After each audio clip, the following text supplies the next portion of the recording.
Guys, today modern AI is quite advanced, except two problems. It is censored and it takes your information. Well, it's hard to find a tech company that don't, but let me introduce you to one. Shout out to my sponsor, Vance AI, which allows you to protect your information and avoid censorship. Now ask yourself, why should a team of programmers at these leading AI apps be the ones to decide what is okay for you to ask and think? Also, would you be comfortable if the presidential administration could govern what AI tells you? Man, I know I wouldn't. But also, while you think about that, did you know that? Let me tell you this, it's gonna be crazy, but ChatGPT has a former director of the NSA sitting on their board right now, guys. And shout out to that man, Edward Snowden. He called this a willful, calculated betrayal of the rights of every person on Earth. And we all know how Alexa is. Alexa listens to us and recommends products based on our conversations. I mean, talk about a violation of privacy. But guys, these are just a few reasons I decided to team up with Vance AI and get you a better options or solutions to your AI needs. Now, guys, you can go ahead and check these guys out with my promo code. So shout out to Vance AI. Now, if you want to use AI without fear of handing over your most intimate thoughts to a corporation or government, you can get 20% off a pro plan using my link, Vance AI S.E.T, and use the code S.E.T. Man, so shout out, guys. Make sure you guys use the code. Put it one more time for you guys right there. Once again, guys, if you guys want to go ahead and have unleashed AI, uncensored AI, go ahead and tap in with my guys at Vance AI, guys. Hey, this is S.E.T and appreciate the support. And shout out to the sponsor.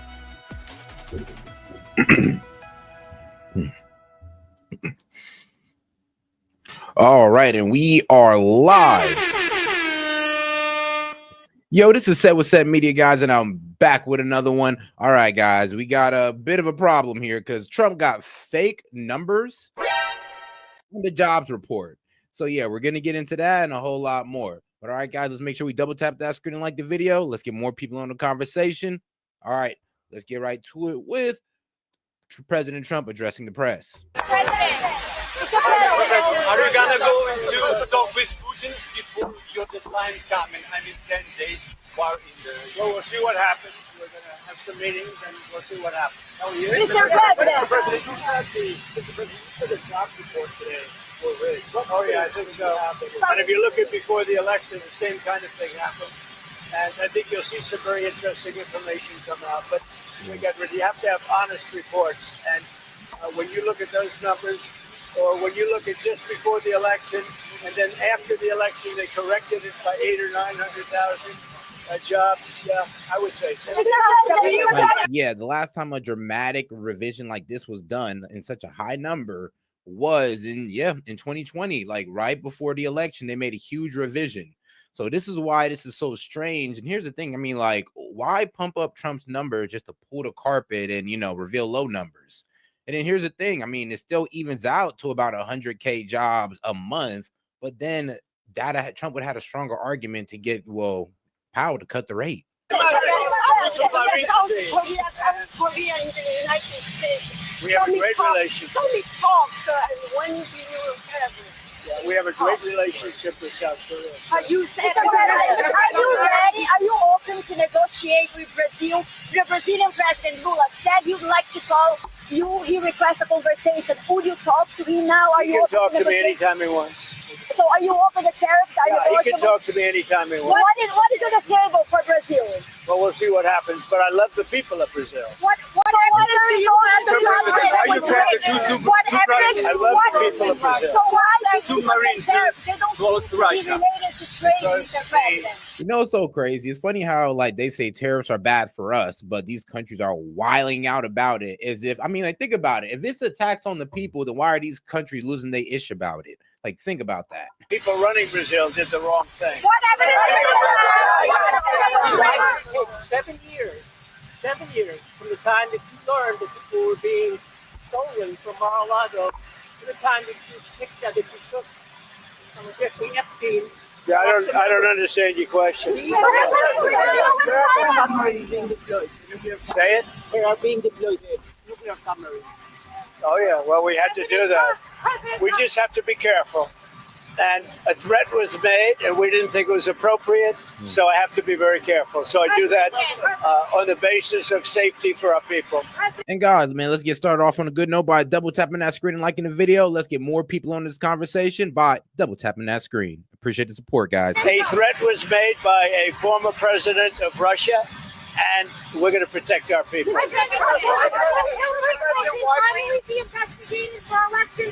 hope so. I hope so. I don't know whether or not that'll happen, but I hope so. Mr. President, why did you fire the head of the Bureau of Labor Statistics? Because I think her numbers were wrong.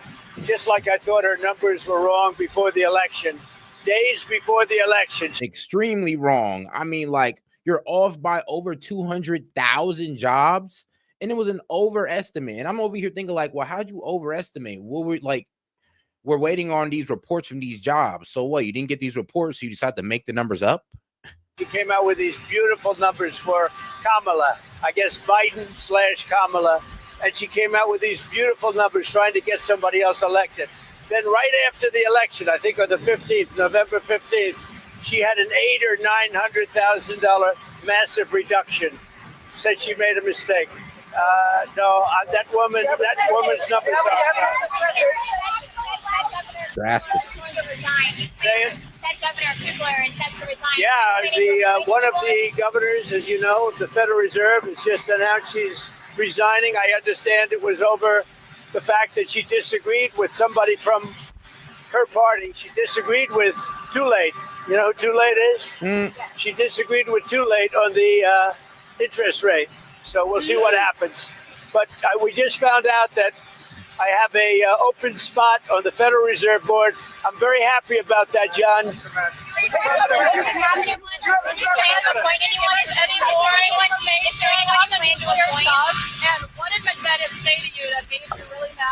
Well, you just have to read what he said. He was talking about nuclear. When you talk about nuclear, we have to be prepared, and we're totally prepared. Mr. President, on the monthly jobs report, going forward, why should anyone trust the numbers? Well, that's the big thing. You're right. Yeah, that's the problem. You're right.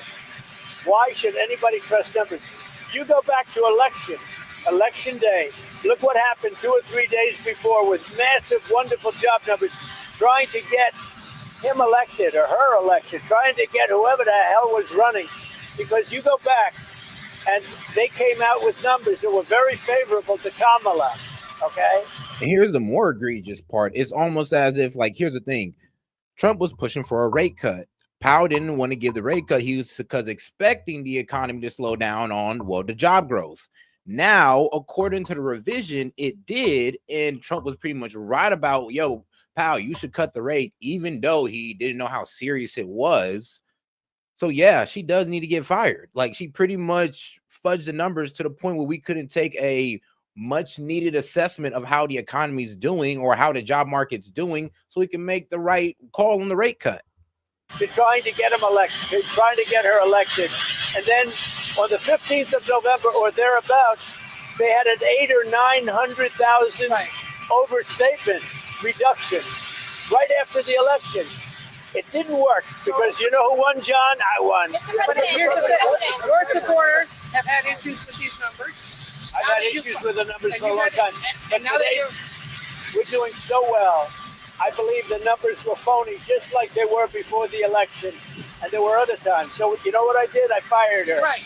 And you know what? I did the right thing. If any government official going forward is presenting data or information you don't like, should they fear for their job? I've always had a problem with these numbers. You know, I was thinking about this. No, here's the thing, though. It's like, if she'd reported the numbers accurately, data even went into Trump's point on Powell needs to cut the rate so that job growth could happen.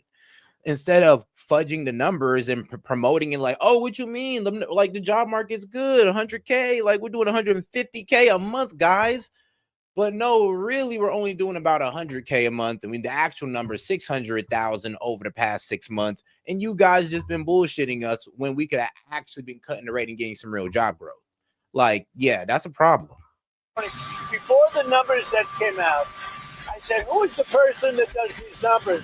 And then they gave me stats about before the election. I had a similar problem. I mean, she gave out numbers that were so good for the Democrats. It was like unbelievable. And then right after the election, she corrected those numbers with, I think, almost 900,000 corrections. I think nobody had ever seen anything like it. Well, today she did the same thing with the 253,000, whatever the number was. No. We need people that we can trust. I mean, your question is a very good one. We need people we can trust. And shout out to my man Anonymous for starting us off.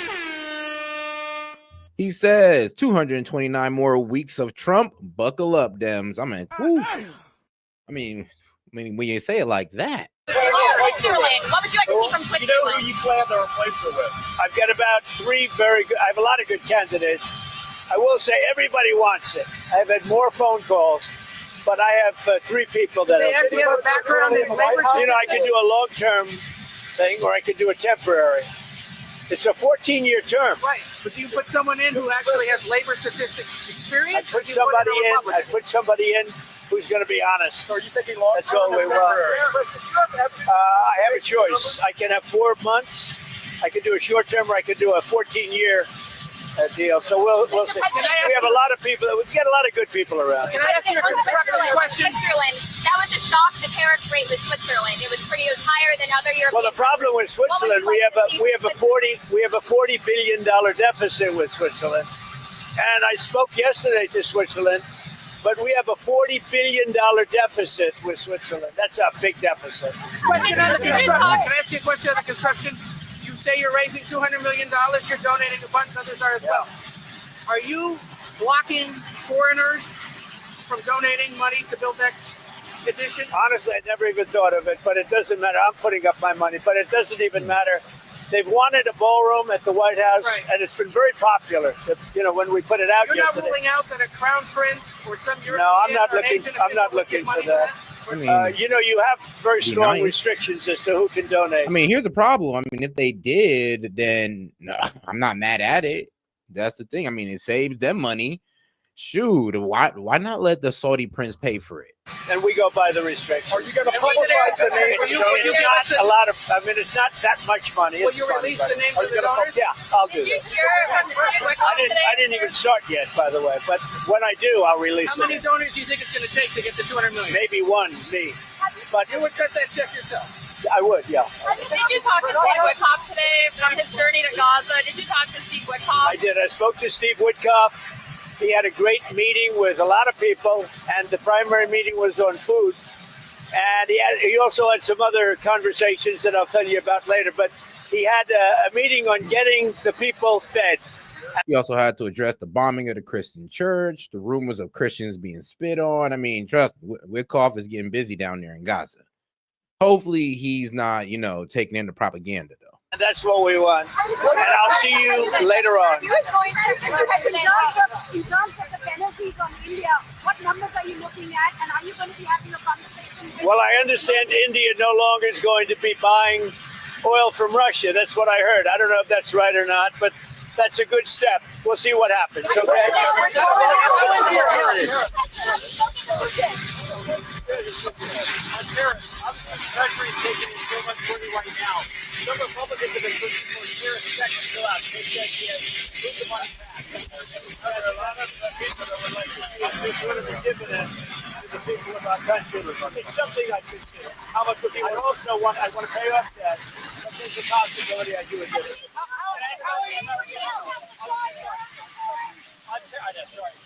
On tariffs, obviously, there's still a few days here for some of the tariffs obviously that you said. If you're a betting man, how many of these tariff rates do you think from now and then not a lot? I guess for the most part, we'll say a little bit, maybe.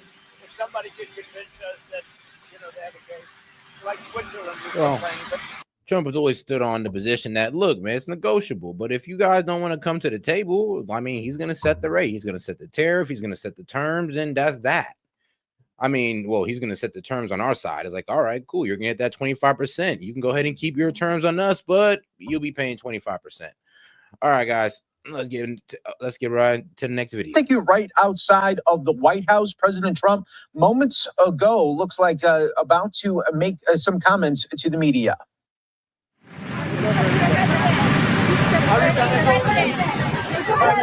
Are you gonna go to talk with Putin before your deadline coming? I mean, 10 days while in there. Well, we'll see what happens. We're gonna have some meetings and we'll see what happens. Oh, yeah?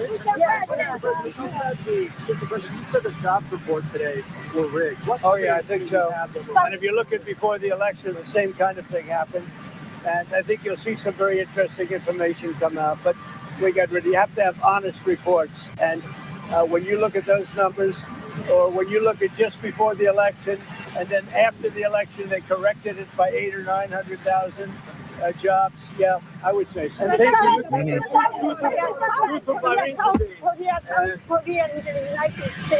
We have a great relationship. Only talk, and when do you have it? Yeah, we have a great relationship with South Korea. But you said, are you ready? Are you open to negotiate with Brazil? The Brazilian President Lula said he'd like to call you. He requested a conversation. Would you talk to him now? He can talk to me anytime he wants.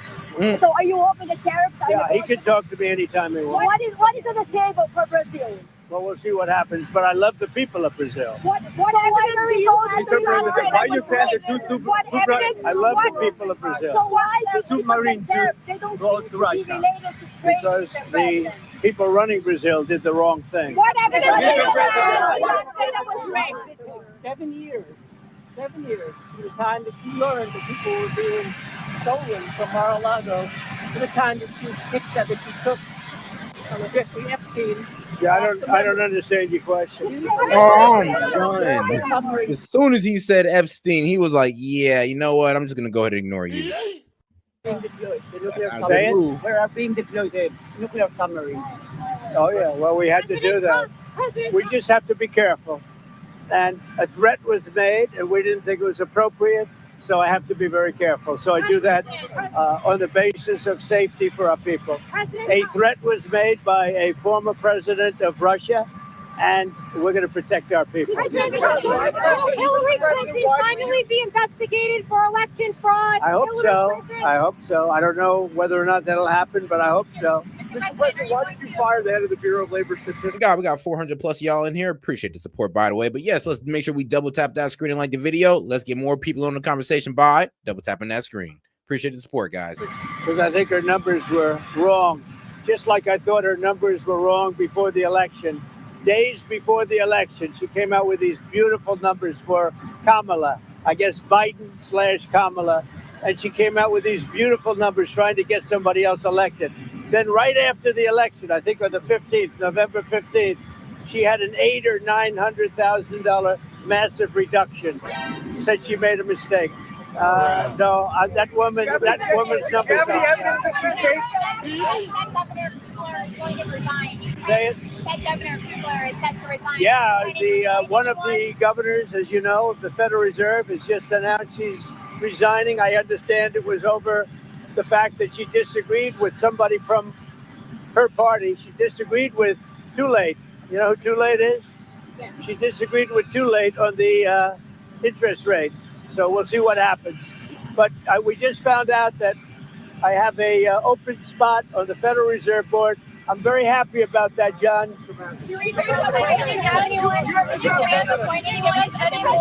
Yeah, apparently there was people on the Federal Reserve Board that was a bit upset about Powell not cutting, the rate. And here's the thing, due to the fact that the job numbers were fudged, that's an even better reason why they should honestly cut the rate. And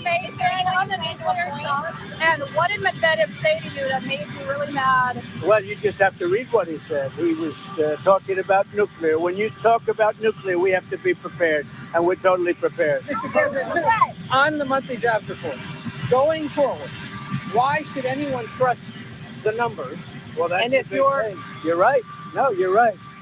Why should anybody trust numbers? You go back to election day. Look what happened 2 or 3 days before with massive, wonderful job numbers, trying to get him elected or her elected, trying to get whoever the hell was running.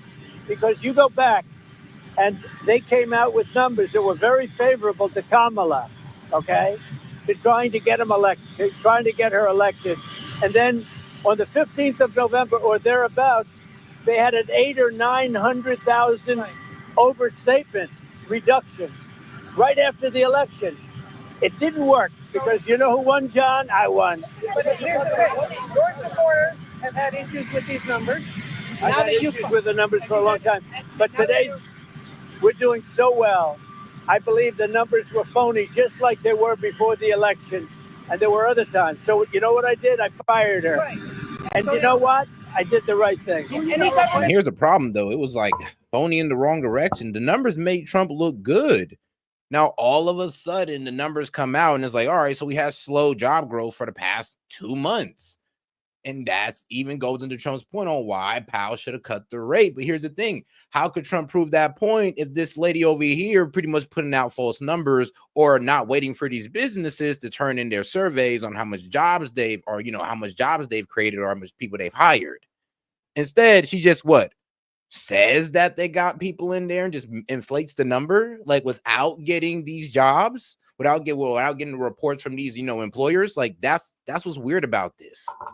If any government official going forward is presenting data or information you don't like, should they fear for their job? I've always had a problem with these numbers. I was thinking about it this morning. Before the numbers that came out, I said, who is the person that does these numbers? And then they gave me stats about before the election.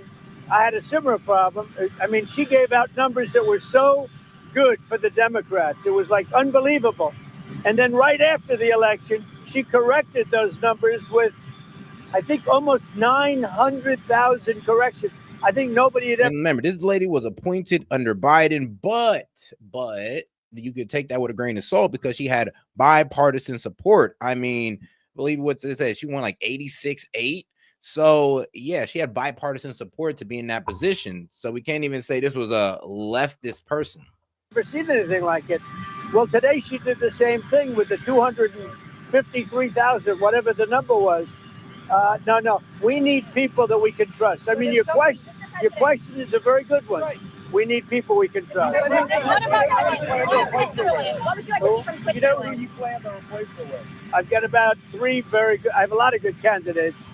I will say everybody wants it. I've had more phone calls, but I have 3 people that are. Do you have a background in labor? I could do a long-term thing, or I could do a temporary. It's a 14-year term. Right. But do you put someone in who actually has labor statistics experience? I put somebody in who's going to be honest. That's all we want. I have a choice. I can have 4 months. I could do a short term, or I could do a 14-year deal. So we'll see. We have a lot of people. We get a lot of good people around. Can I ask you a construction question? That was to stop the tariff rate with Switzerland. It was higher than other European. Well, the problem with Switzerland, we have a $40 billion deficit with Switzerland, and I spoke yesterday to Switzerland. But we have a $40 billion deficit with Switzerland. That's a big deficit. Question on the construction. Can I ask you a question on the construction? You say you're raising $200 million. You're donating a bunch. Others are as well. Are you blocking foreigners from donating money to build that addition? Honestly, I never even thought of it, but it doesn't matter. I'm putting up my money, but it doesn't even matter. They've wanted a ballroom at the White House, and it's been very popular. When we put it out You're yesterday. Not ruling out that a crown prince or some European I'm not looking for that. Nah, let him. You have very strong restrictions as to who can donate, and we go by the restrictions. It's not a lot of. I mean, it's not that much money. Will you release the names of the donors? Yeah, I'll do that.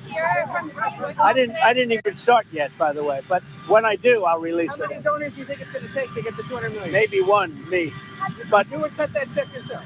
Yeah, I would. Yeah. Did you talk to Steve Woodcock today from his journey to Gaza? Did you talk to Steve Woodcock? I did. I spoke to Steve Woodcock. We had a great meeting with a lot of people, and the primary meeting was on food. And he also had some other conversations that I'll tell you about later. But he had a meeting on getting the people fed, and that's what we want. And I'll see you later on.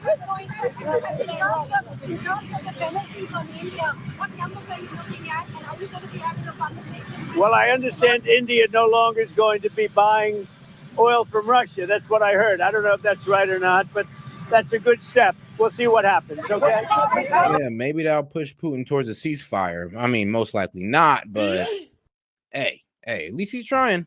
But all right, guys, now let's get over to the right side of media reporting on this fudge numbers, and then we're going to get over to the left.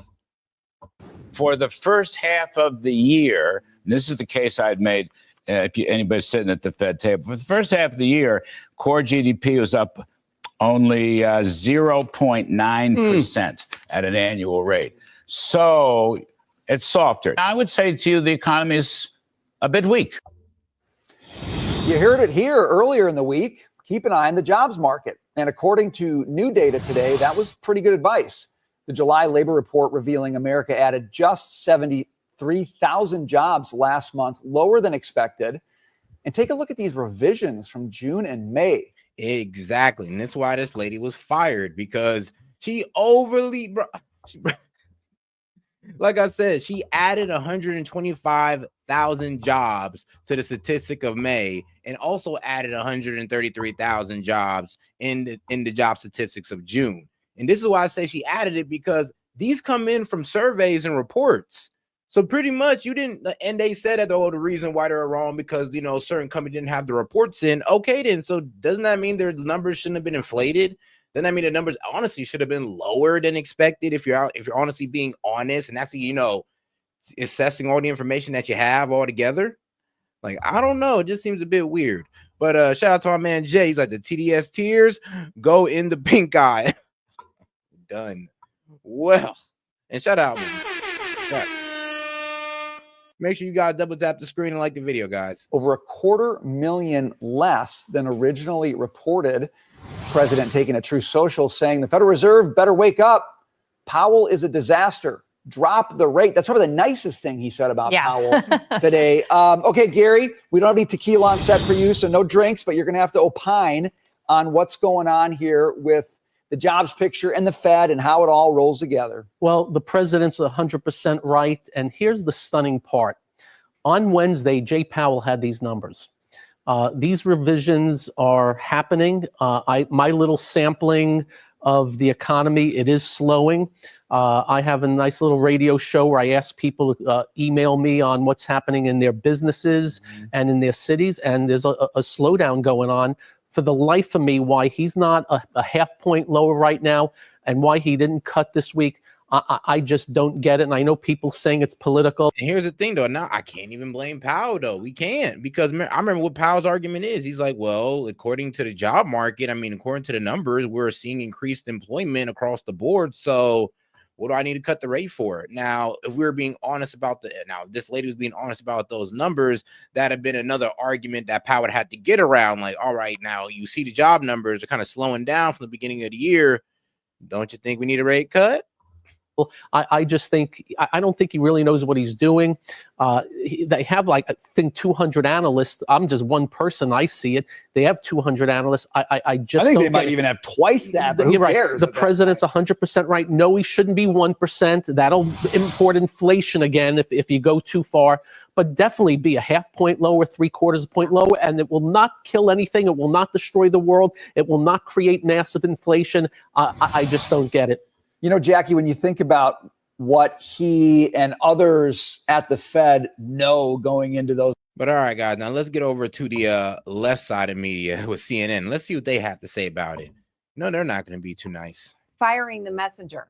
President Trump firing the top official behind the government's jobs numbers. It is a stunning and an unprecedented move in the United States, coming just hours after the Bureau of Labor Statistics, which is around the world the most trusted gold standard of jobs reporting numbers, issued a report that revised job growth, showing that job growth in the United States had slowed to a near halt over the past 3 months.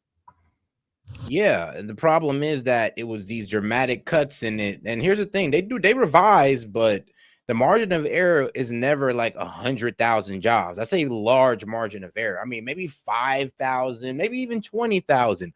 But 100,000 plus jobs you just added to the board, and then you got to pull the rug on it from everybody. And the problem is we were waiting on this so we can go ahead and cut the rate, and we can make that argument to the Fed chair.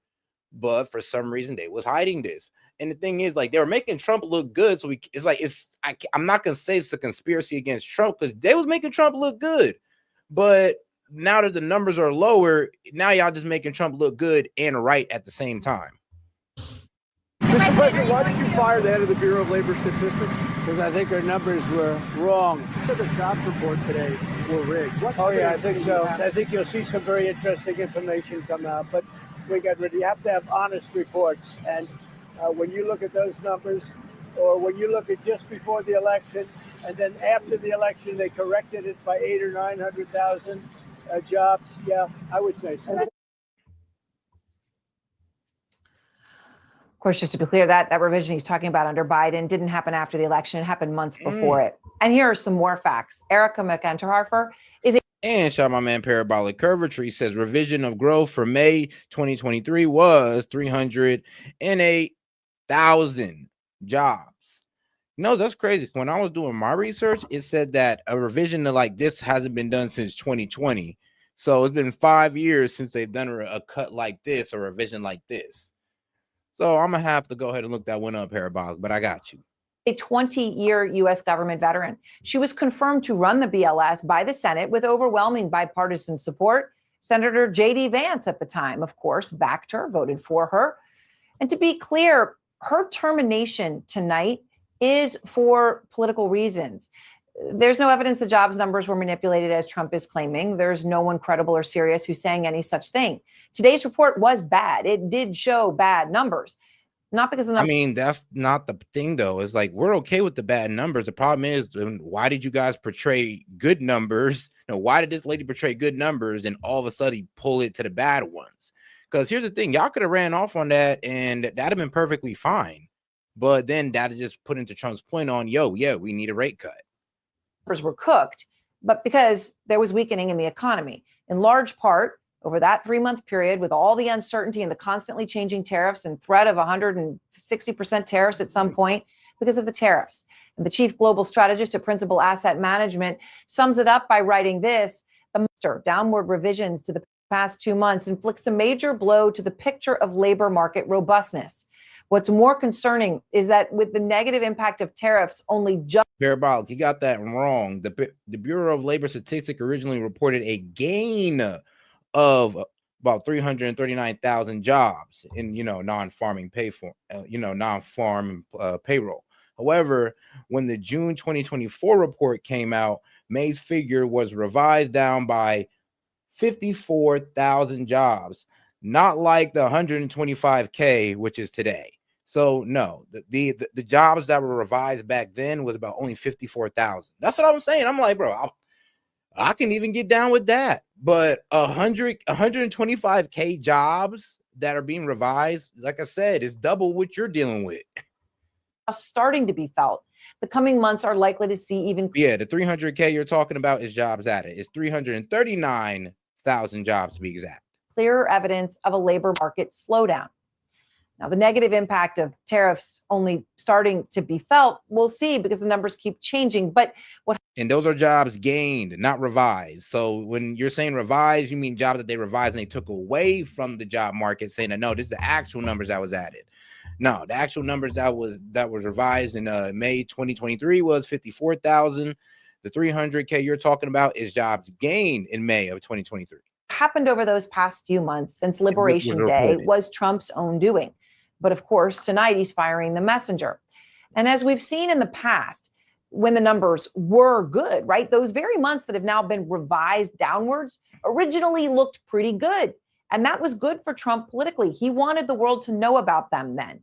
30 days ago, the White House was celebrating the jobs numbers before they were revised downward today. They called it a June boom. And White House Press Secretary Caroline. But can we really blame Trump, though? Like, here's the thing. He got bad numbers. This lady gave him bad numbers. Can we honestly blame Trump? Like, let's be fair in our criticism. I'm blaming the lady in the Bureau of Labor Statistics. I'm mad at her because I'm like, well, what did you do? You just added 125,000 jobs to the report. And then your excuse was, well, we didn't get in all the reports in time. That means you should have had less than jobs reported then. That doesn't mean you have more. What the? No. All right. Levitt posted on X, for the fourth month in a row, jobs numbers have beat market expectations with nearly 150,000 good jobs created in June.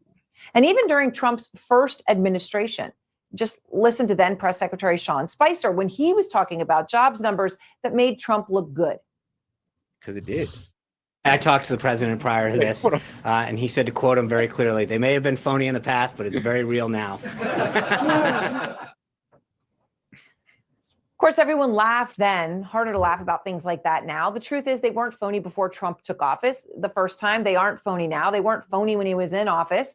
And casting doubt on the Bureau of Labor Statistics, which is relied upon in the United States and frankly around the world by government, private entities, businesses, all around the world, that can destroy trust in American institutions and in government statistics, which... No, I mean, Trump didn't do that. She did. Hold on. How are we blaming this on Trump? You're acting like Trump was out there giving the numbers. This was a Biden appointed official who had bipartisan support when she was confirmed. I mean, we can't even blame a party on this. All we can blame is that lady who got fired. She effed up the numbers, and that was given to Trump. That was given to all of us. How are we blaming Trump? Threatens the very core of what makes America the greatest, biggest, and most respected economy in the world. The United States puts out a jobs report every month, whether it's good or not. It does rely on some estimates. It revises the reports based on new data. And when you see big major changes like you saw today, it comes when there's a major shift in the economy. And what happened on Liberation Day is the definition of major. And the BLS is an independent agency. It functions regardless of who the president is. Hundreds of people are... Lady, we have seen lower levels than on that first week of Liberation Day. We have seen way lower dips than that during the Biden administration. So I can't even hear that argument. You're literally just trying to blame this on Trump for some crazy reason, like, oh, well, the job market's bad because of, well, the job market's bad. Actually, we can't even say it's bad. It just was overestimated because he still added an average of 100K jobs a month. Still, I mean, with the revision, without the revision, it'd have been like 150K a month, but it is what it is. Involved in that. It's good. It's just not great. That data. You can't rig and cook the books. Yet the president of the United States is now putting question marks around one of the great independent institutions in America because he didn't like the numbers. Going forward, why should anyone trust the numbers? Well, that's and if you're right. No, you're right. Yeah. Why should anybody trust numbers? So you know what I did? I fired her. Right. Why should anybody trust the numbers? He should be proud that the United States has the most respected numbers and statistics people believe in, unlike China, where they say, oh, things are so great and nobody believes them because they know that the numbers aren't real there. Jeff Zeleny is out front live at the White House to begin our... We're just going to ignore one of the biggest revisions since 2020. Like, it's been 5 years since we had such a big revision cut like this, and you guys are just trying to throw Trump under the bus for it? All right, the TDS is real.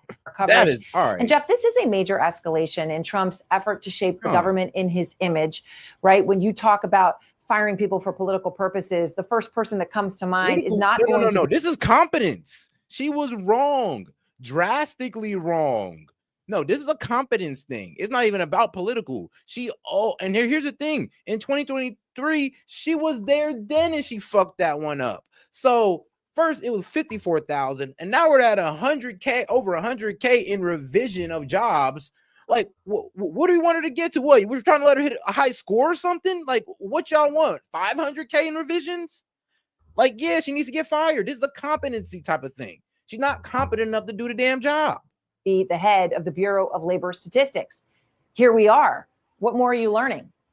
Aaron, we were learning that the president was troubled by the economic numbers, as we saw, and for several hours said nothing. That was unusual in and of itself, as his top economic advisors were trying to explain away how the numbers were not as bad as some analysts were saying. It's particularly the revisions, I'm told, in May and June that really got the president's attention and caused anger. So he decided to do something he cannot do with Jerome Powell, the head of the Federal Reserve. He can fire her. He asked his aides if he could get rid of her, and they said yes. She does serve at the pleasure of the president. She was appointed, of course, by President Biden.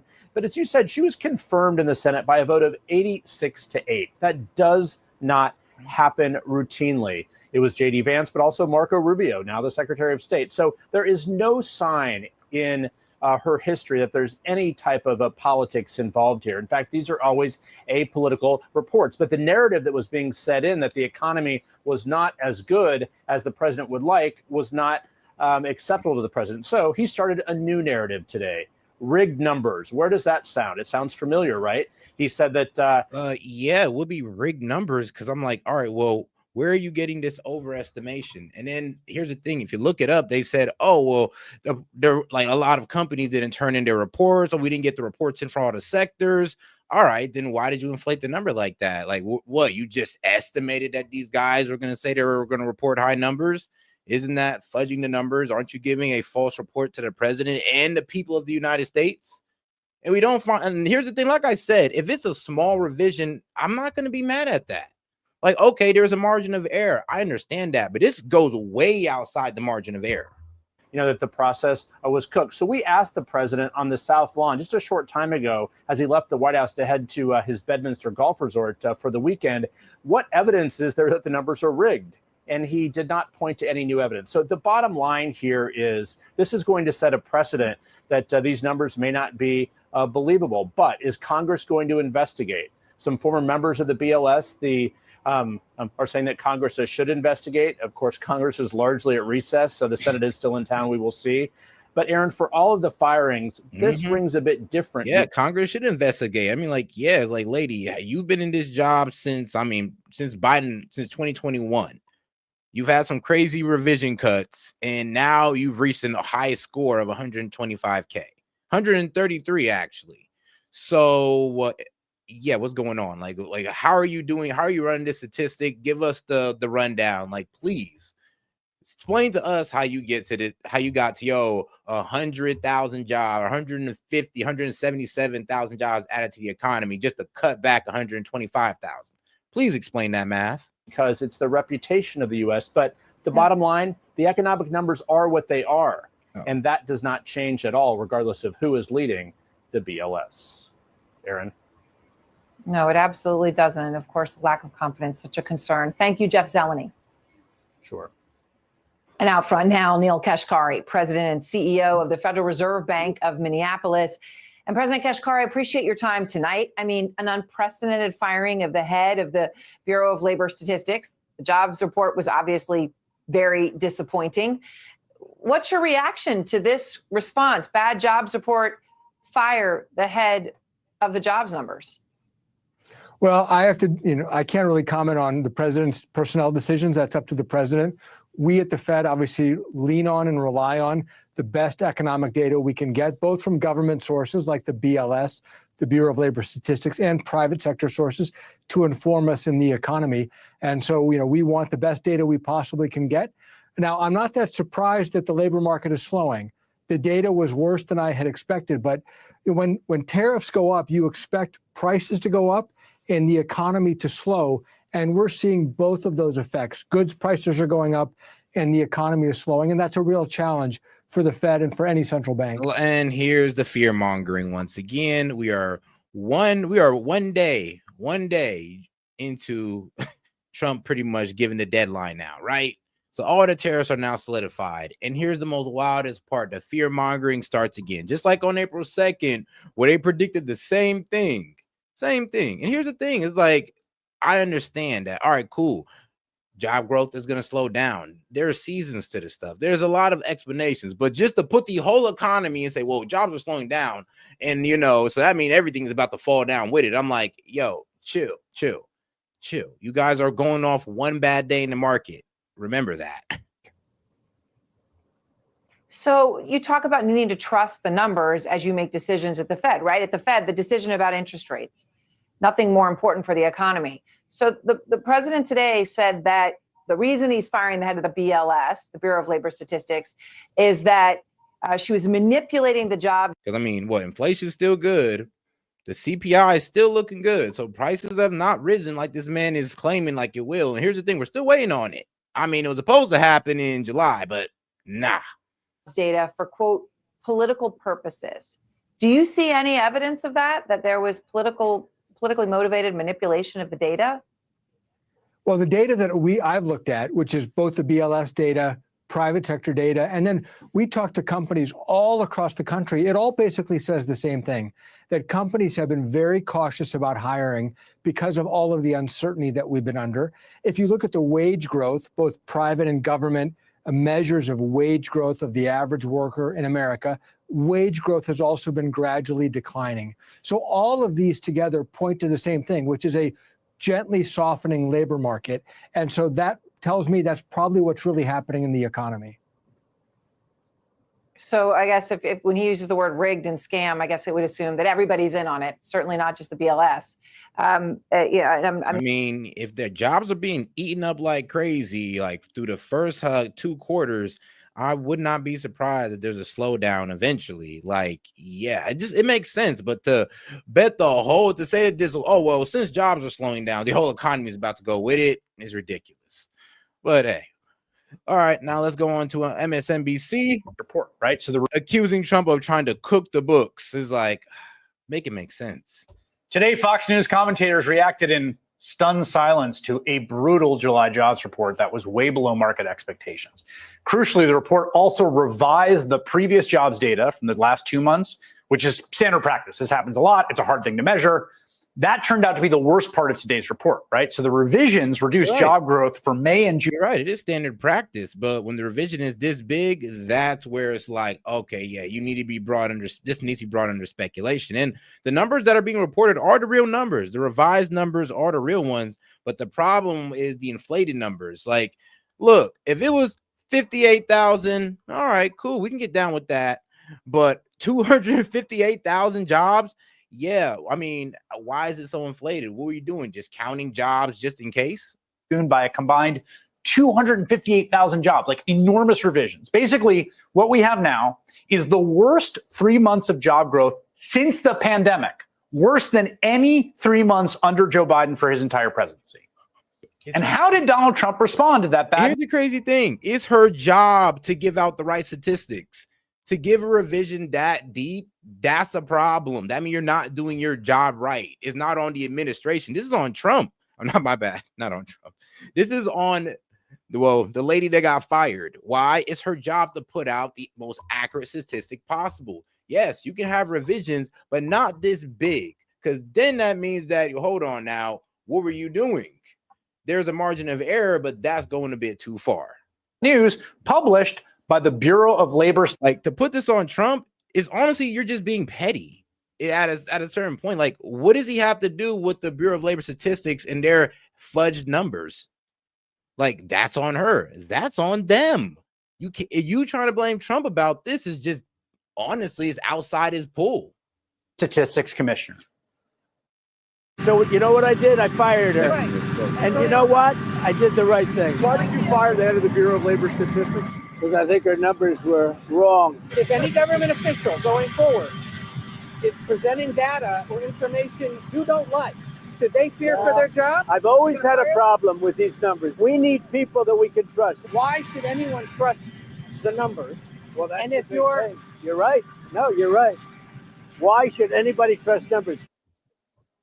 Firing the people in charge of publishing accurate information on the economy. And yeah, when they don't post accurate information on the economy, they deserve to be fired. Is exactly the kind of thing that folks like us and many critics of Trump have worried about since Trump returned to office. I mean, this is the kind of dictator 101 playbook, right? Questioning the existence of empirical data, going after someone that gives you a statistic you don't like. Now we are 6 months in with a bad jobs report. And it's not about a statistic we don't like. Like I said, they're gaslighting us and they're giving us a red herring. It's like, you're not even addressing the real problem here. How could you blame Trump when it's the Bureau of Labor Statistics' fault? They gave out wrong numbers, drastically wrong ones. She has to be fired. Like, that's just what it is. What it is. Like, this is a competency problem, not an administration problem. It's like, you guys trying to blame Trump is a reach, honestly. Like, please tell me what Trump has to do with the calculation of labor. Please tell me. Trump is looking to cook the books, clearly. Dan Koh served as chief of staff of the Department of Labor in the Biden administration. Jared Bernstein served as the chair of Council of Economic Advisors under President Biden, and they both join me now. Jared, I'm going to start with you, and the reason I'm going to start with you is I talked to you a few nights ago, I think, and the last question I asked you was, there's been some people looking at the statistic methodology of the Bureau of Labor Statistics around inflation, and the fact that they're sort of modeling more data and collecting less data, and whether that was a problem. And I basically said, should we trust the data? And you said, yes, I trust these people, but if there's ever a time to worry, I will come to a camera and tell you. Today, they fired the head of BLS. So is it time to worry? It is time to worry. Thank you for putting a camera in front of me, as I unfortunately worried about. It is this, when I saw the job numbers this morning, I thought, as far as the labor market and the economy goes, it's not quite a break glass moment yet, but you better look for your hammer because, as you said, it's really that's what I'm saying. It's really not a break glass moment. The projection was supposed to be 100K. We got 73,000. I mean, jobs were still added. I mean, hip, hip, hooray. So it's not like we're in the negative. But the fact that for 2 months, she was off 100K plus on the jobs. Yeah, that's a problem. I mean, she could have been off what, 20K, 25K each month. That'd have been only 50K, and we'd have been cool with that. But to try to sit here and excuse incompetency is, actually, it sounds like exactly what you guys do. That's exactly what you guys do. What, you want to give her a participation trophy on the way out? Good job on effing up the numbers. Too bad we didn't let you hit your high score. The job market has really slowed down a lot. And then when I saw him fire the commissioner, that's a 5-alarm fire. We should all be worried about this authoritarian move of trying to take control of the statistical agencies when you don't like the numbers they deliver. The clear incentive is if Donald Trump puts you in charge of a statistical agency, give him the numbers you want or you're out. No, Donald Trump didn't. That's the lie, too. Donald Trump did not put her in charge. She was appointed under Biden. She got bipartisan support on both sides. Both sides voted for her in high number. That's the problem with this. It's like we can't blame Trump. We can't blame the left. We can't blame the right. We can only blame her incompetency. And that is, as your headline just said, that is absolutely a step down a path to a banana republic. Now, as Dan knows very well, the folks at BLS have a ton of integrity. That's the other thing I said on your show the other night. So we can still certainly trust their work, no question. But this is a huge, worrisome move in the wrong direction. Dan, you worked at that agency, 1 to 10, 10 being basically worst case scenario. Where do you put this? This is about a 9.5 trending to a 10. Look, this is like firing the referee because you don't like the final score of a game. If you look at the typical... No, this is about firing the referee because they don't know how to call the game and they've made multiple bad calls that everybody else is calling out. Like, here's the thing. Just because it goes in your guys' favor don't mean you guys got to lie about this. She's incompetent. She got it drastically wrong.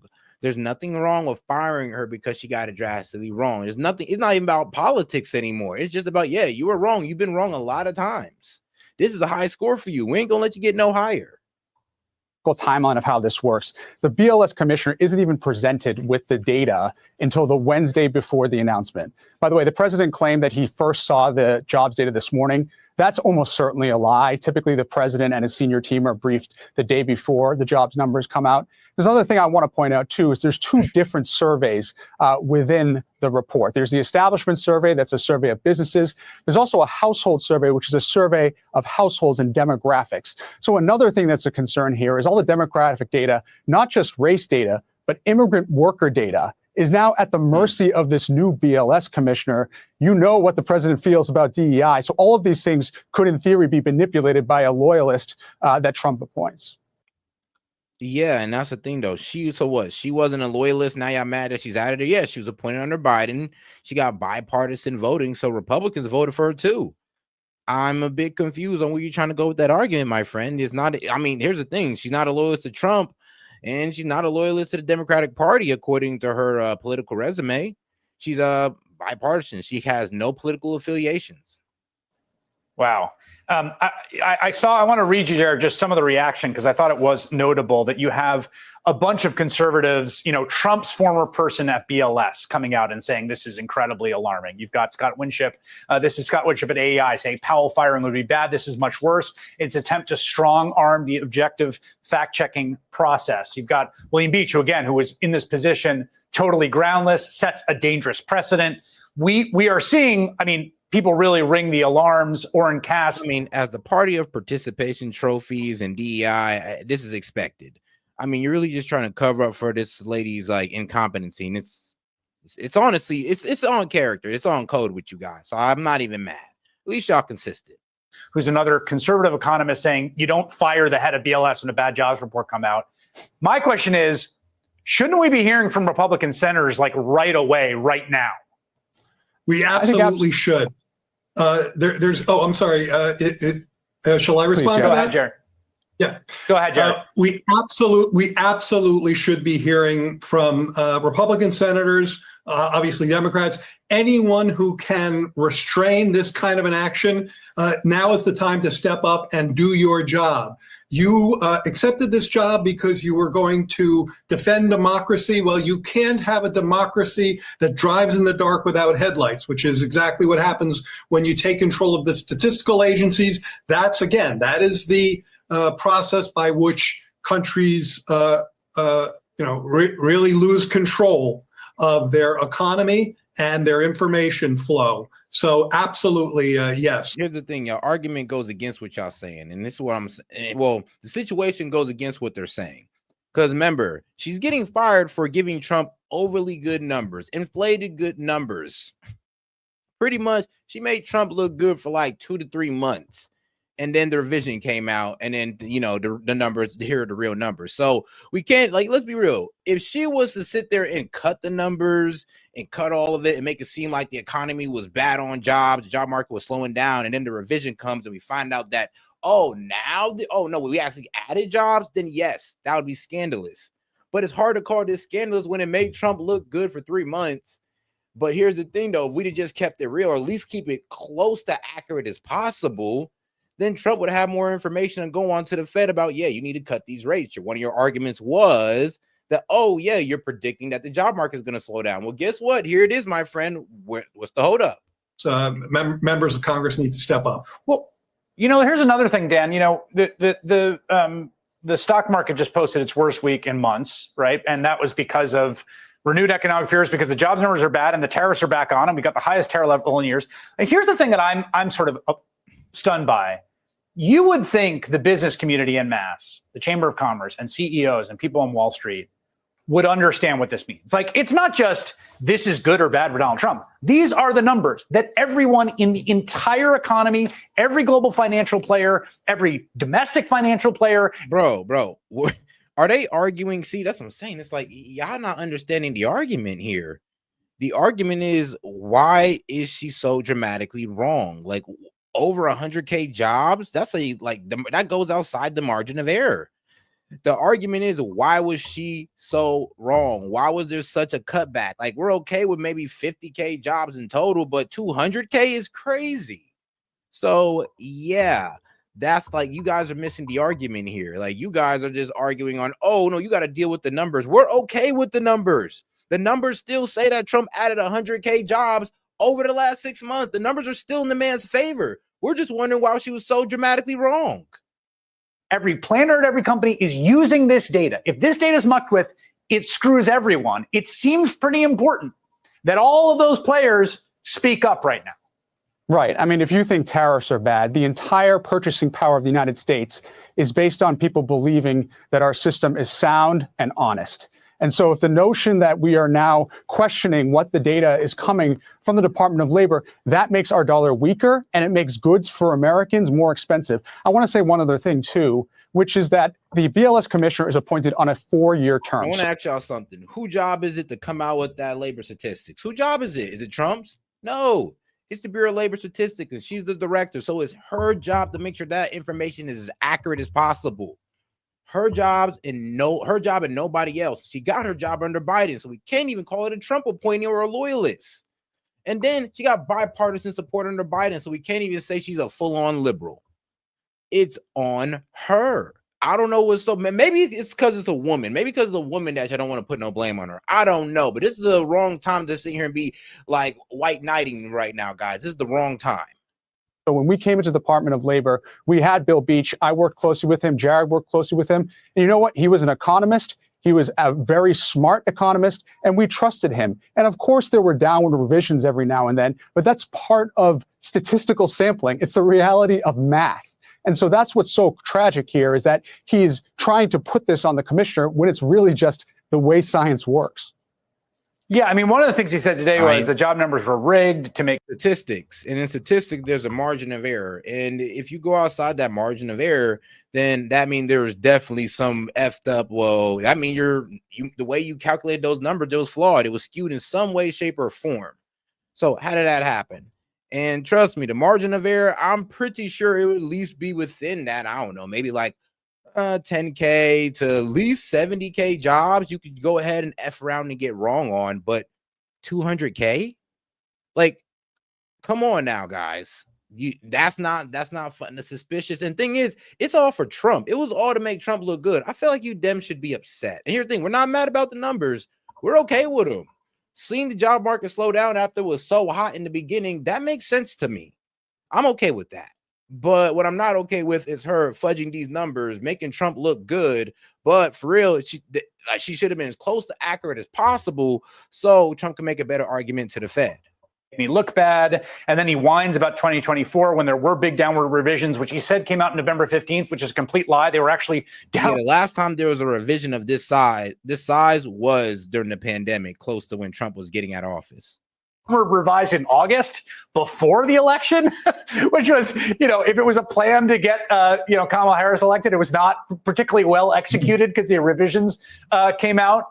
This also makes me pretty scared about the Fed, Jared. We had one Biden-appointed Fed governor, Kugler, resigning today. And shout out to my man Maine. He says Dems in the chat are extra slow.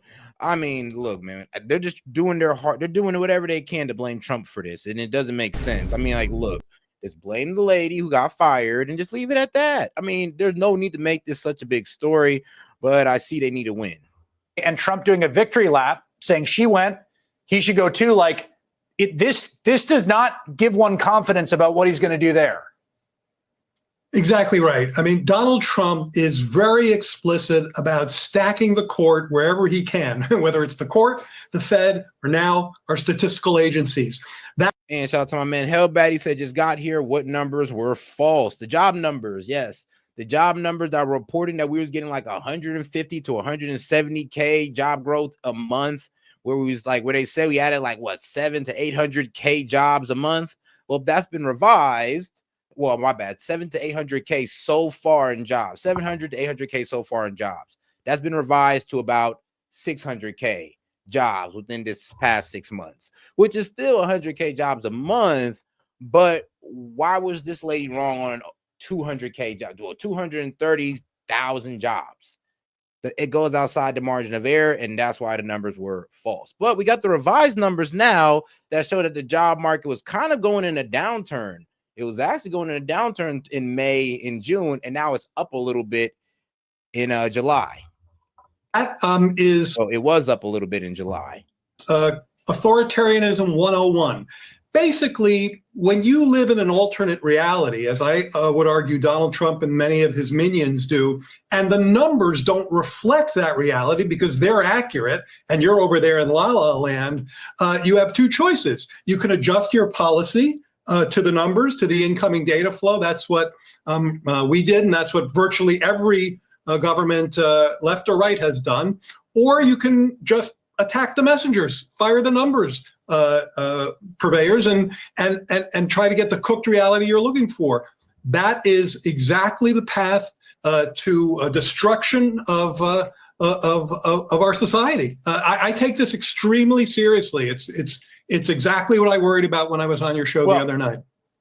And exactly like when he wanted them to stop testing for COVID so the numbers would go down. But of course, COVID, the virus, has nothing to do with whether it's measured. Dan, it's the same thing. You can lie about the numbers, but people have jobs or don't have jobs. Things are. He didn't lie about the numbers. She did. Hold on. So are we now blaming the revision on Trump? Like now that the numbers have been revised and they're lowered, and here's the thing: the Bureau of Labor Statistics got that wrong. Not Trump, but them. Like, it's crazy how they're trying to pass this on to Trump as if he had anything to do with these numbers being calculated. Expensive or not expensive. Like, you can't outrun the reality. And the reality is there are thousands of people who help put together this jobs report every month. Great. There are hundreds of thousands of inputs of data. I can't even imagine the career employees at the Bureau of Labor Statistics have already been downtrodden over Doge and what have you. We want the best and brightest in our government to give us the most accurate data. This is just yet another blow to morale, and it just hurts. Yes, and she didn't give the most accurate data. We had to wait to revisions 3 months later when we could have posed this to the Fed to get things progressing. So, yeah, that's the problem. It held up things. It held up the progression. Yeah, that's why she needs to get fired. Especially when you kind of throw 100K jobs onto the job report, and now you're sitting there looking stupid with egg on your face, like, yo, how would you miscalculate 100K plus jobs? Like, what happened there? The whole country. Like, shoot. Like, I can understand maybe losing 100K, but like, you added? Like, well, where'd you add it from? Who gave you the misreport? Like, what? Did somebody lie on the survey, or what's going on? But all right, guys. Let's head over to the next video. President Trump, angry over underwhelming jobs data, fires the statistician in charge, and higher tariffs arrive, spooking the markets again. Kevin Hassett, one of the president's top economic advisors, joins us to discuss where all this is heading. And EP Administrator Lee Zeldin defends scaling back pollution regulations and downsizing America's environmental watchdog.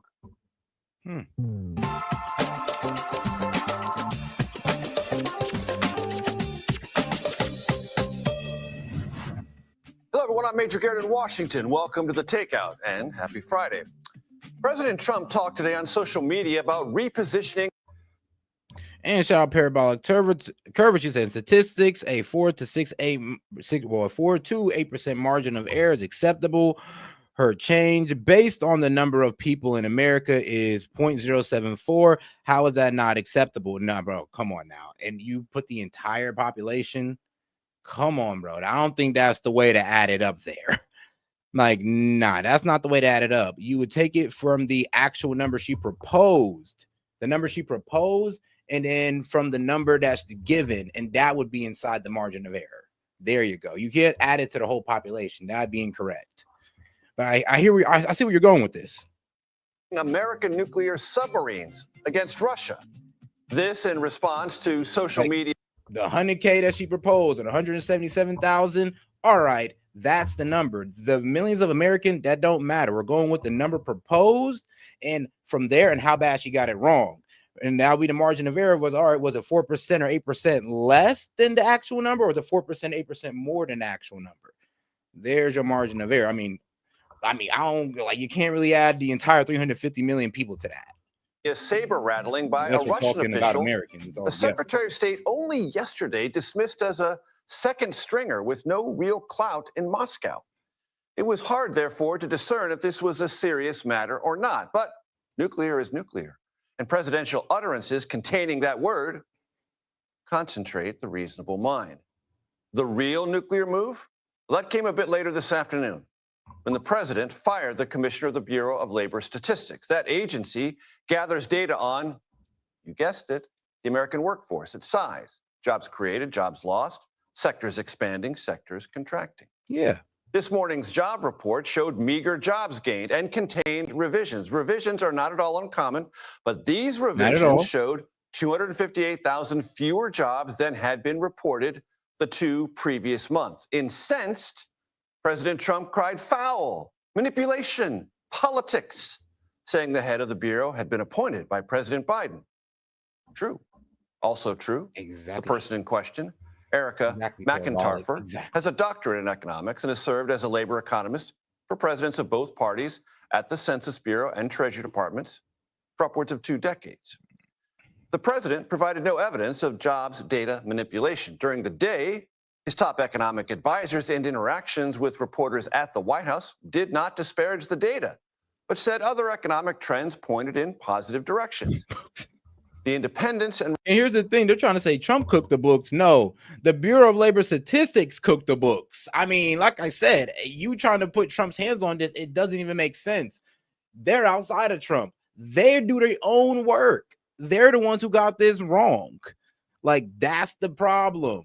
All right, cool. She said, like I said, she said there's 100K jobs, and then it gets revised all the way down to, like, shoot, I ain't gonna lie, with the way she hit 100K. So if to match it, damn near was like 50, and she gets it wrong by 50. Yeah, that's a large margin of error. Like, how'd you get it that wrong?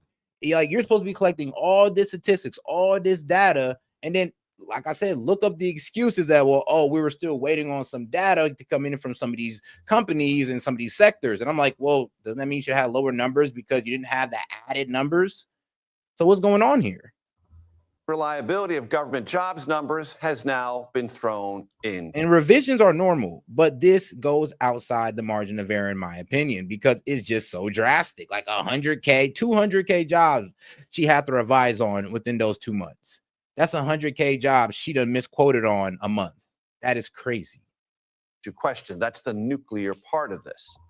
Not incidentally, the status of Federal Reserve Chairman Jerome Powell, whose independence global markets cherish, is also in a form of limbo, as today the president suggested the board Powell supervises rise up against him before his term expires next May.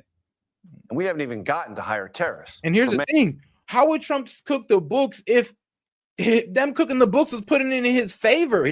Bro, if this was in Trump's favor, he just, keep it going. Keep lying about the market. It's only keep lying about the job market. It's only making me look better.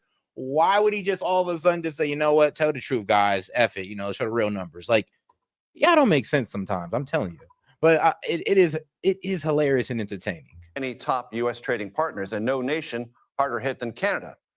Top White House economic advisor Kevin Hassett will join me in a moment. And Ed O'Keefe will also provide reporting from Buffalo with a small business perspective on tariffs. But first, I am so grateful to say the following words. I turn to Kelly O'Grady, who will help us with tariffs and market reaction. Kelly, please help me out. Well, that, again, high praise. I will try and live up to it. Look, the markets didn't love all of this economic data, this new tariff data. Certainly sort of one of the bigger down days that we have seen in the stock market. Of course, and the same thing happened on Liberation Day, and we bounced back and reached record highs. So I'm not really concerned. that could all change. Investors can be fickle. They react pretty viscerally. But that big driver of that was that weaker than jobs report that you mentioned. And really, the red flag for me were the revisions numbers you mentioned, 258,000 when you look at May and June. And so what this told investors is the slowdown that everyone's been fearing in the jobs market has actually been happening for a number of months. And I had the opportunity to talk to Beth Hammack. She is the president and CEO of the Federal Reserve Bank of Cleveland. She is one of the folks in the room when they have that meeting and they meet to make interest rate decisions. And I asked her about this jobs market report. Here's what she had to say. The big news in this jobs report was the revision. When you look at the data in aggregate, we still have an unemployment rate, which is our most reliable indicator, that's at 4.2%. It's been in this range of 4.1 to 4.3% for the past 12 months. That's indicative of a stable, healthy labor market. We try not to make too much of any one individual jobs report. There'll be another jobs report that comes out before our September FOMC meeting. But there are cautionary signs there. It was disappointing to see those revisions downward. Yeah, I mean, that downward is crazy, though. That's the problem. It's like even she got to sit there and be like, I mean, yeah, it is crazy to see that they revised that down. They were off by 258K. I mean, that is wild. So you hear Beth's. But hey, but at least they got July right? At least we got July right. They, there's some optimism, but she was disappointed about it. I think all the eyes are now focused on September because we're going to get another jobs report before then. How is the Fed going to react? Are they going to cut interest rates? I asked Beth if she would have made a different decision if she had this data on Wednesday when they decided to hold rates. She said no, that tariffs are the bigger threat right now. And speaking of tariffs, we got some clarity last night from the president.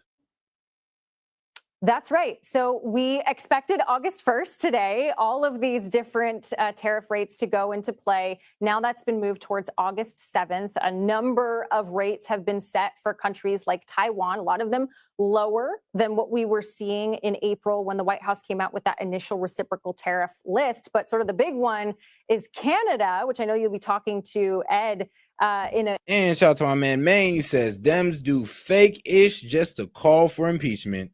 I mean, yeah, I know, right? Yeah, man, this is it's crazy. Like I said, it's just crazy how they're trying to blame this man Trump for something he had no control of. Then they're trying to say he cooked the books, and I'm just like, wait, him? Well, you mean her? You mean she cooked the books, not Trump? You got to blame the statistics lady on this one. In a few minutes on that is going into effect today, and that is a 35% tariff for those goods that are outside of the USMCA. So certainly a lot of news, economic, business, and the markets reacted. Major.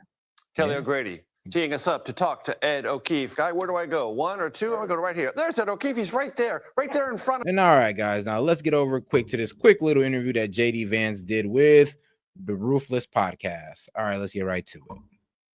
Indian trading room. It's wonderful. Listen, I think the last time that we saw you, you uncovered one of the greatest scandals in sporting history, in the angling community, at least, as we were fishing, and this guy tried to steal a victory from you and I. I remember that. Out on fishing boats.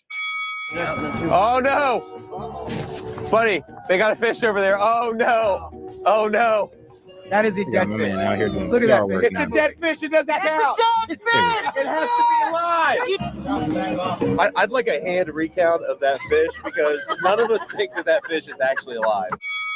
What I remember is when we got back, it was pretty cold. You know, it was Michigan in October, so it was a little chilly.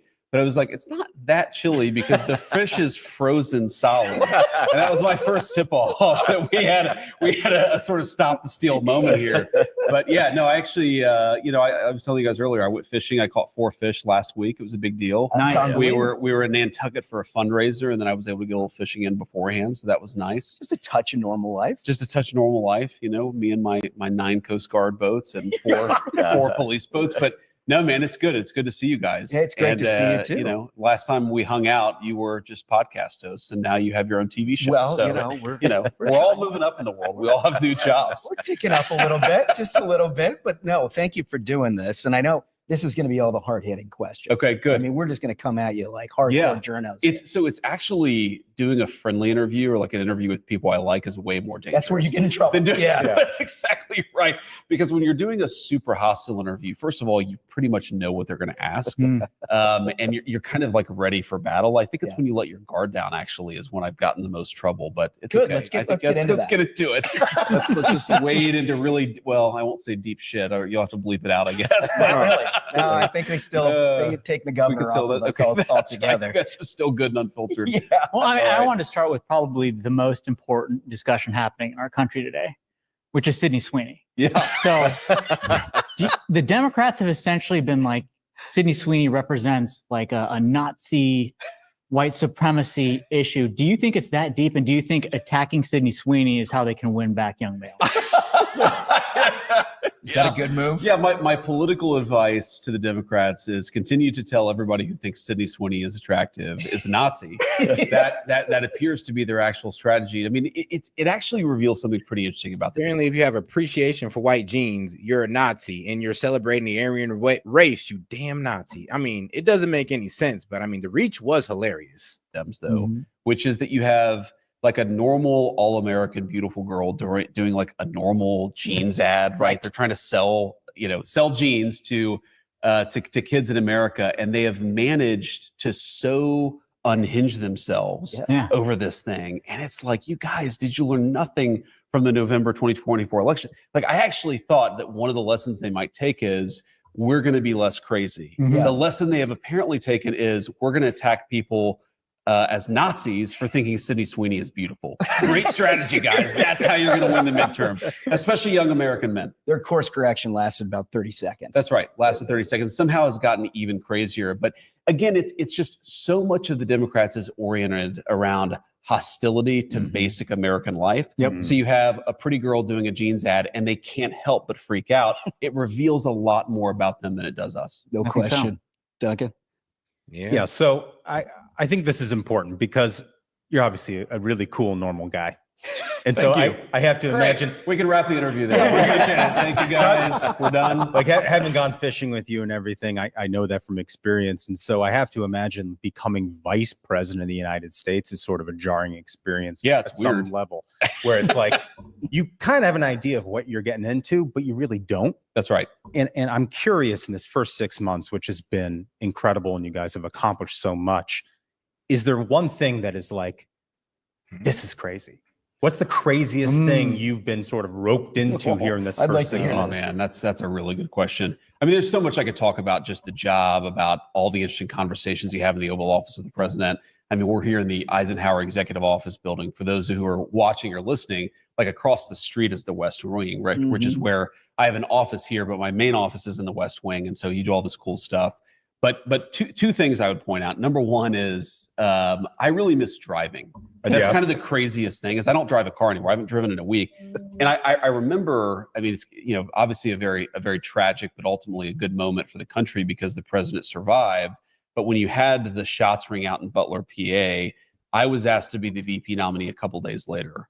And that day, we were out at a like a mini golf thing in a brewery in Cincinnati with our kids. I grabbed the kids when I saw the president had been shot. I didn't know if he was okay or not. We drove home, and I didn't realize at the moment that, you know, on the way home, somebody calls me, says the president's okay. It's like, all right, thank God the president's okay. But that was the last time I had driven a car. Is that right? Oh crap. Hey guys, I just well, honestly, I'm just seeing this Trump interview that was dropped by Newsmax. Let's get right into it because Trump speaks out on Epstein files, talk of Diddy Parton. Let's get right into it. And shout out Newsmax. I mean, look at y'all coming up in the world. Him in there, leave him in there. No, he needs to be in there. Trust me. That trial was supposed to go way farther. They were supposed to have, trust me, some more hard-hitting witnesses that can low-key break down this whole like music version. Well, I ain't gonna lie, the music industry's version of Epstein, which is Diddy. Yeah, let's be real. They didn't bring up the key witnesses. Well, I mean, well, not key witnesses, but honestly, the real witnesses that were going to tell the truth or that we needed to kind of expose what Diddy was doing with all those cameras in his house. I mean, that's all been ignored. It's all been ignored. So, hey, yeah, don't pardon that man. And don't pardon Ghislaine Maxwell either. Like, none of them gets a pardon. The general sat down with. Oh, man. And shout out to my man Tavel. He says, just want to say I appreciate your stream so much, especially with me growing triplets, and it's hard to sleep comfortably. You're awesome, and your streams are awesome. Damn hormones. For real, appreciate you, Slug. Hey, man, shout out, man. And shout out to the triplets. I mean, but whoo, man, shout out triplets. I mean, you got 3 out in one shot. Ghislaine Max. Yeah, I know, right? They had it for 4 years and did not release a damn thing. So, yeah, that's a problem. I mean, you had it for that long, ain't released nothing. But now all of a sudden, all of left-wing media is coming down about the Epstein list. I mean, y'all even finding victims to interview. And I mean, like, where was this enthusiasm 4 years ago? Because it was much needed then. It's 600 plus y'all in here, man. Do me a favor and double tap that screen and like the video, man. Let's get more people in on the conversation by double tapping that screen. Let's say this. Putin did seem to act, you know, he took land under Obama. He chilled out under Trump. And as soon as Biden came in, he tried to go for the whole thing. So I'll say this. I mean, Trump kind of got proof that, you know, maybe if Trump would have won that second election, we wouldn't be dealing with the situation now. But under Biden, I mean, he only exasperated. So here we are. Actually crucial to Trump's whole rare earth and mineral initiative because it was a peace deal and he worked in a trade deal in there as well. A rare earth and mineral trade deal. It's pretty much something like something that we got with Ukraine. And in my opinion, it kind of seems like that's Trump's backup plan just in case things in Ukraine kind of fall out because the Democratic Republic of Congo offer a lot of the same rare earth minerals that we were going to get from Ukraine. Yeah. I think there's a lot of reasons why he's just ignoring all peace talks. One, because NATO and Ukraine tried to assassinate him and they failed. So now he don't even trust them to have any type of negotiation because, well, even when they had the prisoner exchange, after Putin left from that, they tried to kill the man on the way back. Yeah, that's going to put a bad taste in that man's mouth. I mean, and then there's also the fact of, well, Putin's kind of put a lot into this. He put a whole lot, and his whole economy was hinging on this war, on winning it. If he drops back and he doesn't have no type of, like, I don't know, reworking of the economy, like a trade deal to where he can operate with other countries, then his economy is going to collapse. And if he loses this war, it's only because his economy collapsed. On to the next part of that interview. Jobs numbers came out this morning. And I was like, yeah, you gotta go. Yeah, we can't have you around here. But like I said, she has a history of also having, well, bad calls. I mean, well, bad calls in her statistics. She's had multiple revisions to where she's been off about 50K or so before. Here's the thing, though. She's got a new high record with being 100K off for a month. So, yeah, I feel Trump when he fired her because I'm like, yo, you've been wrong before and it was 50K in jobs that you were wrong in. Now we're at 125. Yeah, you got to go. The argument is that, oh, well, I'm expecting the job market to slow and all this wild stuff, and then I'll see about cutting rates. And here's the thing, though. So you're telling me right after Powell announced that, oh, yeah, I'm not cutting rates because the job market's strong, the economy's strong, we're all good. Then a day later, the job reports gets revised. It turns out that, well, the job market wasn't as good as we thought it was. Like, so now Powell's out here now we're just looking at Powell like, wow, so was this planned or something? So what, you guys planned on pretty much letting Powell not drop the rate, then release the revised job reports?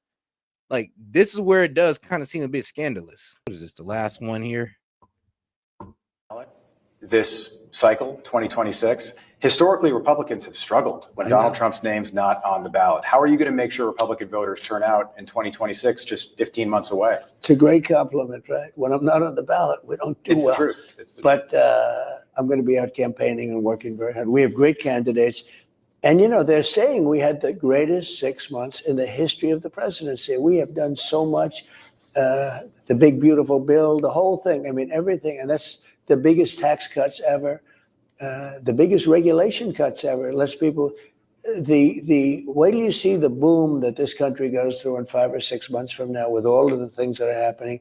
Car plants are getting ready to start built. Mm-hmm. They're going to be built by record numbers.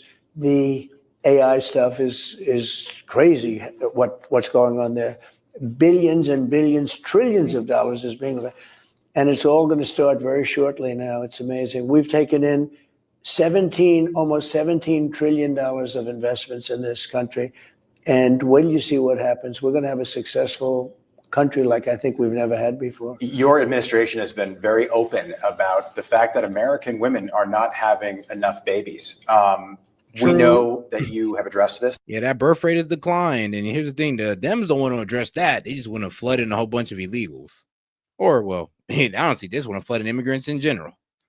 There was an ad this week. Sydney Sweeney. Don't worry, guys. Go ahead and abort your babies. We'll just fly in people who won't. Sweeney, an actress, was in an ad for blue jeans. Yeah. The ad is doing very well. It's very popular. The jeans are sold out. Does America need to see more ads like that and maybe fewer ads with people like Dylan Mulvaney on the cover? Well, I think the Dylan Mulvaney ad was perhaps the most unsuccessful ad in history. It knocked $35 billion off the value of a certain company. You know what I'm talking about. That was one of the great disasters of all time. I would say it's probably the most unsuccessful ad, worst ad ever.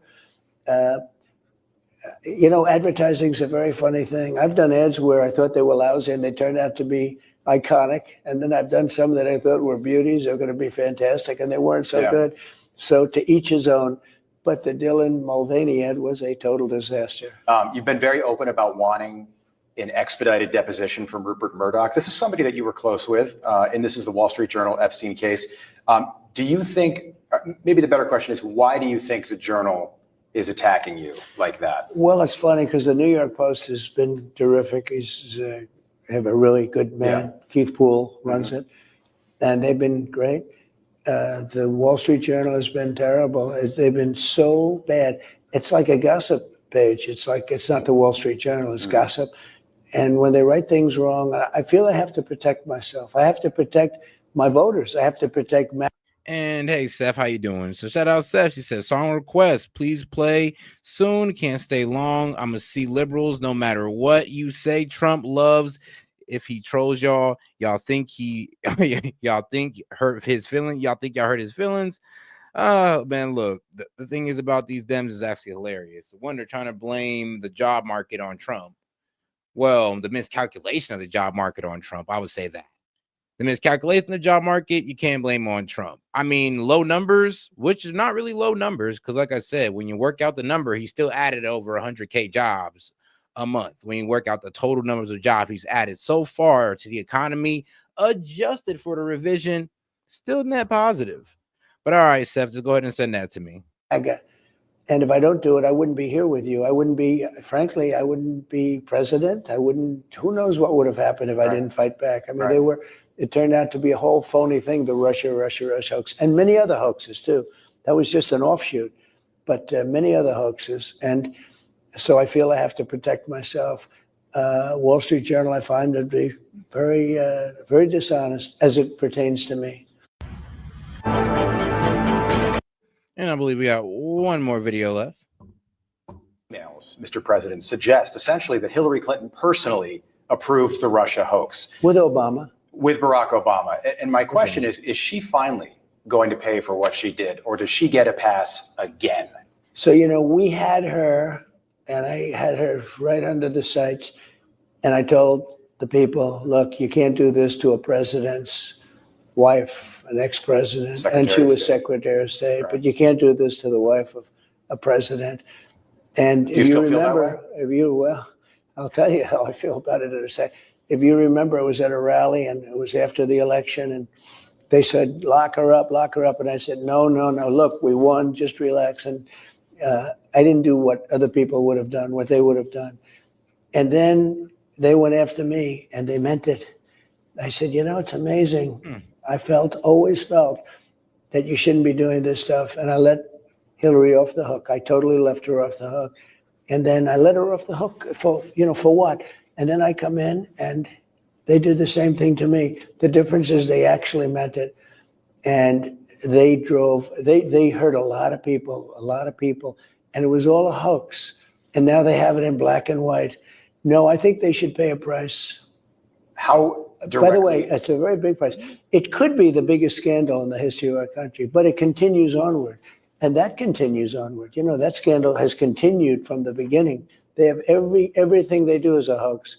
They're no good at. Yeah, but sadly, the Russiagate hoax is going to be overshadowed by the Epstein list, or the Epstein files. That's what's going to overshadow the Russia hoax. Because the thing is, we all knew it was a lie. And we all know that Obama's not going to get arrested. I mean, sure, the director of the FBI or the CIA at the time, they're culpable. But, you know, Obama, man, presidential immunity, plausible deniability every time. Anything other than some forms of nasty politics. I think how much it hurt you in your first term. And I think about these names, Brennan, Comey, Clapper. The worst. Hillary Clinton. All bad. How directly do you think Barack Obama was involved? Totally. He knew about it. I mean, we have it cold. He has it in writing. It's all, he said, you could almost say that he was almost more of the mastermind. He heard what she was doing, and then he approved it. And when you and not only approved it, he approved it and pushed it. And they knew it was fake. They knew the Russia thing was fake. I'm not great with Russia. I was tougher on Russia. Don't forget the pipeline. I was the one that ended the Russian pipeline. Nobody ever even knew they were building a pipeline. I ended it. So, and when Biden came in, by the way, one of the first things he did was approve it. I had it ended. Now, that was the biggest economic development job they've ever done. That was going to all over Europe, and I ended it. No, I was the opposite. And I'll tell you what, for that to have gone on, it's one of the great scandals, I think, in the history of our country. I know it is. Are you willing to take this all the way to indictments? Well, it's up to Pam Bondi, who's doing a terrific job. And no, I mean, the fact that they ran on a baseless hoax that they could not prove, and they had to go ahead and fabricate in every way, shape, and form. Yeah, that is a problem. But you know, it's a bigger problem. the fact that our country might be ran by pedophiles. I mean, that's a pretty good problem. I mean, let's be real. That's a bigger problem than the Russia hoax. I mean, I'm glad we're getting this out the way. And yeah, sure, get Comey in them. But the Epstein list is going to outweigh that every time, Trump. I mean, if you drag your feet on that, everything that you do is going to be, well, honestly, it's not going to mean much as if you just drop the Epstein list. The Epstein is always going to overshadow almost everything you do. Sadly, I don't agree with it, but it's just the way things work out. She'll have to work with law enforcement to see what she wants to do. And I'm not giving her advice one way or the other. Okay. I can tell you, though, I read like you read, and I read things that are unbelievable that just came out yesterday. Yeah. A lot going on. Now, they've been coming out over the last number of months. Right. But what came out over the last few days is incredible. And all right, now let's get over here to a musical interlude. Shout out, Steph. All right, I'm going to go ahead and play this one. Now, everybody get real patriotic.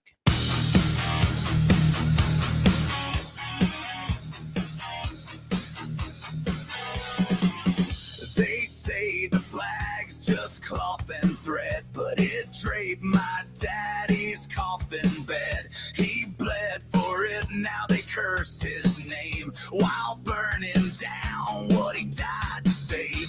I don't bow down, I won't comply. I ain't ashamed to testify. You call it hate, I call it pride. This land is mine, and I won't hide.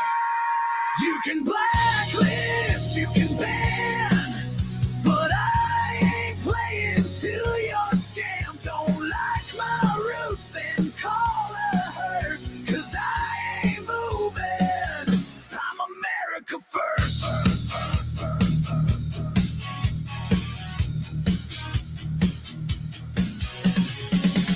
They flood the gates and mock the past, call freedom old and fading fast. But I was raised on grit and grace, and I won't let them take my place. They push their shame, they preach their guilt, tear down the house our fathers built. But I ain't here to beg or curse, I'm here to stand, I'm America first.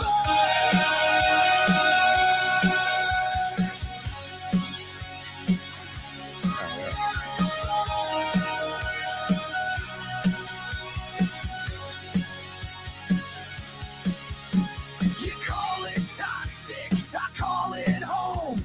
Your new world order, leave me alone. I'm boots and backbone, dirt and steel. This country's more than how you feel.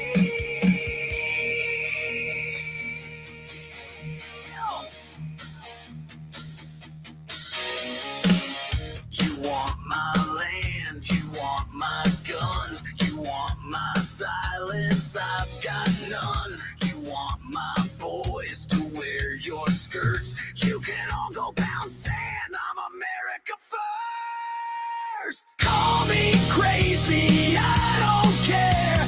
Anti-Semitic, don't you dare. Whatever you got, do your worst. Kiss my ass, 'cause I'm America first.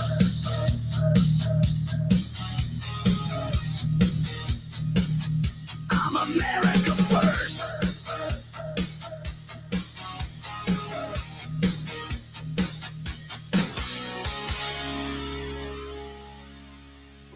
And all right, I mean, hey, nah. Well, I'll tell you right now, I do feel a little bit more patriotic. All right, now let's get into one of my favorite old political commentators, Victor Davis. If you look at the 3 or 4 main categories that adjudicate the health or the malady of an economy, they're pretty good. GDP came in at 3.0. That was not predicted to be that high. So inflation is still tolerable. So you have a good GDP, you have a good jobs report. Of course, we expect the left to discount it. Chuck Schumer said that these figures are all bogus, even though they're from non-administration sources, government bureaucracies. Bottom line, things are going very well. All of the experts were wrong, and yet the experts do not admit they were wrong. They say we were wrong privately, but we're going to be proved right because either we hope or we expect the economy to do poorly. Which is crazy, by the way. Which is crazy that we got Americans literally preying on the downfall of our economy just for "I told you so." Is literally like, I mean, it's the epitome of pettiness. Like, I'm not even gonna lie, bro. Your pettiness level, it is over 9,000, my friend. You have achieved ultimate pettiness.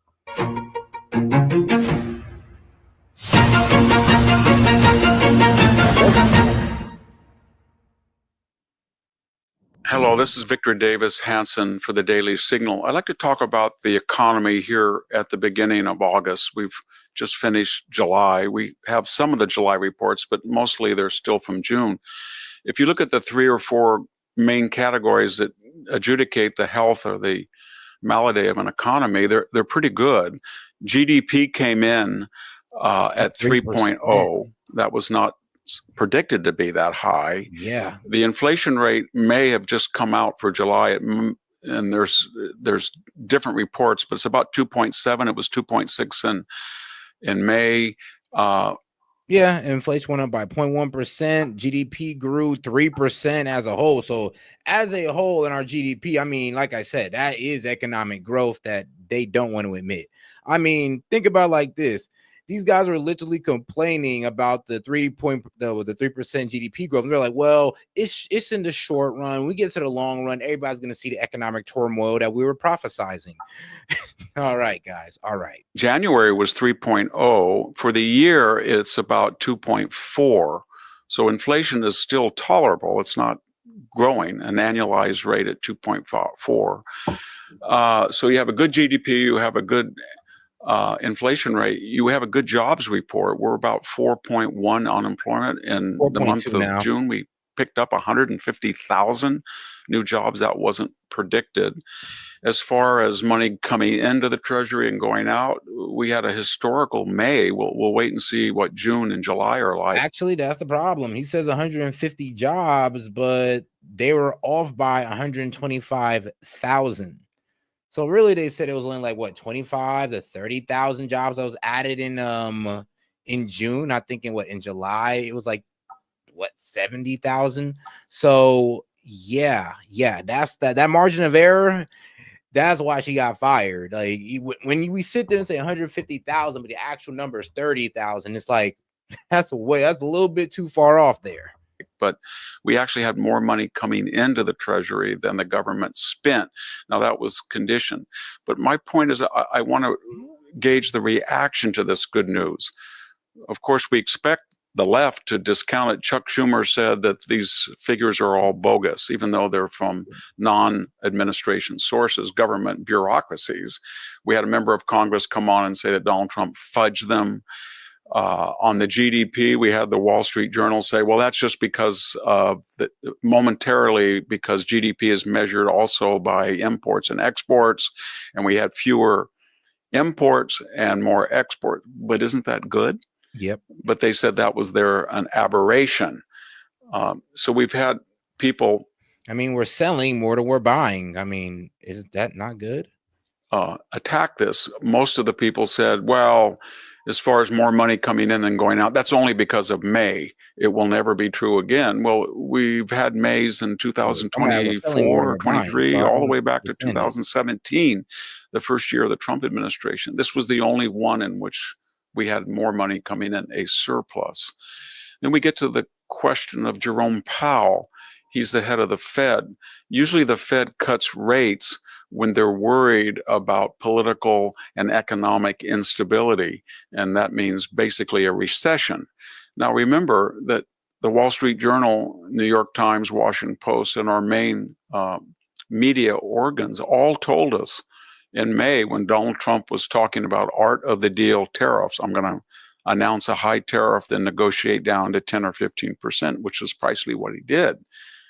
But nevertheless, they said at this time, at the beginning of August, they said midsummer, we were going to have high inflation or stagflation, bad job growth, static GDP. And they said that every country was going to turn on us. Our imports were going to go to zilch and nobody was going to buy from us. Our export was going to go to zilch. And all of that was a lie.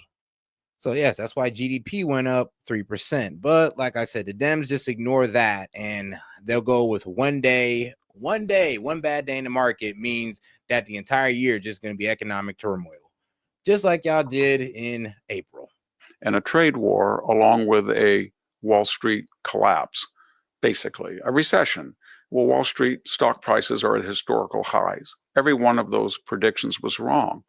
So if they were wrong and the economy is not booming but strong, why would Jerome Powell keep interest rates at that 4.5 Fed rate that translates into almost over 6 and near 7% 30-year mortgages?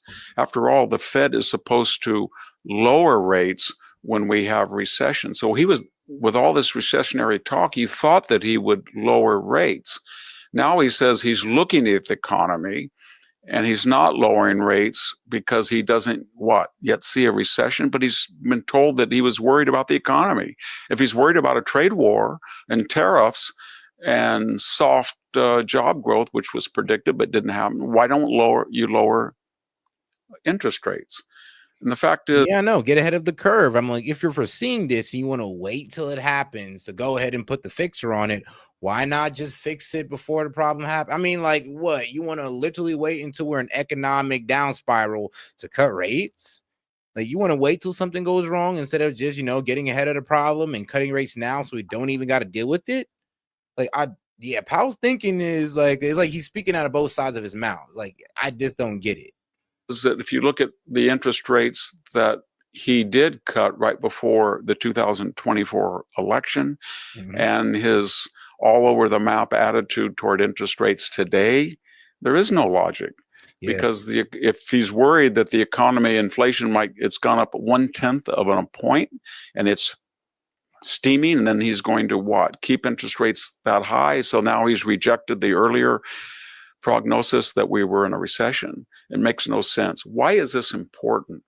Why is this important when the Washington Post says that the numbers are rigged or we're really not as strong as we think we are with GDP, or Jerome Powell can't be consistent and adjudicate rates going up or down based on recession or boom? We're paying $3 billion a day in interest. A day. Our defense budget cost less, that $1 trillion defense budget, than the interest payments per year. Donald Trump is trying to cut taxes and deregulate and grow the economy without increasing the deficit he inherited at about $2 trillion, $1.92 trillion. He thinks that eventually an expanded economy will bring in new revenue, sort of supply side economics. But in the short time, he does not want to grow that deficit by giving tax cuts. And so what is he doing? He thinks the tariffs will bring in, without hurting GDP here or abroad, about $1/3 trillion. He thinks if he can decrease the interest rate by a point or 1.5, he might get another $1/3 trillion, maybe cut the interest cost by $1 billion a day down to $2 billion from $3 billion. And presto, you're already at $2/3 trillion of a $2 trillion dollar. So you're about 1/3 of the way to cut the deficit. That's pretty good when you had tax cuts. That won't happen if the interest rates stay high and the economy stays solid and doesn't give you any reason or worry over an inflationary spiral, which it hasn't so far. Bottom line, things are going very well. All of the experts were wrong, and yet the experts do not admit they were wrong. They say we were wrong privately, but we're going to be proved right because either we hope or we expect the economy to do poorly. My guess is even if it sounds like they want to be the ones to save the economy. So you know what? We're going to wait. Then we're going to wait till something bad happens in the economy. Then we're going to cut rates. And then we're going to go like, see, the Feds had to bail Trump out. And that's just how they're going to spin it. I mean, who knows? The economy cools down and does poorly, Jerome Powell will not cut interest rates. He has a personal stake in this. He feels aggrieved. He feels he has to be vindicated. and he's stubborn, and he will not show the same flexibility he did during the campaign year 2024. Thank you very much. This is Victor Dave Hansen for the Daily Signal. All right, now let's get over to one of Trump's economic advisors. Let's get right into it. Counsel, please take a listen. Kevin Hassett joins me now from the White House. He is the director of the National Economic Council. Kevin, it's good to see you. You and I have known each other for a while. In my experience, you have been respectful, if not always admiring of the. And shout out to Vel. He says, have you heard American Flags by Thomas McDougall? He has some wicked fire patriot songs. Yes, actually. My man Big Wave Dave put me on to the Thomas McDonald songs. He put me on to all of them. I know all of them now. And American Flags was one of my favorite, especially when the one where they had the jets and all that flying over. That was lit. Independence and the believability of government data. How comfortable or uncomfortable are you, Kevin, with the president's decision today to fire the commissioner of the Bureau of Labor Statistics? You know, if you look at what's been happening to the payroll data, especially, then it's been subject to massive revisions. Really, it began during COVID, where the mean absolute revision was north of 100,000 jobs, which is often meaning the revision is bigger than the typical number. And after COVID, it didn't really get much better. And so there's a heck of a lot of noisiness in the labor market data right now, which is bad for markets, it's bad for transparency, and it's something that I think a fresh set of eyes should. Yeah, that's the problem. The revision is usually bigger than the typical number. So for it to go down, it's almost like I said, you got to answer that question on, well, how'd you add so many jobs to this statistic or to your numbers? And usually when revision happens, you guys usually go up like, oh, no, actually, no, we were wrong. There are actually more jobs that are increased. Let's be real. Like usually goes up, but this time it went dramatically in the other direction. But let's all blame Trump, though. Let's blame Trump. He done cooked the books, even though he don't got no type of control over the Bureau of Labor Statistics. None at all. But it's all Trump's fault, though, right? Really look at and try to fix, because the jobs number. Hey, shouts out, man. Fox Chase, 8 months in. What's good, brother? He says, I have liberal fatigue. Yeah, don't we all, my friend? Don't we all? But yes, this is the lady that miscalculated the numbers. I mean, yes, Erica. So, Commissioner of Labor Statistics. She's the one who effed up. She's the commissioner. It falls on her. She got the number dramatically wrong outside of the margin of error, which my man Parabolic says about 4 to 8%. So if she projected basically 133,000 jobs or so, and she says, oh, no, actually, we got to take back 100,000 of those jobs, that's definitely going outside the margin of error. It's like, yo, you were dramatically wrong. Like, what's going on over there? You know, they need to be independently produced, but they need to be reliable and not subject to massive revisions. And so there needs to be a big research project over at BLS to figure out why is it that the numbers are so unreliable these days? Why are they being revised so much? And to put it in perspective, the revision over the last 2 months outside of the COVID years is the biggest we've seen since the 1970s. And we're in an age where there's so much data everywhere and everybody's got a computer and there's so many ways to scrape things and learn things, that to have data that's way noisier now than it was 10, 15 years ago. Do you see what I'm talking about?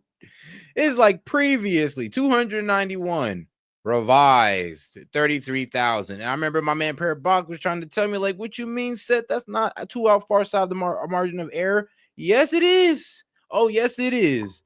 I mean, if it had just went down to like 280, 270, that's not too bad. But revised down to 33,000 is like, lady, where were you getting these numbers from? What were you doing? Pulling jobs out the fucking sky? Like, good Lord. And shout out to my man Karim. He says, here's a song for y'all tropers. Well, here's a song for y'all topers, the Patriot. Gotcha. It's really something that people should be puzzling over. And so I think a fresh set of eyes helping folks with that problem is the right answer. That's what the president's judgment is too. Kevin, forgive me, though. That's not what the president said. The president said that this was politicized, that this was intentionally manipulated to deceive the markets and deceive the country. I mean, I wouldn't say intentional, but it definitely did deceive the nation, deceive the country. Like, that's the problem, because then we'd have put on a stronger argument on power to be like, yo, you need to cut the race. That little slowdown you was talking about in the job market, well, here it is, my friend. But when we're getting these fudge numbers, we can't make the right decisions, especially when the numbers are that far out, when the numbers are that incorrect. That's even worse. I mean, we're making completely wrong decisions on false numbers. And even if the numbers are good, they're still false numbers, and that means we're going off bad information. What you just outlined is a perfectly acceptable academic inquiry into the methodology of government data collection. But that's not what the president said. Well, the president just saw massive revisions right after he saw some very good numbers. I can see where y'all saying it's intentional. I see it, but it's just like they intentionally made him look good just to pull the rug up under them. And I get that the libs are going to freak out and try to blame it on him, but like sensible people are going to look at this and be like, yo, who's ever in the Bureau of Statistics, like a Bureau of Labor Statistics, like, yeah, you gotta go. You can't be that wrong and expect to keep your job. I think sensible people are going to understand, like, this is mainly on her. And if she did it under, well, I'm gonna be real with you, if she did it under any type of, I guess, maliciousness, then, or being malicious about it, I don't know. I feel like she did it in the opposite direction. Then she'd reported low numbers, then it's revised, then we got like skyrocketing high numbers. I feel like she should have reported, if this was like, against Trump, she'd have reported 33 low numbers. She'd reported that 33,000, which is the actual number, or let's say that would have been the fake number. Let's say that had been the fake number, and then it had got reported. The revised number would have been like 100K plus. That would have been salacious. That would have been, I'd have been like, all right, yeah, y'all doing some funny business. But it going in the opposite direction, it's hard for me to put that on them. He said, oh, yes. And shout out my man. Shout out my man, Maine. He says, said Project Veritas on the Fed. I mean, shoot, they need to. And it would be very unfortunate if the data agencies kept revising. And if you go back and look at the pattern of revisions in the Biden administration, you could see how a political person would look at that and say, oh, there's partisan bias in those numbers. I can remember way back in the day, there was a huge GDP number that came out right before President Obama was running against Mitt Romney, and then that whole thing got revised away after the election. I think people worry about partisanship and data all the time, and they're right to worry about it. But in the end, what we need is to make sure that the data are reliable and transparent and aren't being revised all over the place, because when they're being revised all over the place, it creates at times the suspicion that something's wrong with the numbers. Cynthia Loomis, Republican of Wyoming. Here's the thing, is like, I'm not sure how Trump could take responsibility for getting numbers that was in his favor that made him believe that the job market was doing well. It's like I said, the job market is doing good, but the way them numbers was coming out is that the job market was doing fantastic. So yeah, I mean, I'm not sure how we're able to blame this on Trump, and we're not just gonna go ahead and just look, the white lady that we would see, excuse me, like the Erica lady, yeah, it's her fault, not Trump's. I mean, y'all could say he's firing the messenger, but here's the thing: when you're that drastically wrong, when it goes outside the margin of error completely, I mean, like, it's almost unexcusable how wrong she got it, then yeah, there gotta be repercussions.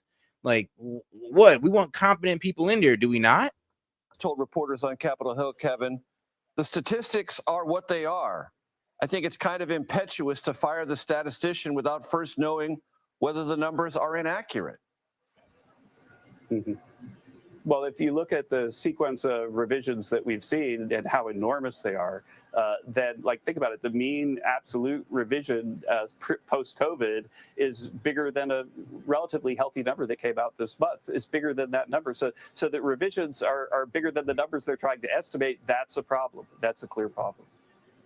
When others in your realm, meaning other economic advisors to the president, talked to reporters earlier today, they did not dispute the numbers. They found underlying parts of the data that pointed in positive directions, wage growth and the like, but they didn't dispute the numbers. They said, well, we're not so happy with them, but the numbers are what they are.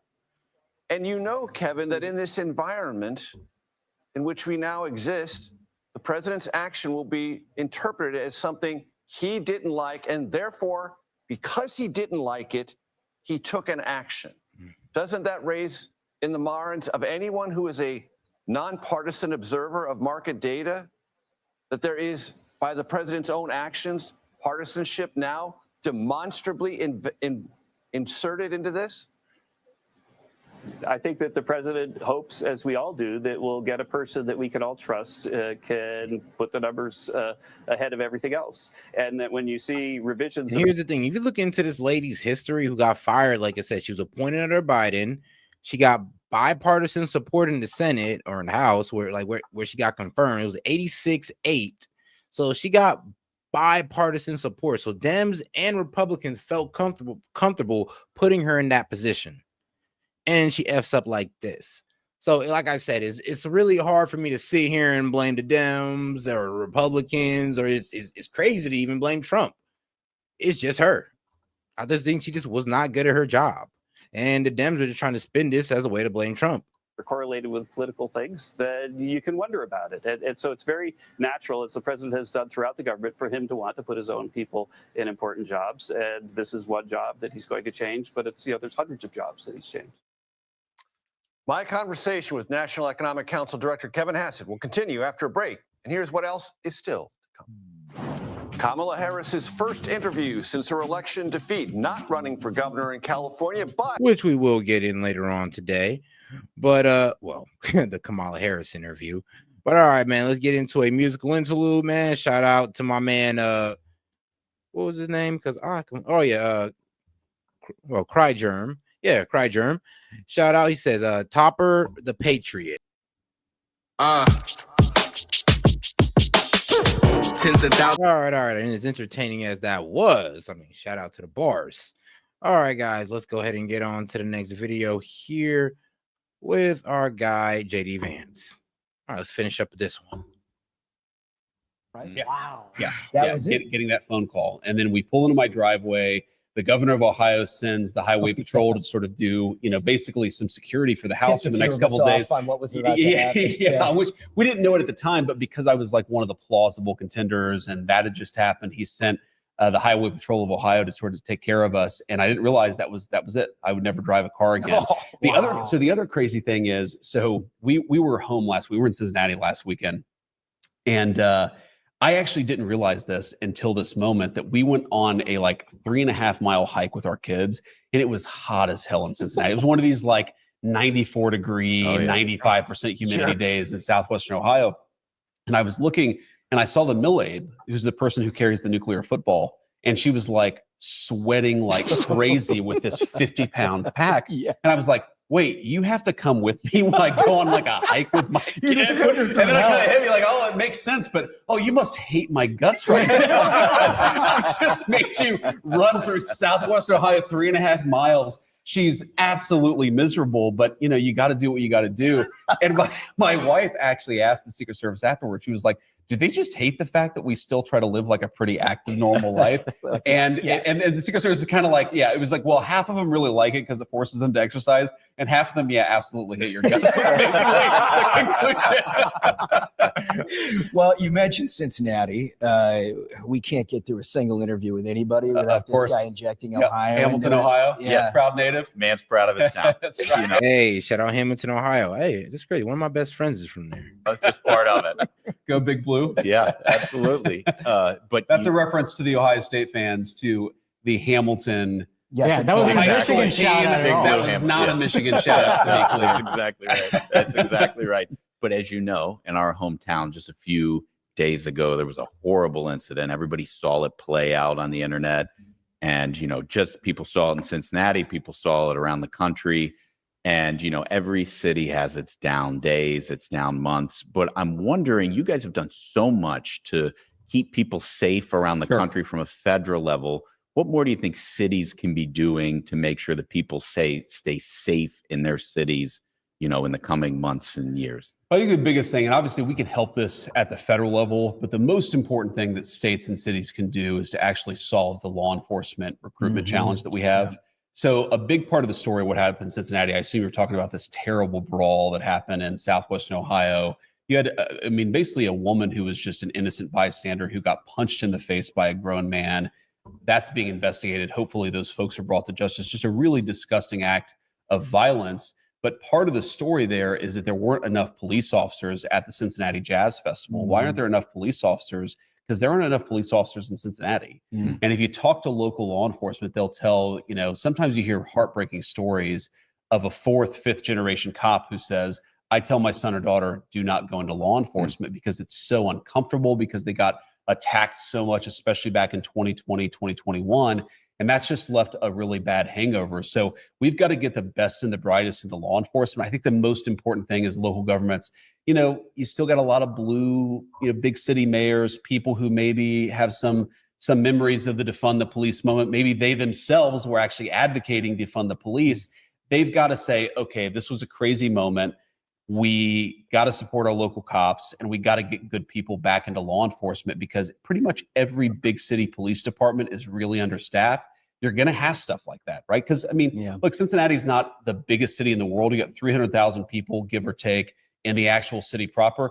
You're going to have, of 300,000 people, sometimes you're going to have misbehavior. You got to make sure local law enforcement is there to respond to it, so you don't have this really disgusting street brawl that just went on and on and on.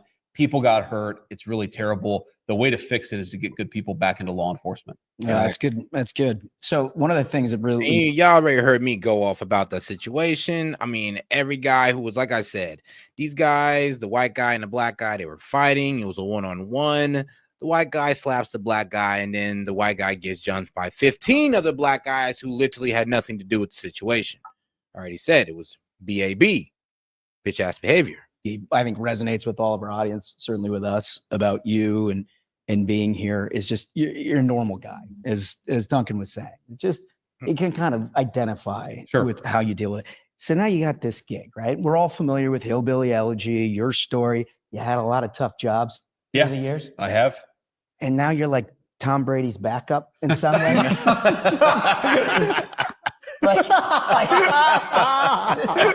That's good, right? That makes me feel like shit. That's a good way of putting it. I'm the backup to the GOAT. That's a very good way of putting it. So, I mean, you're at the Naval Observatory. Yeah, beautiful piece. that is the one thing I will say. I think I've got definitely the best residence. Yeah, the president even will say that. Give us a little insight into the day in the life. Like, I know you're working all the time, and I don't mean to undermine that, but you got this big, beautiful piece of land. You got your kids out playing in the yard. You're doing stuff. Like, give us a little flavor for what that's like. So the vice president's residence, which is on the old Naval Observatory, is about 40 or so acres of completely private space. And then, outside of business hours, the Naval Observatory is empty. So we've got probably 130 acres of just our own space. Wow. And it's amazing for the kids. So an 8-year-old, 5-year-old, and then a 3-year-old, they've got plenty of room to run around.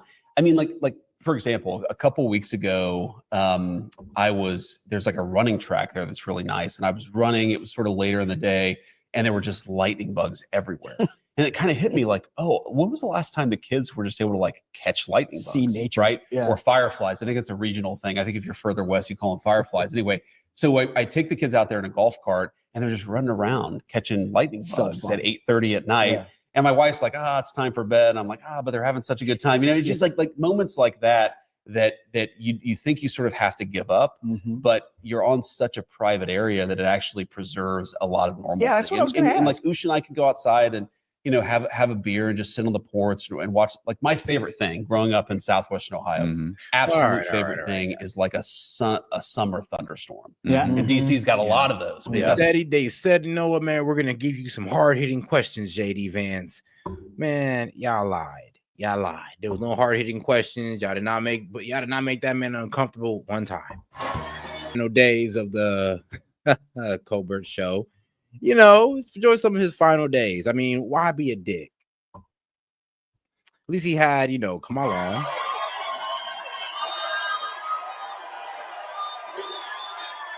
There. About 7 days, 107 days of her campaign that she lost. And remember, Kamala, you lost on it. Now, it'd have been nice. I mean, it'd have been low-key a nice achievement if you'd have won, but no, you lost. And now you're writing a book about it. I mean, well, shoot. And shout out to our man Tavel. He says Benny Johnson is contact with Holly, the lady that was knocked out. She is an Ohio native, single mom, and small business owner. Okay, yes, I heard about that. Yeah, hold on. What, did somebody say something crazy? I think I seen somebody say that she was like from Russia or something, but yeah, the lady's name is Holly. Ohio native, single mother, small business owner, I believe in that area too, because the Rib Jazz Fest It isn't like the downtown. He's getting death threats from who? Who's like, wait, well, why are they sending death threats to her? They should be sending death threats to the guy who punched her. Shoot, I should be sending death. No, I'm sorry. Let me not say that. But somebody should be sending death threats to the guy that punched her. On January 6, 2025, and count out those electoral ballots and certify. First of all, thank you. Now, I'll say this right now. I do not condone death threats being sent to anyone. I am just joking. But if anybody deserves to get a death threat, it's okay. I'm done. Her political stock has like sunken. It is down to the bottom of the floor. Yeah, she has no political stock, basically. Not even enough political stock to come from vice president to be governor of a state. I mean, you'd think that'd be an easy win for an ex-vice president, but I'm just gonna pull up to hear you talk. You don't got that much clout as a vice president. I mean, you don't even got Michelle Obama status, and she was just the first lady. 4 years you was in office, you was not campaigning. It was 4 years you was, well, at least 3.5 years you was chilling. Kind of sounds like you didn't really get to work it until they threw you in. Well, honestly, when they threw you on stage. Well, let's have a bit of a comedic interlude. Shout out to my man. Well, shout out to Vladstein. I think I've seen this one before, but let's run it back. Why not? Give me your money, bitch. Oh, calm down, bro. You calm down. Just hurry up. Are you a black guy? Are you serious? What? What? Just because I'm robbing you mean I'm black? Well, I mean, why would you think that? I don't know. Maybe because you're robbing me and you're black. How you know I wasn't a white guy? Because, bro, you talk black. Excuse me? Talk black? Sorry. I mean, talk African American. I didn't know black was a language. Look, man, I didn't mean to offend you, okay? I was nervous. How would you feel if I just assumed you was a gardener? I am a gardener. How would you feel if I assumed you was in a mariachi band? I'd be fine with it. I love mariachi. How would you feel if I assumed you was illegal? Oh, okay. Calm down. That's too far. Who you been talking to? Doesn't feel too good, does it? Okay, how would you feel if I assumed you need to pay child support? How would you feel if I assumed all you did was get drunk and watch soccer? How would you feel if I assumed you only eat chicken and watermelon? How would you feel if I assumed you only eat tacos and fajitas? Well, how would you? Damn, I could really go for a taco right now, actually. Actually, I could do the same. There's actually an amazing taco truck down the street. Oh, really? I got to check that out. You probably won't like it, though, because they don't have grape soda.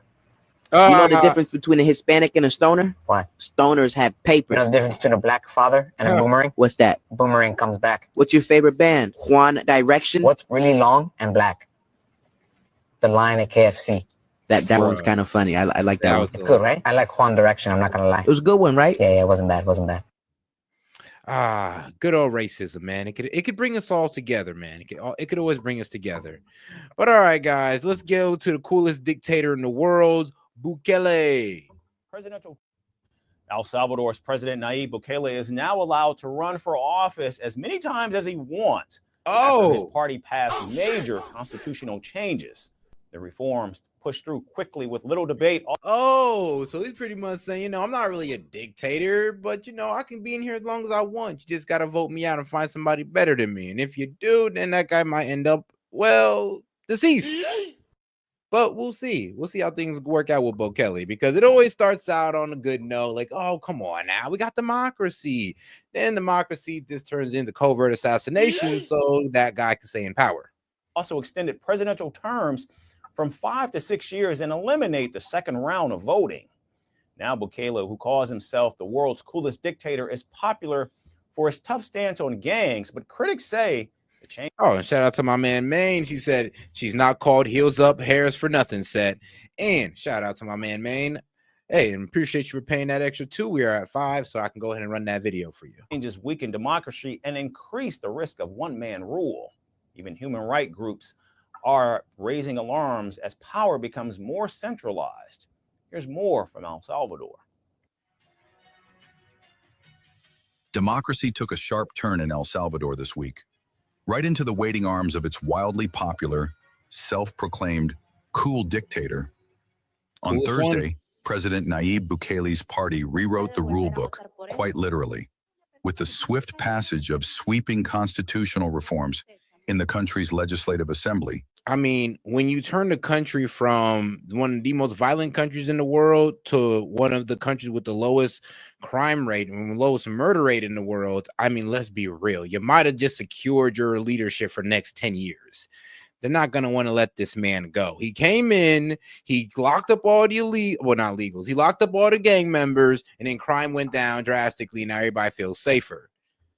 Let's be real.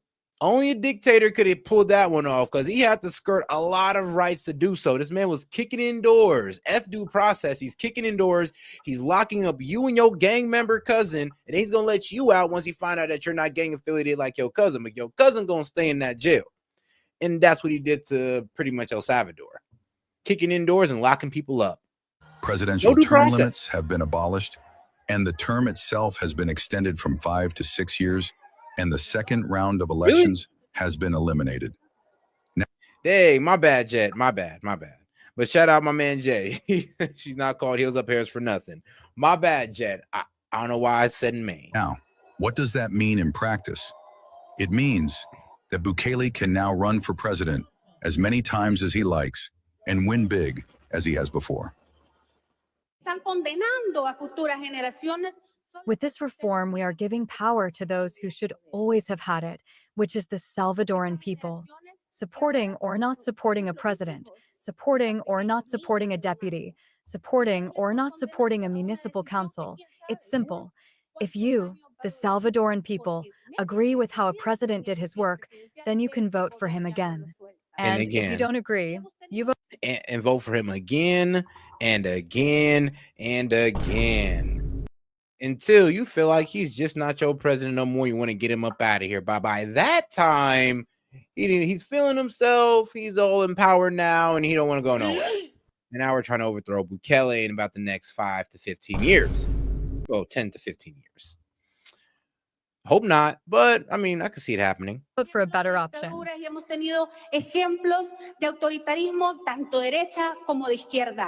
Now the move was pushed through with lightning speed under an expedited procedure that left little room for debate or dissent. With 57 lawmakers from Bukele's New Ideas Party backing the reforms and only 3 votes against, it was less a debate than a coronation. And this is kind of, it's like a dictator kind of worked out well for them because like I said, the man came into power and completely turned around the country. I mean, economic wise, turned it around the crime rate, took care of the gang problem, all within this, all with him just taking power and just cracking down on crime and corruption. And now look where he's at. Now they're going like, bro, we don't want you to leave. We don't want you to leave. This is exactly what the Dems were fearing that was going to happen with Trump. Bro, if this was happening in America, oh my God, you know what? I might actually see the Dems bear arms for once and try to take the Capitol. I might actually see it for once. I could see it happening. It is time to fight. It is time to know that the power has always been and will always be in you. That with these reforms, what we are going to have is more abuses. A small circle in power that is going to want to keep abusing that power, abusing the people. Bro, what? In fact, even the timing was telling. Passed quietly just before a national holiday, while much of the country was tuned out enjoying the summer.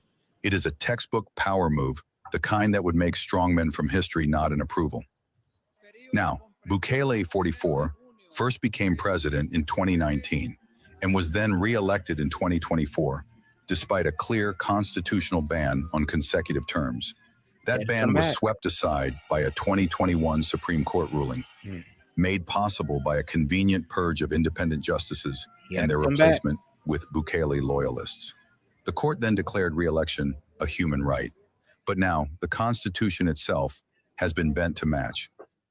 And not everyone is celebrating. Rights groups are sounding alarms too.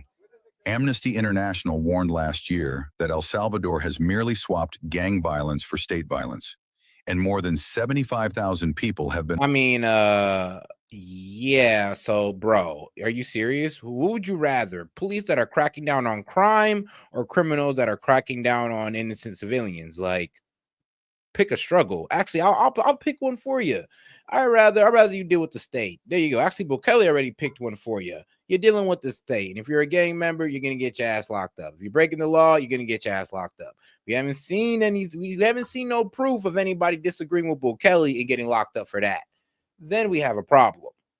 Arrested under Bukele's sweeping anti-gang campaign, many reportedly without charge or due process.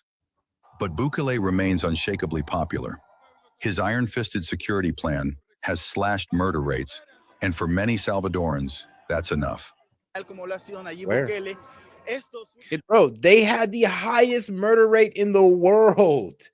Of course, these people are like, no, keep him in there, keep him in there. People were dying on the daily by gang violence. It got out of control. These people were like, did not know what to do.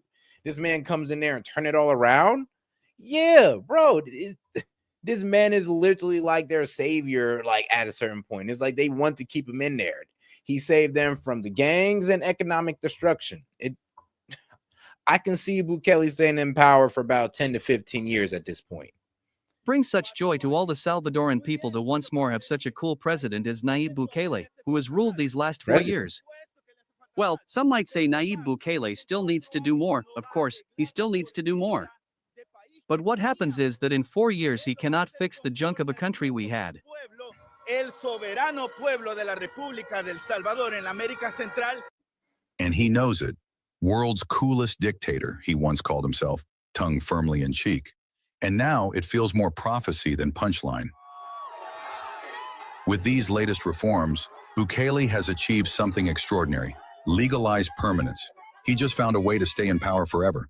Elections will still be held, of course, but with the rules rewritten and the opposition marginalized, El Salvador's political system is starting to feel less like a democracy and more like a one-man show with a rotating calendar. Well, I'm be real with you. We was running this without term limits at a time, and presidents was going back and forth. Let's be honest.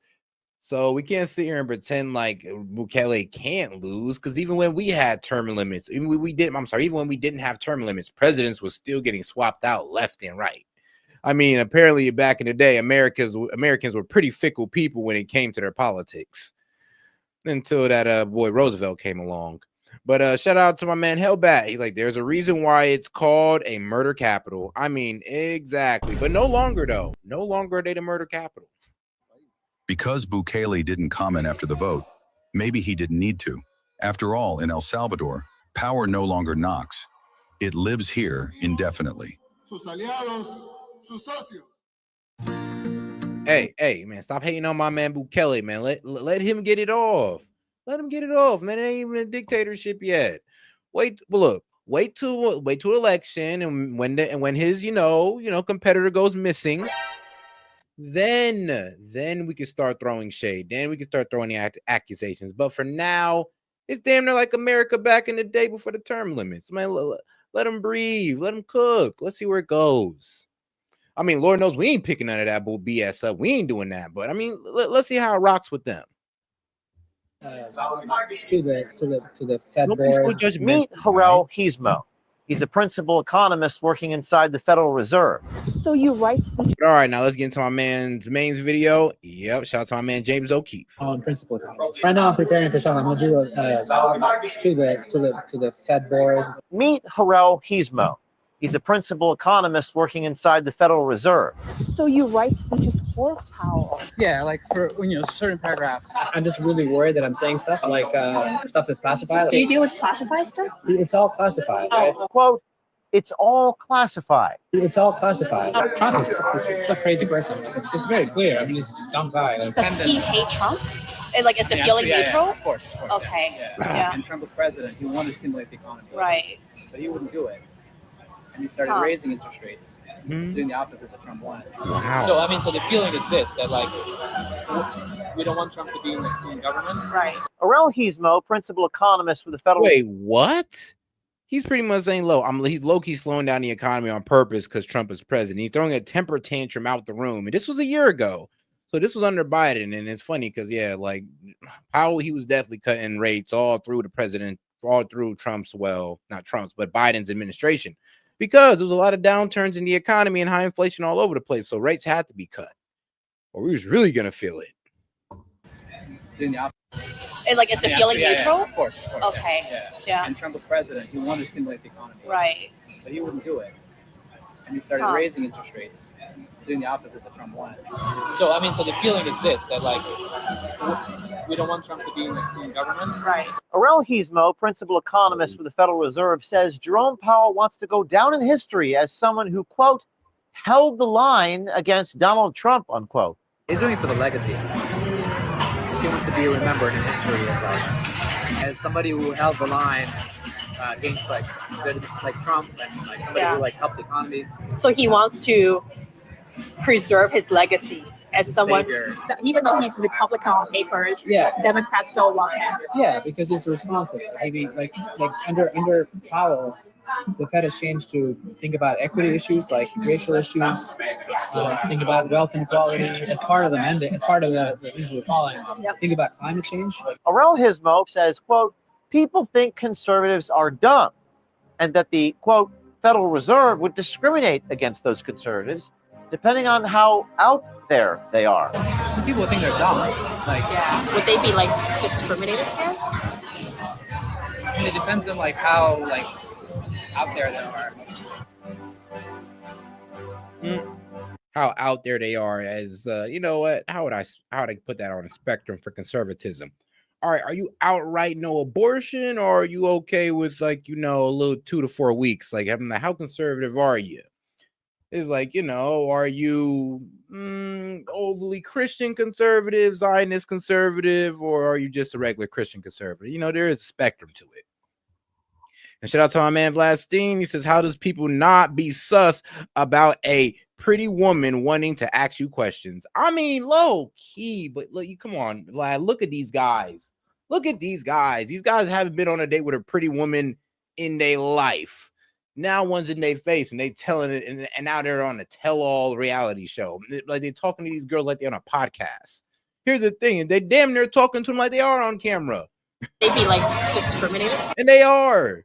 The funny thing is like they're talking like they know they're on camera. Like, let me just tell you all about my boring job. Let me tell you how exciting it is and how I got all this inside information. Why? Because you're a pretty girl. I'm hoping this inside information lets me get inside those jeans. I mean, it depends on like how like out there they are. He's doing it for the legacy as somebody who held the line against like Trump.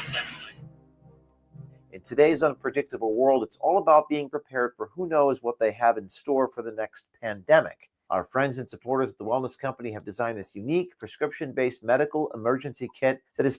All right, O'Keefe, hold on. Save $45 per kit when you order using the code OMG. Or economist? WC.health/OMG today. Are you a senior researcher or economist? What's your title? So I came here as a senior economist, and now I'm principal economist. So you're now a principal economist. Yeah. And so right now I'm preparing for something. I'm gonna do a talk to the Fed board. And what's your expertise? What's your specialty? Sorry.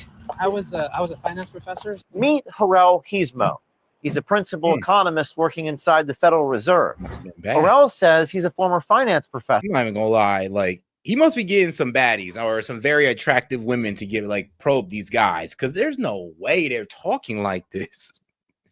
Like, to be quite honest, like, bro, if any girl was to sit there and press me on my day job like that, and I know I deal with it like classified information, or I deal with information involving the government and all that, I'm hush hush. I'm shelling up. I'm skirting the conversation to my hobbies. And if she keeps trying to press on that, I'm like, well, I see. I'm just gonna frame her as a gold digger, but I know she's some type of, you know, spy or, you know, asset, and I'm just gonna shake her hand and leave. It's as simple as that. But if you're thirsty, you're gonna have a tell-all moment with her. And is called on as a subject matter expert to write speeches for Jerome Powell, the chairman of the Board of Governors for the Federal Reserve. The Federal Reserve is the central banking system of the United States. Their main duties include national monetary policy, supervising and regulating banks, and maintaining financial stability. Our subject disclosed details in regards to his roles within the Federal Reserve. I have to write a speech for her, for him, for Powell now. And then he puts his own flavor on it. So you write speeches for Powell? That's one of it. Okay. I'm not a speech writer, but like, if it's a topic that, you know, that you might help asking. You said you are one of the people who helps to write speeches for him. Yeah, like for, you know, certain paragraphs. So like they get grilled by Congress on all kinds of different topics.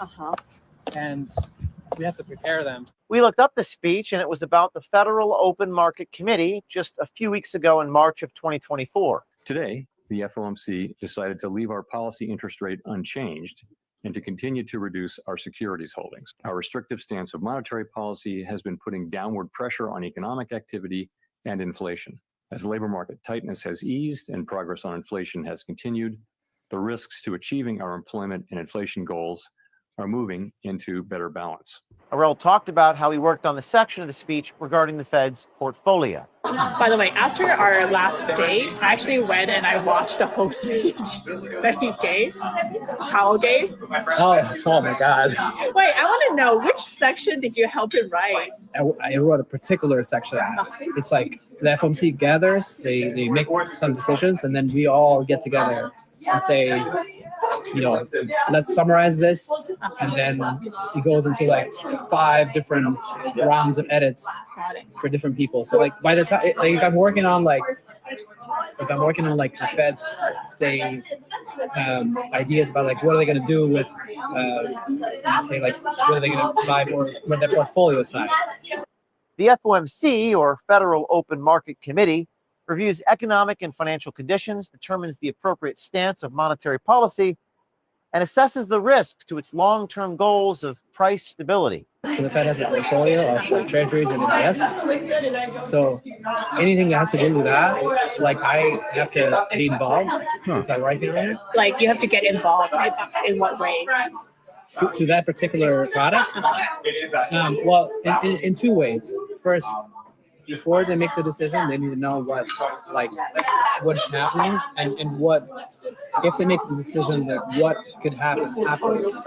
And let me just use a non-Fed example, because I'm just really worried that I'm saying stuff like stuff that's classified. Like I just don't want to. Oh, okay. So do you deal with classified stuff? It's all classified. Right? Oh, okay. Arel, principal economist at the Federal Reserve, states, quote, "It's all classified." Now, the Federal Reserve is known for its lack of transparency. It makes some of the most important policies that impact American finances and abolish the Fed. I mean, bro, honestly, I just hate the Fed. I'm gonna be honest with you. The fact that it operates outside the government and outside the people, and let's be real, they operate outside of us, but they control let's be real, the price of what we borrow money at. That's crazy to me. I mean, I feel like that should be in the hands of the government that's supposed to be for the people, by the people. But I mean, look how well that's working. But I mean, it's better than just having this outside entity outside of us and the government that's controlling our money. I mean, that's a bit wild. Day-to-day lives of all Americans. Arel, principal economist for the Federal Reserve, goes on to speak about Jerome Powell's relationship with Donald Trump. Trump is a crazy person. It's very clear. I mean, he's a dumb guy. What? I mean, just like what do you say about him? Like that's what? The same thing as you say about Trump. You would say like Trump is just weird. Like weird or just stupid. Big Trumper. No. I'm a liberal. Okay, so you're Biden, right? What do you mean you're Biden? Like you support Biden? I do. Yeah. Okay. Like Trump hates him. Trump wanted to fire him, but he couldn't because his independent. Does he hate Trump? And is the feeling neutral? Yeah, of course. Okay. Obviously. So Trump is and this is a year ago, so obviously feelings ain't changed. Trump nominated him and Congress approved it. Uh-huh. And then as soon as he became chair, Trump wanted him to lower interest rates. Because when you lower interest rates, it stimulates the economy. Yeah. And Trump was president, he wanted to stimulate the economy. Right. But he wouldn't do it. And he started raising interest rates, doing the opposite that Trump wanted. Trump tried to find all the loopholes to fire him. So they don't get along? No. So does he get along with Biden? He does. He would Biden administration. Yeah. Biden would want interest rates to go lower. Yep. At the same time, he doesn't want inflation. Okay. Inflation is bad. Everybody's complaining But about inflation is not really an issue anymore, is it? Well, that's because we've been increasing rates for a little while. But you think inflation is still a problem for us right now? Not at the moment. Arel Heasmo, principal economist with the Federal Reserve, says Jerome Powell wants to go down in history as someone who, quote, held the line against Donald Trump, unquote. He's doing it for the legacy. He needs to be remembered in history. You think he wants to be remembered for what he's done? He wants to go down in history. Yeah. As what? As somebody who held the line against like Trump and somebody who helped the economy out of COVID, drag with under. It's pretty amazing we haven't had a recession, to be honest. After COVID, everything shut down, and the economy just keep going up. Stock markets is going up. So he wants to. So apparently, Powell think he's saving the world from behind the Fed chair. He's like, I'm holding out against Trump by not cutting interest rate and not allowing for the economic prosperity. I mean, ain't that crazy? Ain't that crazy? I mean, what is this saying? I mean, what, cutting off your nose to spite your face? Preserve his legacy as someone, as a savior for America, and kept us out of a recession, and fought against Trump. And you know, like, there's all kinds of stuff that comes to his desk that he says no, because this is going to jeopardize the legacy of the Fed or my legacy as a chair. Aurel Hismo speaks to how Jerome Powell doesn't want to create a recession during an election year. He is slow rolling the solution, basically. Well, because he doesn't want to create a recession. Okay, so he knows how to fix it. Well, I mean, he doesn't know, but like, it's like he doesn't want to make any. Like, imagine you're a doctor and you're trying to like give somebody a dose or something. You give them a little bit to see how their body reacts, and give them a little more. Yep. And you can give them a big dose, but then they get huge side effects. I see. So that's the worry. Like, the side effect is a recession. The economy can crash. Right. And obviously, he wouldn't want that during an election year. Or, I mean, he because wouldn't that would want hurt Biden, right? Yeah. Because a recession means people lose like their homes, and people will like lose their jobs. And people might die like from homelessness. So keeping rates high and limiting investment with high rates. I mean, what else? What is this man really going for? Like, bro, he said, well, he don't want to cut rates because he don't want to cause a recession. I mean, like, well, keeping interest rates high that's pretty much going to do it. That's going to do it, my friend. When it's easier to get loans and it's cheaper on the interest rate, yeah, that promotes spending. That promotes investing. So if he's trying to avoid a recession, then yeah, he might want to cut the rates to at least the rate of one of our competitors. I mean, we're not expecting like Switzerland rates here with like 0.4%, but going from 4 to 3 to 2.5, that would be nice. Like medical bills, or like it's a big, it's people's lives. Aurel Hismo, principal economist at the Federal Reserve, says, quote, people think conservatives are dumb, and that the, quote, Federal Reserve would discriminate against those conservatives depending on how out there they are, unquote. I don't think there are any conservatives in the field. Do you work with any? I don't think so. All the people I work with are academics. Do you think they'll be treated differently in your organization? People think they're dumb. Like, would they be like discriminated against? I mean, it depends on like how like out there they are. The problem with Trump is that you can't have like Trump's voters are not voting for him for logical reasons. So I mean, so the feeling is this, that like for logical we don't reasons. want Trump to be in the government, right? But if he comes, we're still going to try to do the best we can for the country. Now, if he messes up, if he does something stupid, then we have to fix it. So he like removed a lot of regulations and stripped that, and made that entity like really weak. So now the Fed has to be like, oh, we have to kind of like do something more to regulate. Hold on. So you cut back regulations.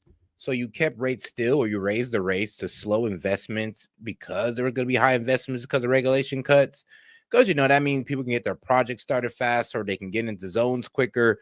I mean, what are you saying, bro? You're pretty much saying that you stalled the economy. You stalled economic growth. What he did, basically to offset what Trump did. So you guys basically introduced a new regulation to basically sit on top of his. But sit on top of the stuff they stripped.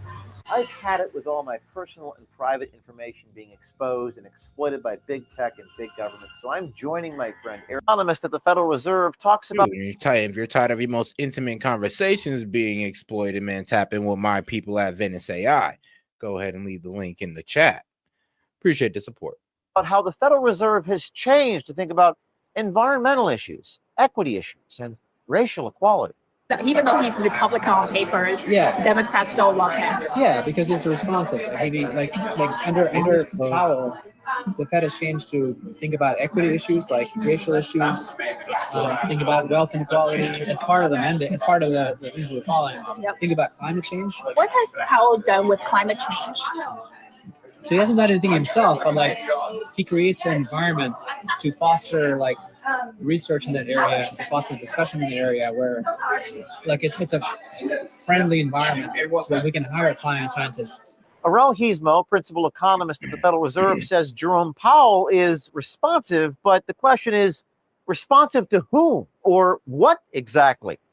We're establishing in this video that the Federal Reserve is not just determining interest rates, but making policies for desired policy outcomes. So who is determining which of these issues to push? Equity and climate change are known as ESG issues, global issues, and they've been shown to be bad for the bottom line. Why is the Federal Reserve implementing these policies, and how is it impacting society at large? This video is part of an ongoing series that we're doing inside the crypto mafia, the Federal Reserve, the Security and Exchange Commission. If you're on the inside of any of these institutions, reach out to us. This is how we get the information. DM us on Signal, on X or Instagram. Reach out to us at tips.o'keefemediagroup.com. And if you want to be like the brave American swiper who obtained this story, and by the way, we're sending this person a check for $5,000. If you want to be like her and be brave, reach out to us at. And I mean, yeah, if you want to be like her and get out there in the field, shoot, hey man, I'd applaud you. But you're attractive women only, apparently, man. You gotta be attractive enough to make a guy tell all of his secrets to you on accident. It's like you're not even trying. He like you were thinking of the question and he answered it anyway. It's like it's a beautiful thing. But all right, guys, let's get into this Candace Owens and Tucker Carlson interview.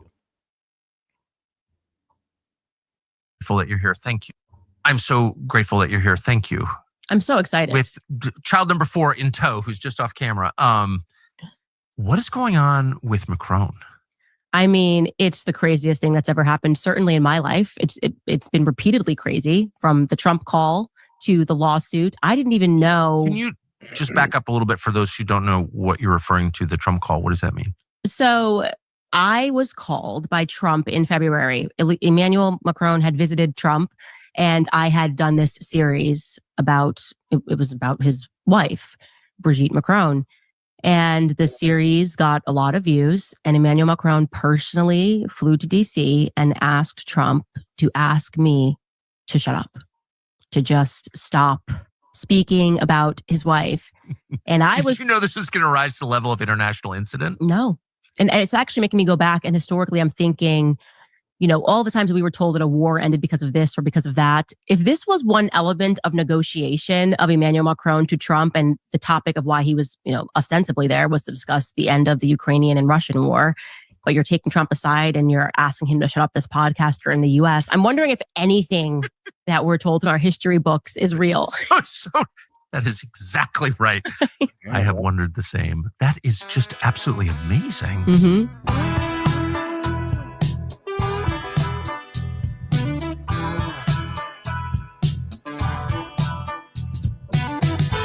Don't do you dirty with the dance on you. But I do like it. So he's a viewer. We know that. He is a viewer, him and his wife and their entire entourage. They watch every minute of my show. Trump certainly didn't. I know Trump, I think, stays much more in the mainstream media. Yes. In terms of watching what he watches.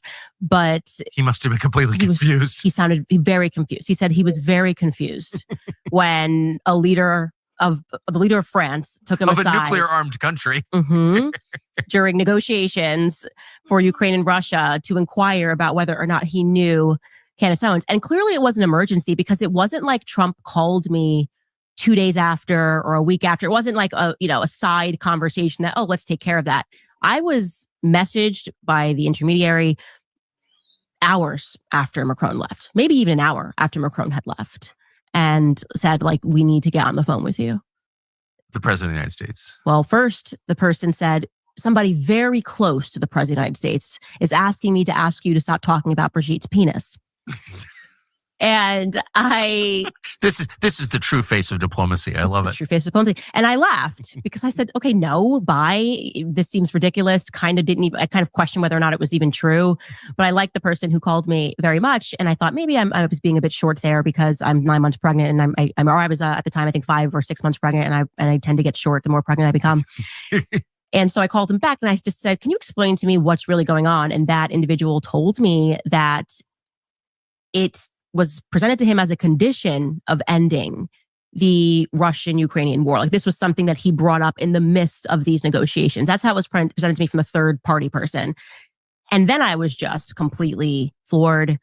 And I just took a second, looked at my husband, and the first thing we said to one another is, no one will ever believe us. Like, this is beyond the realm of things that could be plausible. They're going to think I'm making this up and I'm lying. And even when I did eventually tell the story months later, people were like, this, there's no way that this could have happened. And until Trump didn't deny it. And then, of course, Emmanuel Macron is now suing me, and he included, as a part of the lawsuit, he referred to that phone call and how he believes that presenting it as an element of the Ukraine-Russian war was wrong. Like he was like, and so he's nitpicking there. But so what is he suing you over? What does the suit claim?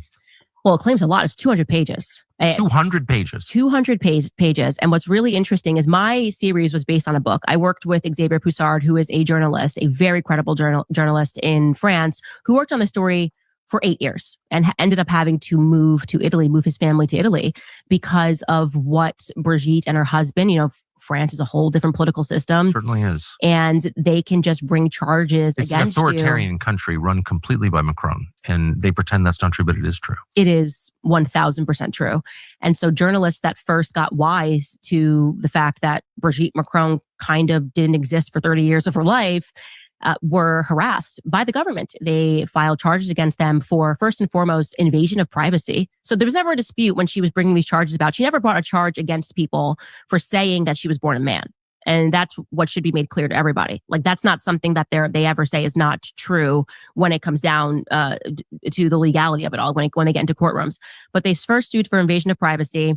Then they sued for defamation regarding a statement, an error that the woman had made investigating when she said, in my opinion, this document is fake. But that document actually was real. It was a birth certificate relating to somebody in the story.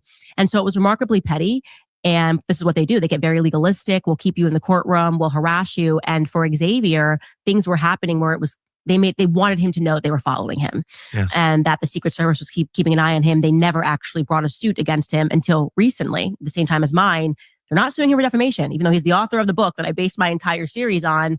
They are instead suing him for cyberbullying. Cyberbullying ahead of state? Mm-hmm. You can do that I in should Europe. just say, because it's true, that the French intelligence services, everyone makes fun of France as incompetent and weak, but their intel services are not incompetent or weak. And after probably CIA, Mossad, maybe the Russian intel services, like, they are feared. Mm-hmm. And they should be feared. They are feared. Mm-hmm. They are feared. That they're very competent. They're violent.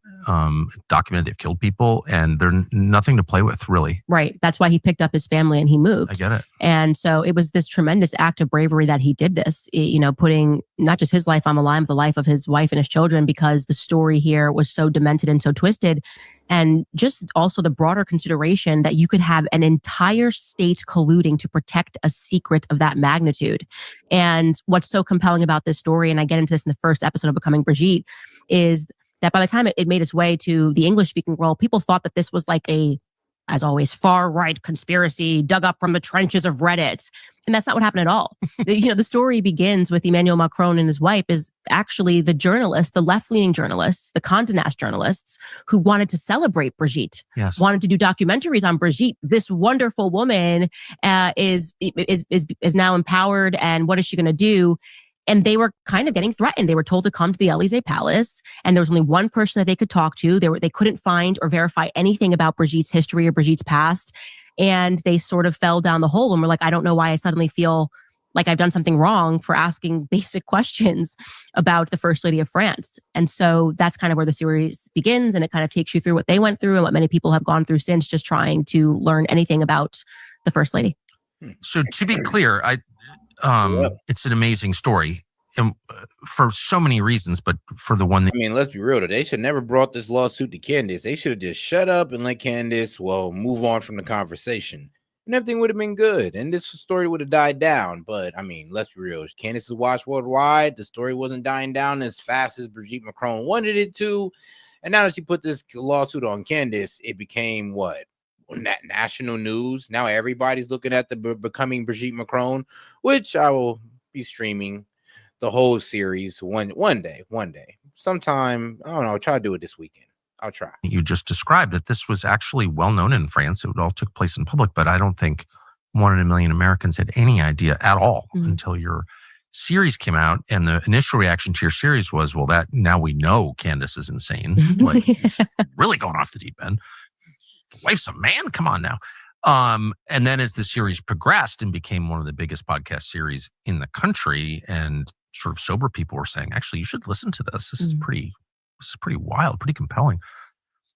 But I just want to get to the lawsuit. So like they're suing you for defamation. For things that I never said, which is they know that this lawsuit, this is why I called it a PR strategy. This lawsuit was filed for the press, right? Because she just lost her defamation case against 2 journalists in France. And now everyone was reporting, wait, you said that this was the big case that proved, or you presented it as if you were suing them on this claim of you being a man or a woman. And now you've lost that in France. This is your home territory. What's going on? And so I think she called the lawyers and were like, just file a lawsuit, because it's very sloppy. The points run into one another. Like, first, they argue that I'm doing it for money. Then they make the argument that I was fired for speaking about it. So that doesn't make any sense. It can't be both. And it's a bunch of stuff that I didn't say. They're behaving like mainstream journalists, where they'll take a couple of words that I said, like gangster, criminal and gangster, but then they add their own sentence to it. And they're like, she accused her of being a criminal and a gangster. So it's very sloppy. And what they're doing is they're just biding their time. They don't want the world to look, which this was a very bad mistake, a very bad way to go about it, but they want the world to believe that she has a claim against me, that we're suing, therefore, because this podcaster lied. But it's way too late. I mean, it's everyone is aware of what's happened. This only made the series go viral. Now it's going viral in Asia. I'm getting all of these emails from people in China saying this series is going viral. They're not even on YouTube, so I don't know how they're watching it in China. But it was a mistake, because obviously now people are going, okay, something must be true. A president of a foreign country does not sue a mom that does her podcast in her basement because she spoke something that was not true. Like, there's clearly something that they want hidden. And so everyone's taking a closer look at the series. Yeah, that's not the way to hide things. Right. The way to hide things is say, poor Candace, nice woman, obviously mentally ill. Mm-hmm. Come on now. Mm-hmm. That's the way to do it. And sophisticated liars do that. Right. So it is interesting. They're responding in a way that clearly is driven by emotion and fear. That's my read. I don't really know why they're responding, of course, but looking at it it's so interesting. You may have noticed this is a great country with bad food. Of course, is chemicals, for example. You ain't lying. That processed food will kill you. Out of it. But there is no seed oils. But masa chips, though, I mean, they could have named it better, but it looks healthy. But all right, guys, back to the show. And there is something also that the way that they're going about this, going after the journalists, thinking that America is the same sort of a beast as France is, and that, well, we have said that you can't ask us any questions, we'll sue you for cyberbullying. There is something cyberbullying, whatever the claims are here. But there is something about it where once you really arrive at a truth, what I find the reaction is for the people that are incensed by the fact that you're presenting that truth is I'll impoverish you. Yeah. And I've seen this over and over again. It's like, okay, she told the truth, but our response to that is going to be demands that she get fired, right? She should lose her livelihood for speaking the truth. She should lose, and that's why Jake Tapper, I don't know if you've seen it, you probably haven't because it's Jake Tapper, but he sits down with Tom Clare, who is a lawyer on this case, and Jake Tapper is doing the absolute most to make this just the easiest interview for Tom Clare. He's sitting across from him and he's like, she's deranged and she's crazy and she's a conspiracy theorist. Much so. Jake Tapper said that. Jake Tapper, but so much so that people in the comments were like, now I want to watch the series. His own viewers thought this was just so over the top. But then he turns to Tom Clare and he asks him like a basic question. He's like, what evidence did you present to her that Brigitte's a man? And Tom Clare can't answer the question. He's like, there was you can read the claims. It's extensive. And, we told her that she was a woman. They never presented any evidence. We went to them before we published the series. We were in touch with Tom Clare of Clare and Locke. We sent them a list of questions. We said, look, we won't even do this series if you answer these basic circle yes or no questions. Was Brigitte Macron, the first lady, born a woman? I mean, that basic of questions. Did she ever live as a person named Veronique? Before the transition, temporarily, Brigitte lived as a person named Veronique. They refuse to answer these yes or no questions. Obviously, if you're going to prove actual malice, you have to present to the court, which is, it's obviously a very high bar that's been set, which I don't necessarily even agree with that bar, by the way, New York Times versus Sullivan set. But obviously you have to prove that I acted, I knew the truth and I acted. That's exactly right. I was desperate to get to the truth and said I would stop doing this. Like they said she knew the truth, but I mean, y'all say she knew the truth, but she's still asking questions. Like, let's be real. It's not like the whole, well, I doubt you guys would know this, but I remember it was Cardi B and Tasha K. Like, Tasha K knew that the information she was getting on Cardi B was false about how she had AIDS and all this wild stuff. Yet she was still saying it. And that's why Tasha K lost the defamation case. Now, when it comes to Brigitte Macron, Candace says she's a man. Brigitte Macron has not proved that she's not a man. I mean, that she's a woman. She hasn't proved that she's a woman. So you can't go under it saying that it's malicious because she doesn't know that, well, Brigitte, she can neither confirm nor deny that Brigitte Macron is a woman. Series. We also offered for me to get on a plane and fly to France to interview, to get Brigitte's side of this. You know, I want to make sure I'm not colored by having read Becoming Brigitte and reading the series. There could be another side. And it was essentially a big F you, and said, Tom Clare comes back. She doesn't have to answer your question. That doesn't have to prove to you. So they retained Tom Clare and Libby Locke then, or Tom Clare. So Tom Clare and Libby Locke are married, second marriage for him. But I know them. And they have a law firm, I believe, in suburban DC and Virginia, and that specializes in making people shut up through intimidation. They tried it with me. And in a really brutal, cruel way, I would say, to try and just scare you into shutting up. So that itself, I don't think anyone regards Tom Clare as a good lawyer at all. But certainly, you know, his behavior is designed to intimidate you. So the fact that they hired them at the outset, that's the behavior of someone who just like wants to scare you into shutting up. And the timing of when they first sent us a letter was actually the end of November of last year. We missed the letter because they sent it to an inbox that we would have never been checking. It was a very weird inbox, like where you would go to return a t-shirt. And because we missed that, and I'm glad I missed it because I probably would have been scared. I think they knew, because that was right when I began speaking with Xavier Poussard. And I was in London at the time, and I had agreed to interview him, but nobody knew I was going to do this interview. So what made them suddenly send this intimidating letter? And Tom Clare sent it? Tom Clare sent it. They'd already retained him. They had retained him, and he sent a letter. And I think that they were monitoring Xavier Poussard. I think they were monitoring either his communications or monitoring him. How else would they have known? That he was flying to London to sit down and do an interview with me. And they sent it just a week before I sat down with him. Well, keep in mind, the subject of your story controls some of the most competent intel services in the world. Correct. As a head of state, there are no rules at all. Which is enough to make you a little uncomfortable if you think about it. Yeah. And the fact that they would hire those two lawyers, by the way, his wife, Libby Locke, is Bill Ackman's lawyer, who Ackman uses to make people shut up. Interesting. By sending hysterical letters, screechy letters, threatening to destroy you if you keep talking about the client. I mean, it's really thuggish. Let's just go through, but can we just go through like chronologically how this unfolded? So at the core of the story is the allegation that Brigitte Macron is not who she says she is, and that would include her sex, is not what she says it is. Correct. That she was born a man named Jean-Michel Trogneau.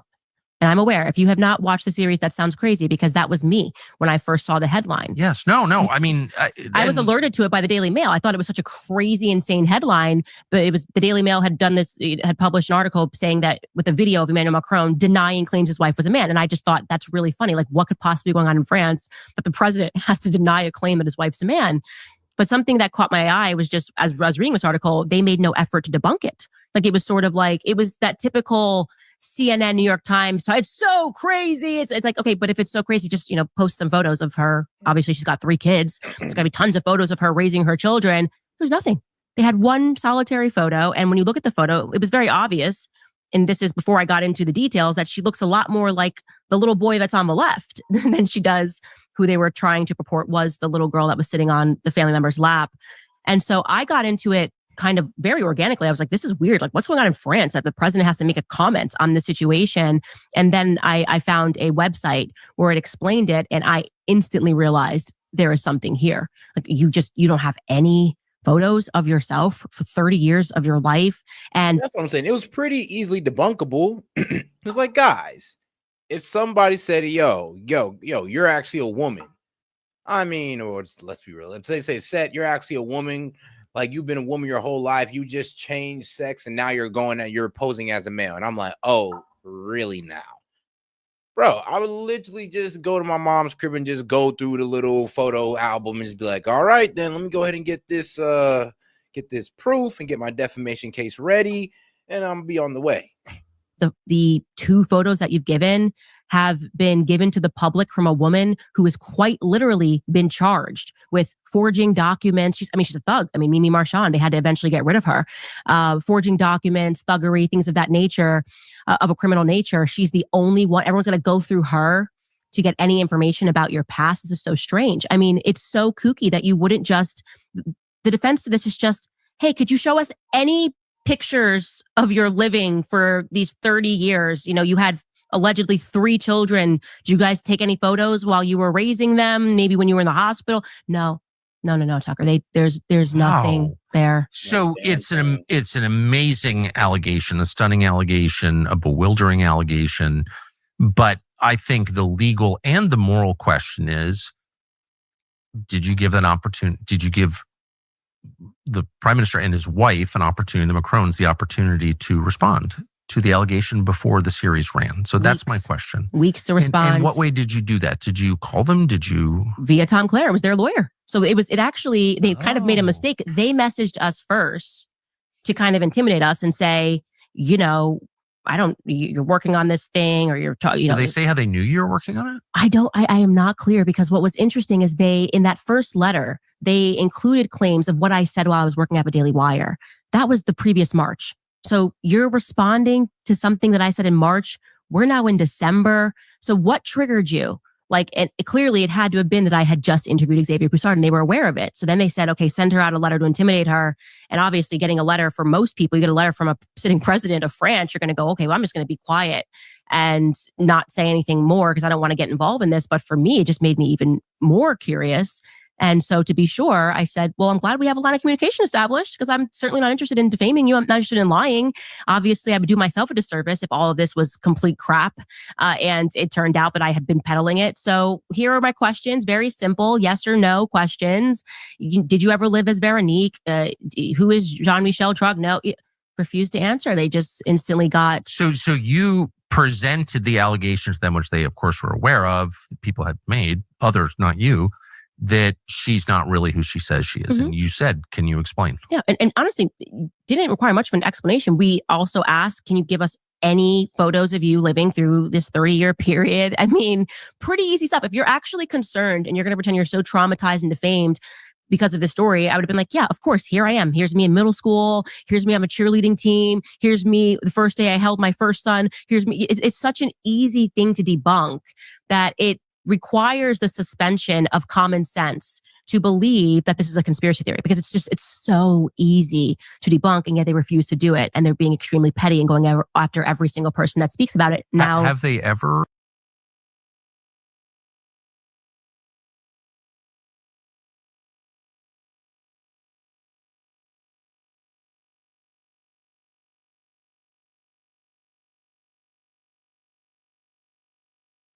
provided that evidence to anybody? No, that's the point. They haven't. To this day. They would have never had to sue anybody, because everyone would have then laughed at them. Like, if someone was working on a story saying that I lived as a man for 30 years, I don't need to lawyer up. I want you to publish that story so that I can then come out and say, this person is a psychopath. Clearly, here is the trove of... Oh, my bad. What I was pretty much saying is that, well, it should be pretty easy for anybody to come out and prove that, they're their sex. It's like, come on now.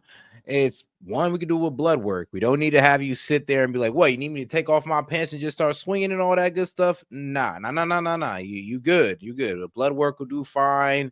I don't know. Baby pictures will also do as well if you don't want to go that far. It should be real easy.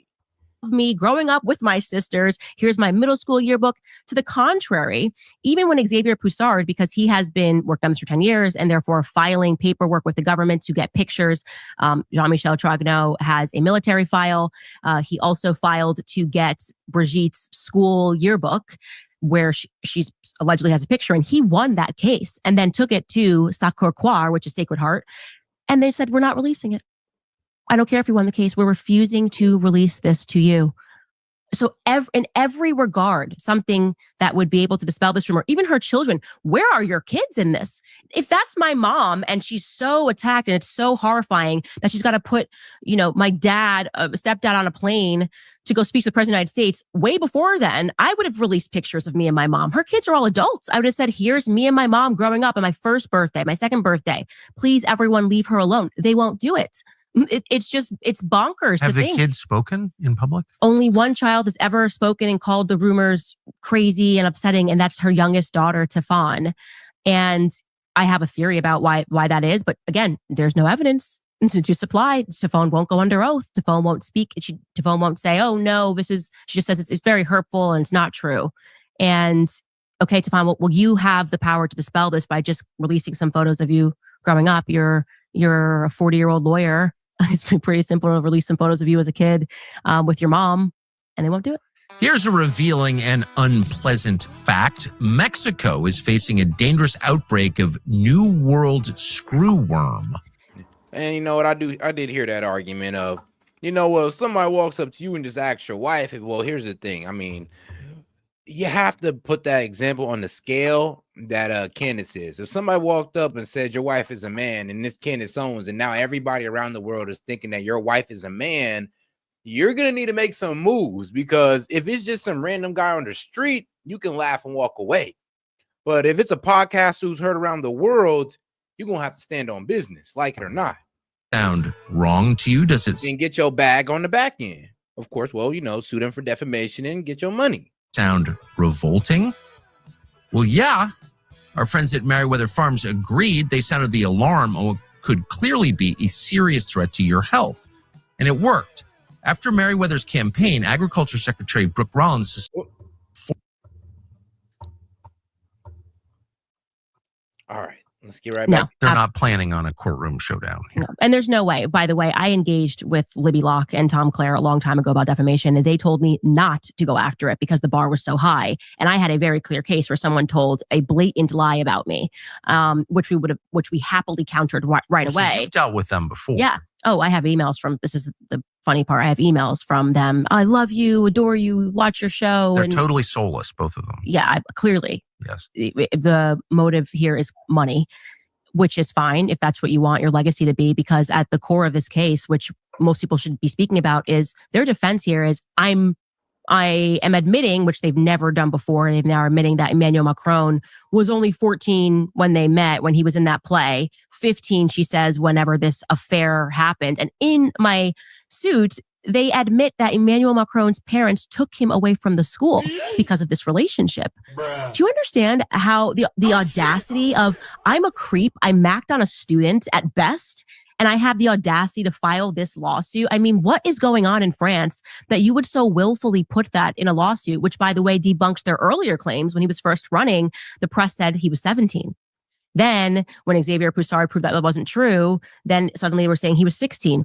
Now we've got them writing that he was 15. But the truth is that Emmanuel Macron was 14, and they can't go back on that truth because she has... Isn't that child molestation? There we go. That's another big thing happening here. She's desperate now to keep it at 15. Brigitte wants to keep it at 15. No, he was 14 when he was in that play that she says that she watched him in. And as you know, 14-year-old boys, I guess as a 40-year-old woman, you would just be so swept away by a 14-year-old child on stage. He was in this play. I'm forgetting the name of it. It's a French name, Mila Kundera's play. And that's when she alleges that she saw him and he just was... ahead of his time, a savant, so brilliant in his demonstration, his ability to act. He's a little kid. He's a child. He's a child, and this is a very creepy, sadistic story. And the more that you learn how much the press lied about that earlier story, I mean, even the press in the beginning, when he was running, even said that Brigitte Macron was this like irresistibly hot teacher. Like they kept comparing her to Claudia Schiffer. And then when Xavier and these journalists got documents and like, pictorial evidence of what Brigitte looked like at that time, she looked like a man in the middle of a transition, and so even that, I mean, the way the press lied to sell this creepy relationship is something that should concern everyone, whether you believe she's a man or not. What you have is a couple that is willfully getting away with, at best, like molestation, sexual perversion, he runs deviance, and he runs the country. This is not some random guy. Mm-mm. Oh, that's... Yeah. And that's not in dispute. No, that's not. It was in dispute because they tried to at first say that he was 17. Now she's saying 15. The truth is Emmanuel Macron was 14. I'll just go with 15 and say that's wrong. Yeah, right? Do we even need to... And 15, I mean, that's a whole different thing. And that was the comments under Jake Tapper's interview with Tom Clare. People, and this is the left, this is his show, were outraged. They were going, how could you defend this? I asked the question to Tom Clare on my show as I unpacked all of the child molestation that surrounds them. It's an entire orbit of people who have been found guilty and have openly admitted to molesting their children. These are their friends, okay? That's why she's angry, because I'm like, it's not just them. It's this guy, this guy, this guy. He funded the campaign, then had to come out and say, yes, I molested my stepson, and the stepdaughter wrote a book about it. A person admitted to that. And these are friends of the Macrons? Oh, yeah. Their current lawyer, okay, who was the finance minister. Brigitte handpicked him to be the finance minister of France. His name is Eric Dupond-Moretti. This was my episode 2 days ago. Of course, because everyone in their orbit just, has an interesting pedophilia story. Do you have any friends who are pedophiles? None. They just can't stop finding friends that are somehow involved in these crazy pedophilia scandals. And Eric... I think that's like the easiest thing to do is to have no pedophile friends. Now, having friends who don't commit no crime at all, I mean, that might be a bit of a hard ask. But having friends that aren't pedos, I mean, that should be easy. That should just be something so easy. Moretti made a name for himself as the lawyer that comes in on behalf of the offending. In this case, it's almost always incest, by the way, in all the cases that he involves himself in. And he convinces the court, as he did in one certain case called the Manouche affair, that, okay, yeah, it is incest. Yeah, he's been raping his daughter. But, and this is what he's famous for, it's happy incest. And he sold to a court and got this guy sentence reduced. He had been raping 2 of his daughters. Come on. I'm not kidding. You can look this up on Wikipedia, no less. And he sold this to the court, coined the phrase along with another person another lawyer who Emmanuel awarded the Medal of Freedom to. And they said to the court in Amiens, which is where Brigitte and Emmanuel are both born, that you should release this guy because he loves his daughter. And now she's 21. And so it doesn't really matter. And honestly, it's the mom's fault. They encouraged them to all sleep together. And so they did. They released him early. And then his daughter tried to escape him and he killed her. So this is the guy who's on the news channels right now saying, we're going to go after Candace Owens because this is a state affair. And he's got this whole glorious story about how I'm being funded by Russia. Because it's always Russia, as we all know. It's got to be Russia. Funded by Russia? His theory was This feels like the kind of end stage of something. Yep. I hate the... Oh, yeah. They were trying to give the man slack. Like, well, Candace is only going after him because I think France recognized Palestine as a state and Russia don't like that and America don't like that. So they want to go after France. So Candace is going after France. I'm just like, bro, Nick, calm down. It's not that serious. The phrase global elite, because it sounds so spooky or whatever, but that's what it is. The depraved. I don't even call them the elite. They're the depraved. And they've just been running the game for so long that they're not even getting creative anymore. But there's always a part of town with depraved people. Like every society has the depraved, the depraved community. But has there been since Rome really a whole class of depraved people with this much power? That's what gets me. I think so. Yeah. The more that I study and the more that I take a look at this picture, because at first, you go through this period where you're going, am I crazy or are they all defending like children being raped? Like this can't be right. Like somebody's going to stand up and say something. And the only thing that you can do in those moments where you're questioning whether or not this could be circumstance is to educate yourself further. Huh. And I find that whatever area they have sort of an inordinate response to, where they're like getting very angry about something that seems so simple, is probably where you should press your thumb the hardest. And I did this with like Sigmund Freud. I kind of said something on my show about how like Sigmund Freud was like a pervert and getting into children and incest, his whole theory, blaming the children for their parents being incestuous. And the reaction across the press, like, how dare she? I'm like, he's dead. Why are you defending this guy? Not American. He did present a theory that these children who were being raped by, by their fathers were actually attracted to them.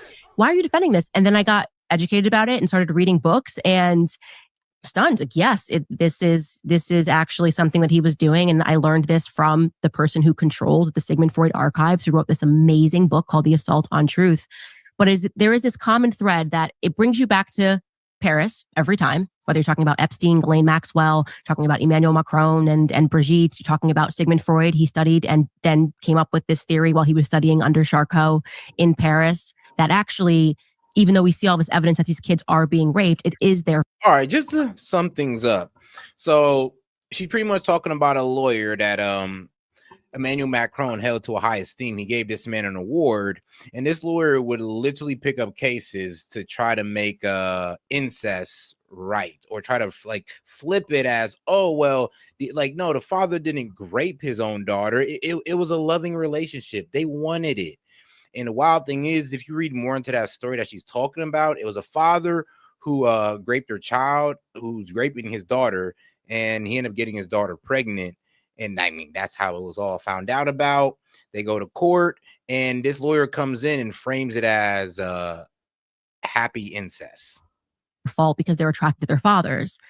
And for this guy who rang the alarm on this, like years later, he was working with Anna Freud and he was in control of the archives. His name is Jeffrey Masson. He got kicked out of the archives for telling the truth. Very, very famous case. Oh yeah, he got kicked out. But he wrote the book still because he still had the letters. He published the letters to prove that Sigmund Freud knew for a fact these kids were being raped. And boy, so was he attacked for that too. But here's what's interesting about that. He publishes that book, The Assault on Truth, and Anna allowed him to, because she could have stopped the book, and Anna Freud chose not to stop the book. I think she wanted the secret to be out. But you go through these stories, and over again, you get this theme of this very dark theme of children that are being raped, right? And it's incestuous. But like I said, while they're talking about Jeffrey. Yeah, I remember that George Floyd episode, not George Floyd, but a Sigmund Freud episode that she was going down. And I'm like, yeah, what you mean? I read about the guy. I took psychology 101. Like, shoot, my dad's a whole psychologist. But when she started going into the details of how he was, protecting pedophiles, and he was the one that came up with the Oedipus complex, which I remember when I first heard of that, I was like, I don't know, the man might be off on that one. But who am I? But just a reader of this psychology book. Who was I back then? But yeah, the man has some pretty crazy ideas, and he was also protecting a pedophile that was his friend. So the man was literally friends with pedos. Epstein, like, why do we keep coming back to this theme? And why does it seem that the media is colluding to cover that up? Like, I thought no matter where we were on the spectrum, left or right, like when it came to children, whether it's murder, rape, like we all were on the same page that like we have to defend innocent lives. And so then you have to press further and go, what is the theology here? Because everything, as my husband has taught me, is a theology. They're being guided by a theology. And while the rest of the world is being driven towards either being agnostic or being outwardly atheistic, I think the people that are in control are being pulled by... Oh, they're not atheists. They're not atheists at all. No, I couldn't agree more. It's interesting. One of my smarter children said to me today, actually, said child molestation is the only crime with no justification. I swear.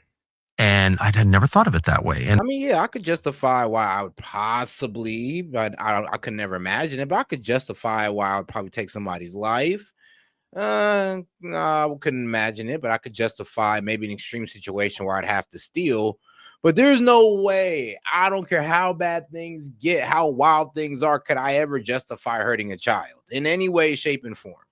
It's like murder. Of course, murder's wrong. Of course, there's plenty of circumstances where I can imagine committing murder and going to hell for it. But I mean, I can imagine, getting so mad that I shoot somebody, or, you know what I mean? Stealing, lying, but it's not possible to imagine a justification for molesting a child for being sexual. All royalty are incestuous descendants. Yeah, but they did stop after a while. I think I remember looking at the royalty. What was it? One of the royal charts and how they screwed themselves because they were doing too much incest to the point where one of their descendants turned out outright like, bro. If you look at the paintings of that guy, you could tell he was he suffered from mental retardation with a child. And it's also not possible to imagine for all the sins that I can imagine committing in a certain circumstance. Like that's just, I can't even get my head around it. That's just not appealing in any way. Like you'd never even think of wanting to do that. So it's got to be spiritual. You don't want to be passive and tired and dependent. I mean, yeah, because I'll tell you, there's a lot of crimes some people can get down with, but that one right there, messing with a child, is just something that, I mean, come on now. Even the worst of criminals feel like, hold on, bro, you're going too far. Even the gangsters think that's going too far. It is spiritual for them. And that's why studying Sigmund. They be cutting off people's fingernails and chopping up people's family members. And they be like, messing with kids, doing too much. Unless you're the cartel. Freud, and I realized why they were so triggered when I'm always the person like accidentally lands on something and then there's just like this reaction. And like, you can't do that. And then I go, okay, well, I better learn about that because there's something you don't want me to know. And so now I'm curious. If they would just leave me alone, I promised I wouldn't even have come down this path. But what you learn about Sigmund Freud is that what he actually mainstreamed, I mean, the psychoanalytic movement was quite literally a movement to mainstream gaslighting. And this is no question. Like I said, you can read Sigmund Freud's archives. This guy was not a guy theorizing that this is what was going on. He had access, learned German, read the archives, alerted Anna Freud and was like, hey, did you know your dad knew that these kids were being raped and yet he lied to the public? And she's like, yeah, I think, please maybe don't publish that. But then she let him publish it. And I think that was a cry for help, but that's my theory. Anyways, the second book to read was once you get to that and you go, what is this guiding theology? Why did Sigmund Freud at first acknowledge, as he did, openly that all of these kids were being raped because he was at the morgue. Some of these kids were dying because of their injuries. And he was at the morgue in Paris. He saw this up front. There was no dispute. The literature has been published. He's studying under Charcot. And then he does this pivot suddenly when he turns 35. And he says, never mind, these kids are not being abused. They're attracted to their fathers. They're the sexual provocateurs. David Bacon published a book and he relates it to, and he makes a very sound argument and then proves his theory that it's called Sigmund Freud and the Jewish mystical tradition. And he relates it to the Kabbalah, this sort of Gnostic idea that you have to descend into hell and then you'll be brought up. And like the worst thing that you could possibly do, the worst sin, they believe in this idea of holy sin, is to harm a child. Now, again, these people that I'm citing, just because I know that you start talking about Sigmund Freud and anti-Semitism, these people who wrote these books are both Jewish. Jeffrey Masson is Jewish. He's an Ashkenazi Jew. David Bacon is an Ashkenazi Jew. These people are professors and, they have the credentials here to make these conclusions. And what he theorizes in this book is that Sigmund Freud was mainstreaming the Kabbalah through psychoanalytics. And the reason why he waited until he was 35, as he explains, is that in the Kabbalah tradition, they think it's so powerful, whatever the Kabbalah is. And I'm not educated on the Kabbalah, I will admit that. But whatever it is, they don't tell their kids about it until they turn 35. And when Sigmund Freud was 35, he received a Hebrew Bible from his father. And it's like, I guess they believe in numerology, whatever it is. And he was suddenly awakened to whatever aspect of the Kabbalah that it was. After David Bacon published the book, a rabbi came to him. He got in touch with the rabbi and spoke to this rabbi who told him that, yes, Sigmund Freud was a Kabbalist because he knew him personally. And he had a Zohar in his apartment or in his place. And he then verified that his theory, as reading through his papers, was correct and that he was a Kabbalist. And so I think it's important for people, as I started a book club, to read these books. Like, don't take it from me. And I always say, yeah, we need to stop falling for this credentialism. You shouldn't listen to me because I'm Candace Owens and I have a podcast. I want you to read these same books and to recognize that something very wrong is happening in this world. And when we point to these facts, we're all being gaslit. Like, we're suddenly being told that having a response, as just one example to right now, to like kids dying in Gaza makes us monsters. Well, Sigmund Freud is the person that introduced the idea of sort of this, that gaslighting could be an effective strategy. And gaslighting, as I understand it, is the process of inverting blame. Mm-hmm. So I punch you in the face and attack you for assaulting me. How dare you hit me? Right. So, and it feels like we're constantly being gaslit. Well, it does feel like there's an awful lot of blame shifting. I see it in a very different context, but it's on economics. It's like, the working class of the United States has been like completely under assault. It's not accidental. They were kind of targeted for extinction and treated with maximum contempt. And then they're like blamed for their medieval attitudes. They're all racist or whatever. It's like, no, actually, I think they're the ones who aren't winning. They seem to be losing out in a deal that is making a lot of other people rich. Why are we attacking them? Well, then you get called a racist, right? You get called a racist for noticing that. And shout out to my man BCK says, we all won't agree, but with open minds and the truth that you work to present, the future will be bright. People should know that MAGA is not conservative. I mean, boys, we especially disassociate with these neo-conservatives. I'll tell you that right now. Guys is off the chain. I'll tell you that. Like, trust me, like MAGA is honestly, it's like a new form of conservatism. Of course, we do want our old traditional ways, but we're not talking about traditional ways of far of what the neocons want of constant war. We're trying to go back into traditional ways of caring about the American people first. A bit more of an, I wouldn't say completely isolate. Like, there's a spectrum. There's being an isolist. And then there's, the whole free trade thing. I think we should lean more towards kind of isolation. Not completely. Of course, we still have our trade deals with the world and all that. But we need to focus more on the American people instead of trying to rush people into America. And these people who are like, I just want to be able to feed my families and go to work and feel good about that. Yeah, it has nothing to do with race. Like, how did race become part of this? It's like, what? But that's an element of that. And one of the things to recognize about Freud is that, so the Freud family creates a psychoanalytic movement, Sigmund Freud does, and they're gaslighting people. But then that turns into modern propaganda because it's the Freud Bernays family. It's the same family. Edward Bernays is the person that created propaganda.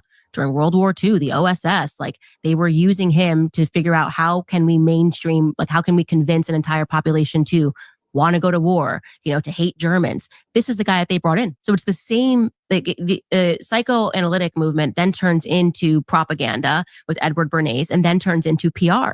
Like the biggest PR person in the world right now is still the Freud family. The Freud family are the PR for the royals. His name is Matthew Freud. So you can draw a direct line in understanding that Matthew Freud was married to Rupert Murdoch's daughter. That is true. That is correct. And so it's very interesting to just noting. Yeah, and it's important for people to recognize this, though. These people have had a tremendous head start. Okay, they know how the mind works. They have run these experiments on people. They have had this relationship with the state forever. In fact, I think they are the state, if I'm being honest. They are the state. I shouldn't even say it's a relationship with the state. And what they are constantly trying to do is to infect your mind. Okay, so picture you being that, child who lived through this horrific experience. And now you have an adult sitting before you and saying that never happened and you're crazy. And what's wrong with you is that you're like attracted to your dad. That's what they're doing to all of us in a certain way. Obviously, way more devastating when it happens to a child in that regard, in that sinister regard. But when you see the mainstream media apparatus today, and they're gaslighting us. Like the case of Brigitte Macron is the most gaslighting I've ever seen in my life, where it's just like, you could debunk this in 1 second, but you won't. And you're calling us deranged, and you're calling us crazy, and you're calling us anti-Semitic for caring about a dead Palestinian kid. And it's like, they created this system. And the only way that we're going to be able to defeat it is we have to first understand it. And that's why I really encourage people to get educated. And I just made it my point, because I constantly kept getting this claim, like anti-Semitic, talk about Sigmund Freud. But I was like, you know what I'm going to do? I'm only going to read Israeli historians and I'm only going to read Jewish books that are written by Jewish authors, so that we can just go ahead and dispel the rumor. I've never heard that. It's interesting. Sigmund Freud has gone in and out of style. Well, he was very in style when I was young, and then same for me. He was very in style. Yes, and then he was really knocked off the pedestal by feminists, as I recall, because he had like some non-fashionable views on women and calling them hysterical, et cetera, et cetera. But I don't recall. That man was not lying. Okay, I'm just playing. But he did have some pretty misogynist views. But come on, that was back in the day. If you put any man from back in the day, I mean, they treat women nice, but their views on women is a bit misogynist. which is absolutely hilarious. I ain't gonna lie. It's like, bro, try talking to like one of the African guys or a Muslim from another country. It's like, bro, the accidental sexism is hilarious. It's like they don't even mean it. It's like, bro, an African dude would just tell you, oh, you know, women ain't good at math, man. It's all right. You'll just sit there like, bro, are you serious? Sigmund Freud being like a protected figure. Since when is criticizing him a hate crime? That's what was so weird to me. I did one episode on the Daily I don't Wire. think he was a religious guy, at least. Exactly. I did one episode and I was speaking about also all of his friends. His best friend was this guy, Wilhelm Fleece, who his son came out, Robert Fleece, and said, my father sexually assaulted me. Everyone surrounding him was like sexually assaulting their children in Vienna, which is again, what is that? I mean, I feel like I've been everywhere, know a ton of people. I've never met anyone who's been accused of molesting his own child. That is so far out. I've known people who've done every bad thing, and I've never met anybody who's even been accused of that. Yeah. And yet, Because I would probably, I ain't gonna lie, if I met somebody like that, I'd have probably been the one to end them. It's like, I feel like the only way you would find out is if they told you, or I don't know, you find out on the news or something. Like, girl, I would hope that would be the way. Because, oh my God, yeah, I would hope I don't know nobody like that. you're describing two clusters of people, powerful people, famous people, where like tons of people in the orbit have been accused of or have in fact committed child molestation. Well, let me just tell you, as you get into my series, like as I point to all this orbit around them of everyone who just keeps accidentally committing pedophilia, defending pedophilia, whatever it is. The best part is for me that they kind of laugh in your face. Like they want you to know that there's an element of it that's partially sadistic. Presidential portrait, Emmanuel Macron leaning against a desk. Everybody has to do this, leaning against a desk. Obviously, the official presidential portrait. Yes. He chooses to put a book, and he has in multiple interviews said it's his favorite author, by Andre Gide on the table. Andre Gide is an author who admitted openly that he was a pedophile. He's a pederast. He specifically only actually molests little boys. And he would go down to Algeria, Morocco, and he would write books based on his experiences. The president of France chose to put that book, an Andre Gide book, on his desk for his official presidential portrait. Like there was no other book that you could have picked to put there. There's an element of it where I think that they've amassed so much power.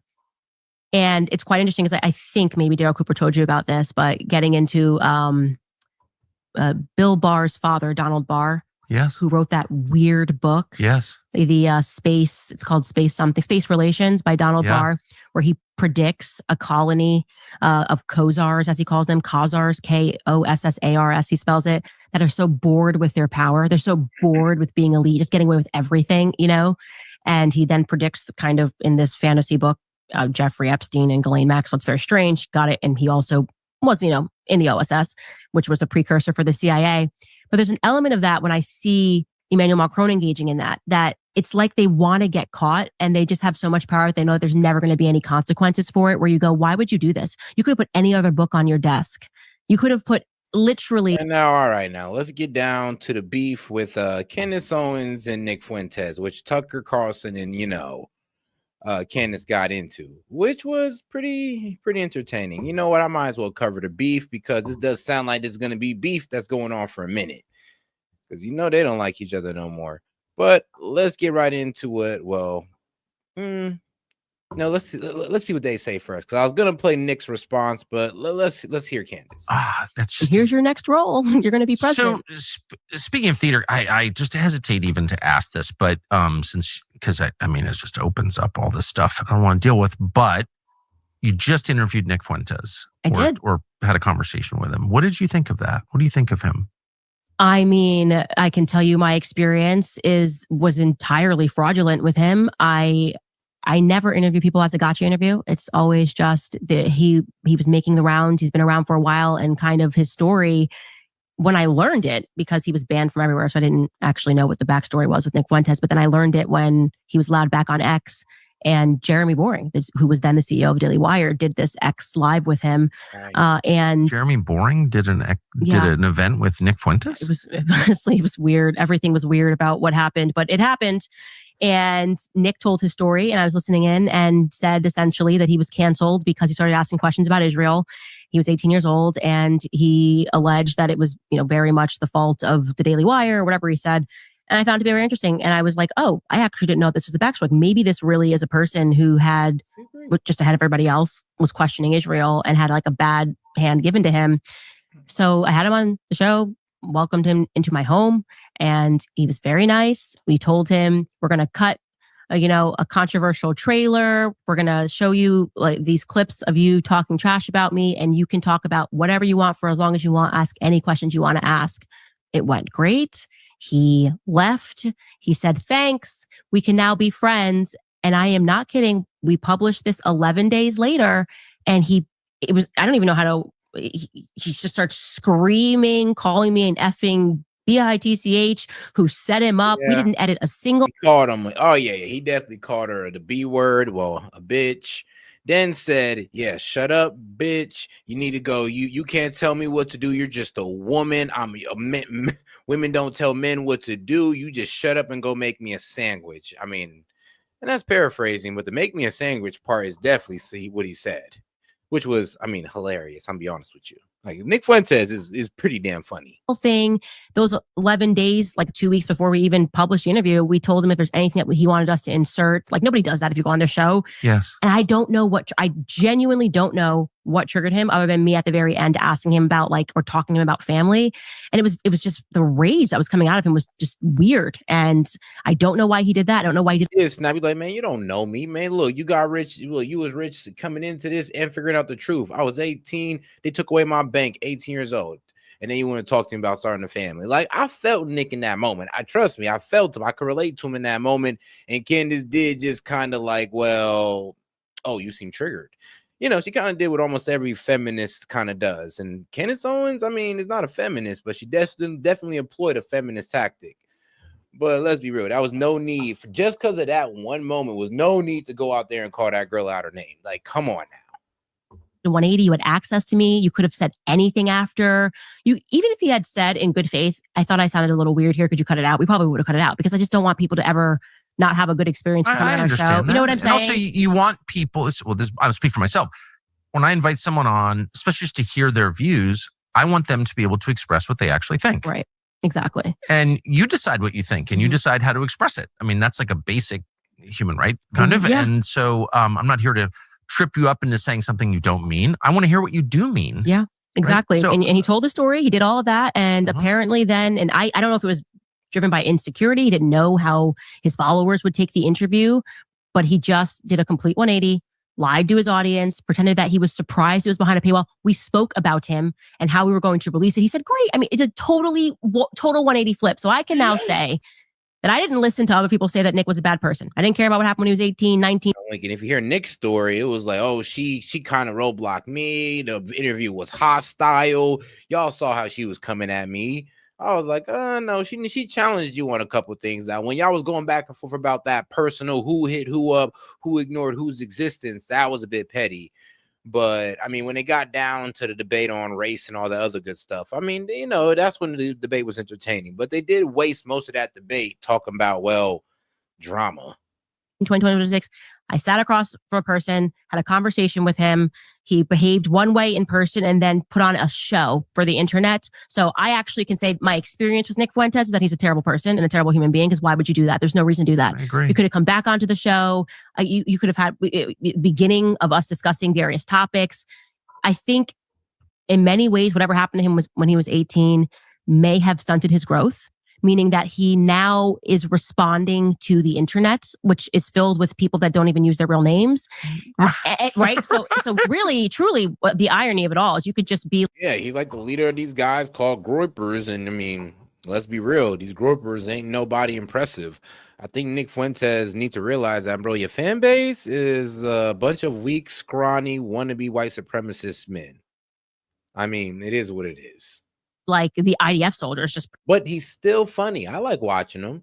It's just that when he goes off on this whole, white people are better and all that, and they're just God's gift to the earth. I'm just like, all right, bro, all right, whatever. Pretending to be his supporters, just getting him to say whatever you want because he's going to do whatever you say. But it was strange. It was totally strange. It made no sense. And Does I just he went, have a family or a normal life? I asked him about that. He said, yeah, he comes from a 2-parent household. That's what he told me. No, does he have his own family? Does he? No, he's not married. And I just offered to him, I was like, yeah, no, I think these are things that you learn when you're married. And he just was vicious about it. And, about women what? don't tell me what to do or whatever it was. And it was very performative. Like I said the exact same thing to Andrew Tate months earlier. I had him and I said, you should get married. Here's why. And of course, Andrew Tate did not react like that. He told me what his hangups were about marriage. It was just a part of 2 people communicating on a show. But for whatever reason, like he saw this as like an attack, even though. Interesting. Yeah, it was weird. It was totally weird. Tender spot. Well, let's be real, Candace. Like, you didn't call Andrew Tate selfish. You didn't try to imply that he was a selfish person who was just looking out for himself. You did try to put a negative spin on it as, okay, you're just selfish. And he framed it as, no, don't you think I'm being selfish with all these people trying to debank me, come after my character, people showing up at his door, trying to shoot him. Like, why would he want to bring a woman and a child into that? I mean, I thought it was pretty selfless of Nick that he said that. And like I said, I disagree with the man on a lot of things, but I felt him in that moment. And Candace just, spinning it as, nah, I just think you're selfish. Let's be real. She didn't tackle that honestly. Okay. Has it occurred to you that, and I just want to say, I haven't watched a lot of Nick Fuentes in my life at all. But what I've seen, the guy's very talented. Like, just as a, well, let me just say this, as someone who's talked to cameras his whole life, it is very hard to sit and just riff for 20 minutes. And I think it's an amazing skill, and he has that skill. But I also have noticed that his targets are all people who are sincere, non-crazy, non-hateful opponents of neocon politics. Right. So you have to kind of wonder about that. So Nick Fuentes is like, oh, I don't like the neocons. But then his targets are JD Vance, Joe Kent. He he got involved in Joe Kent's campaign with a super, oh yes. You, me. And it's like, what is that? Dave Smith. Dave I asked him about that because that's a question that I had. So I did the right thing by asking him to his face. What's up with this? Like, why do you attack Dave Smith? You say that your biggest critique is that America's being controlled by Israel. Then you have Dave Smith, who has been such a sound voice. And by the way, opposite experience with Dave Smith. I have my podcast. He's a fantastic human being. Dave Smith is one of the nicest people fantastic ever. Human. Yes. And so I judge people according to my experiences with them. And so Nick is being judged according to my experience with him. But what is this? I don't get it. I don't. Nick Fuentes, I ain't gonna lie though, he does have a problem. He's like that one guy, the Satanist center. He just don't play nice with other creators. That's just what it is. Funding come from? I probably shouldn't even say this, but the only reason I know who he is because someone sent me a video a few years ago of him attacking me. And I was like, so I'm looking at this. And I'm like, well, first of all, this kid's really talented, like legit. And I can assess that just having done the job for so long. So I was like, wow. I know, right? No, but let's see what they're talking about. Because I'm going to be real with you. He is a talented communicator. I will be honest. I ain't gonna lie. The major allegation that Tucker has made, and this is one that I've been grappling with my entire career. And once, when I got started, I was called a racist, a Nazi, a sexist, all the usual things. And I would say that was one form of cancel culture. It came from the left. It was of the left. And the basis of the attack is that I was an extreme rightist. I was an extreme right-wing guy, a Nazi, a racist, a fascist, all the rest of it. And that was sort of the primary attack for many years. That was the main primary attack that defined me, I would say roughly from 2017 to 2022. But what I have been undergoing ever since around 2022 is a secondary form of attack, a secondary form of cancel culture. And I think that there was a self-conscious decision by my attackers, or maybe by a different faction attacking me. But I think there was a realization that that attack wasn't working. Screeching about racists and Nazis, it doesn't really work anymore. It doesn't have the same punch. So they switched it up. And by the way, much of the mainstream right had been moving further to the right, closer to many of my positions on immigration, as of late on Israel, on all the things I talk about, Christian nationalism. So the secondary attack is more subtle. And they say, we're not going to call him racist. We're not going to call him a Nazi. They say, we're going to call him illegitimate, a non-credible voice. Damn. They're not going to attack what I'm saying, the substance of what I'm saying, because the substance is winning people over. People watched my coverage of the Iran war and they loved it, left, right, and center. People watch my analysis, my polemical statements about Gaza, and they say, I'm from the left. I hate this guy. I agree with him. So in some ways, in many ways, they realized attacking the substance isn't going to work. Saying you're too far right doesn't pack a punch. We've sort of exhausted that. There's this boy who cried wolf effect. What's more, the mainstream right is moving too far to the right. They're too proximate to me. So I can't really be attacked from the right in that vein anymore. And the arguments on a similar vein are becoming very compelling in light of recent events. So instead, they've pivoted, and now the thrust of it, although it takes different forms, is not credible. And so they focus on, for example, accusations that I'm involved with the federal government in some way or foreign intelligence. They talk about how my show is funded. They talk about my interactions or lack thereof with law enforcement. And what's the point of this?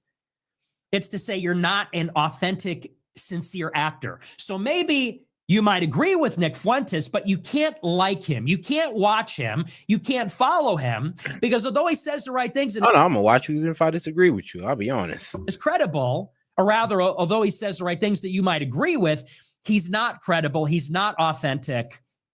He's a Pied Piper of some sort. And this takes other forms too. Now, it is this genre, it is this species, this secondary kind of attack.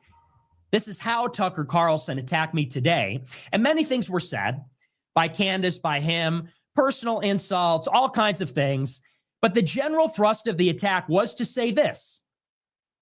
Tucker said that I am, in his words, obviously a part of a concerted, intentional campaign to discredit anti-neocon voices on the right wing.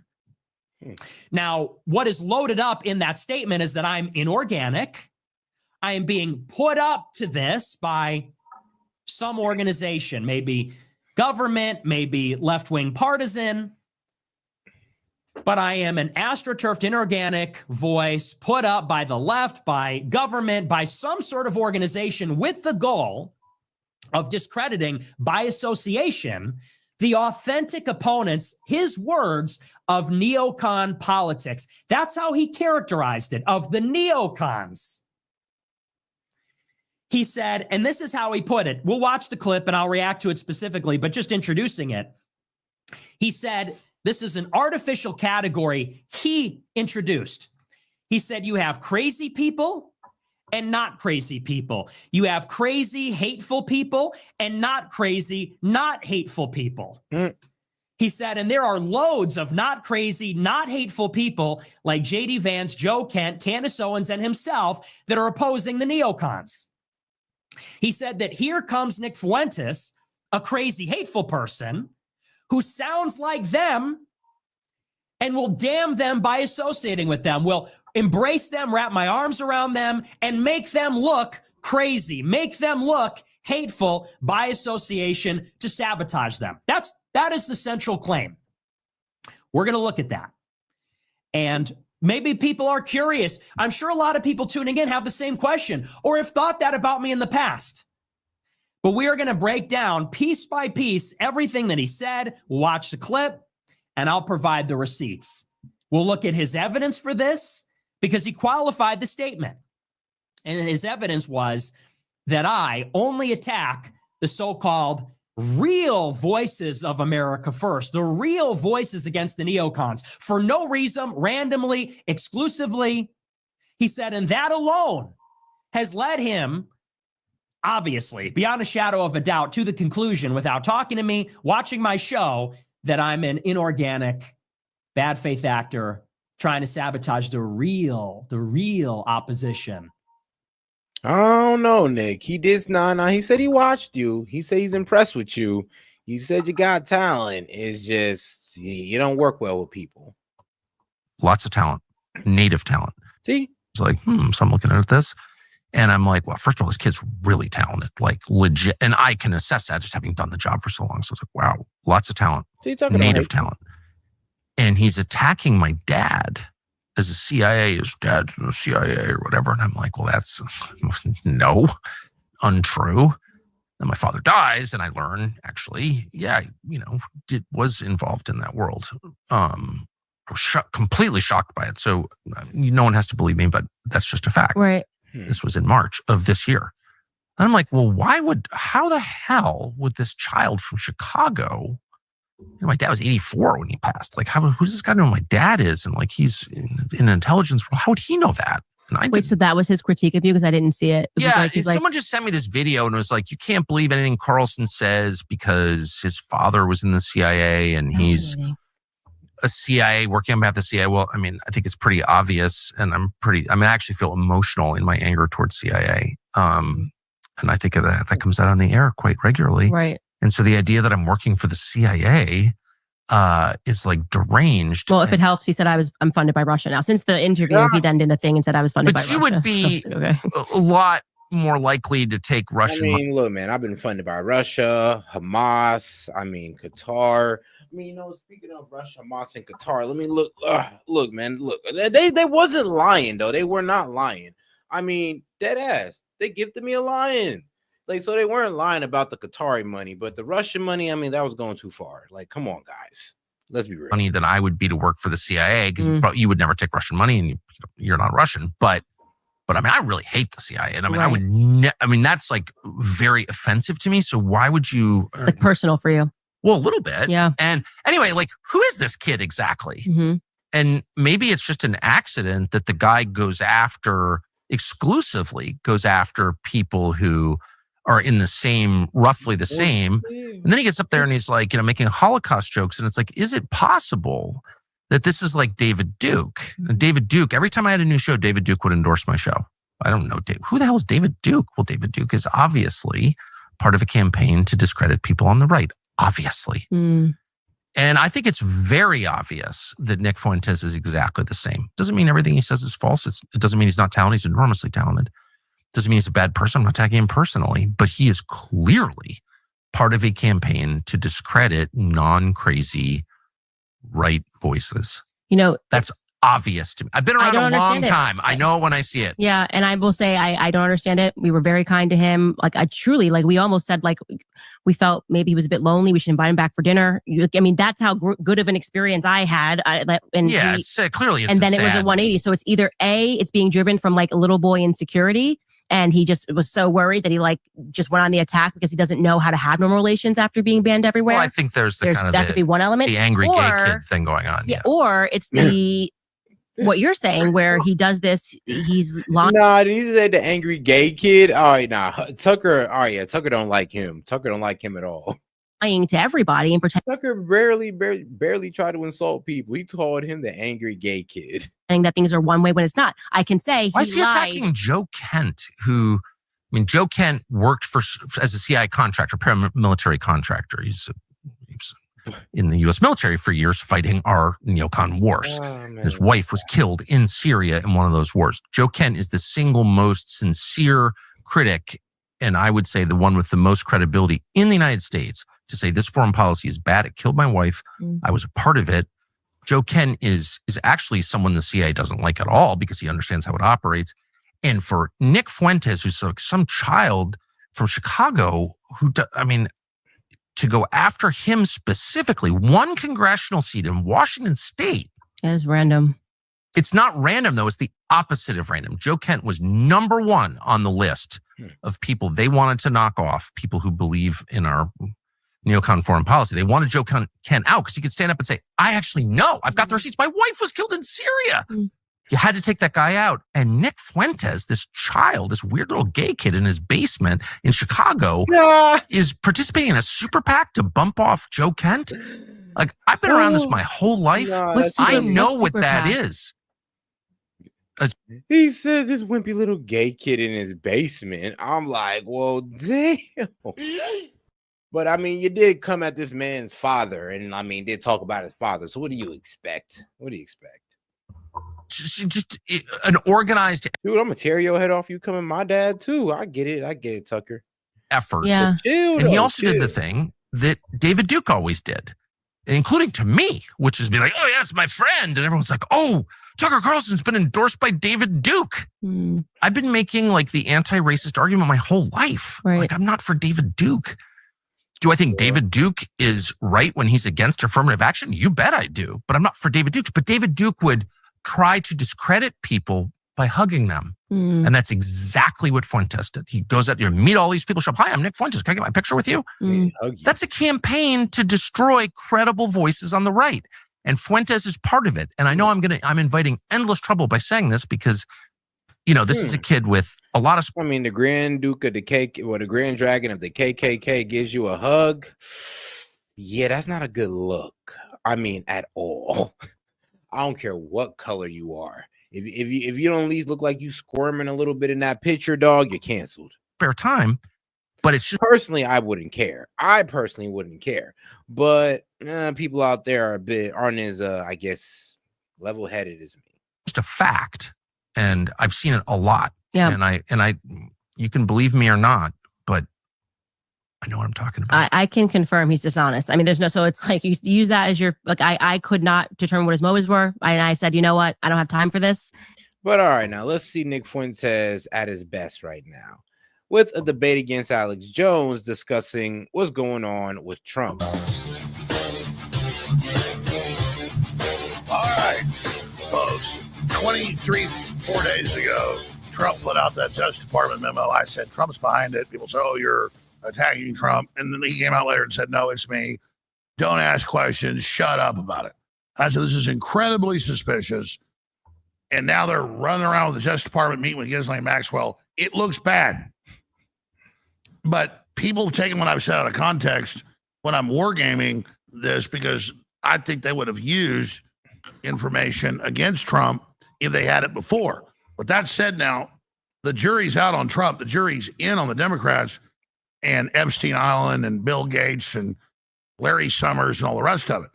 So I'm not an apologist for Trump. All I get is persecuted and attacked for supporting President Trump. And I've seen clips of Nick. I played it earlier before he came on. And I'm not saying it's a wrong critique, but out of context, you could see it. No, I'm looking for the truth. And my issue is, do we throw out Robert F. Kennedy Jr. and Tulsi Gabbard and all the good things that are happening? If stuff comes out that he's screwing kids with Trump, of course, I'm going to expose it. I mean, I'm not tied to that wagon. Yeah. But in the larger issue, is the Epstein issue the only issue? And it's not like Nick Fuentes just came out and said, I'm against Trump now. He said it a year and a half ago. He was a big supporter early on. That's how I met him 9 years ago. I think Nick's a smart guy and I agree with most of the things he says. Disagree with some. So we are having a large discussion. You call it a debate here, but I want to be 100% clear. I will go where the facts lead. I'm not an apologist for Trump. But at the same time, we need to recognize that the Democrats and the ADL and the Republicans joining him do not want this discussion. They do not want Nick J. Fuentes on Rumble. They do not want Alex Jones on X or InfoWars. They do not like this tonight because they don't want you. And make sure to follow me on X if it's Set Media on X. So appreciate the support, guys. And we're streaming on X even now. So if you're on X watching this, which I believe I can tell somewhat, yeah, the 3 of y'all on X that are watching this, go ahead and follow me. Appreciate the support. All right, then let's get right back to it. To hear a real unfiltered discussion, because I sent Nick a text like last Tuesday and said, will you come on debate? He said, yeah, how about next Wednesday night? I said, great, we're doing it. That's the only discussions we've had. All right. And so this isn't some scripted debate. This is a real discussion. And it's not about who's smarter. And it's not about, I don't mind all that stuff. Nick's 26 years old, super smart. Thought he was smart when I first met him 9 years ago. That's why I have Nick on. He's a great interview. He's great for the show. I've got a big show. It's not about personalities. To me, it's about really figuring out what's happening. But to open the debate, and I'll give him the floor for the next 10 minutes, I want to be clear, if you actually watch my show, I'm not running defense for Trump. I don't know what the truth is. I'm completely freaked out. I've said Trump's actually insanely guilty.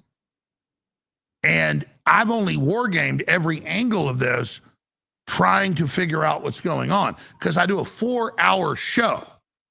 And the Democrats ran stuff nationwide saying I've turned on Trump 23 days ago.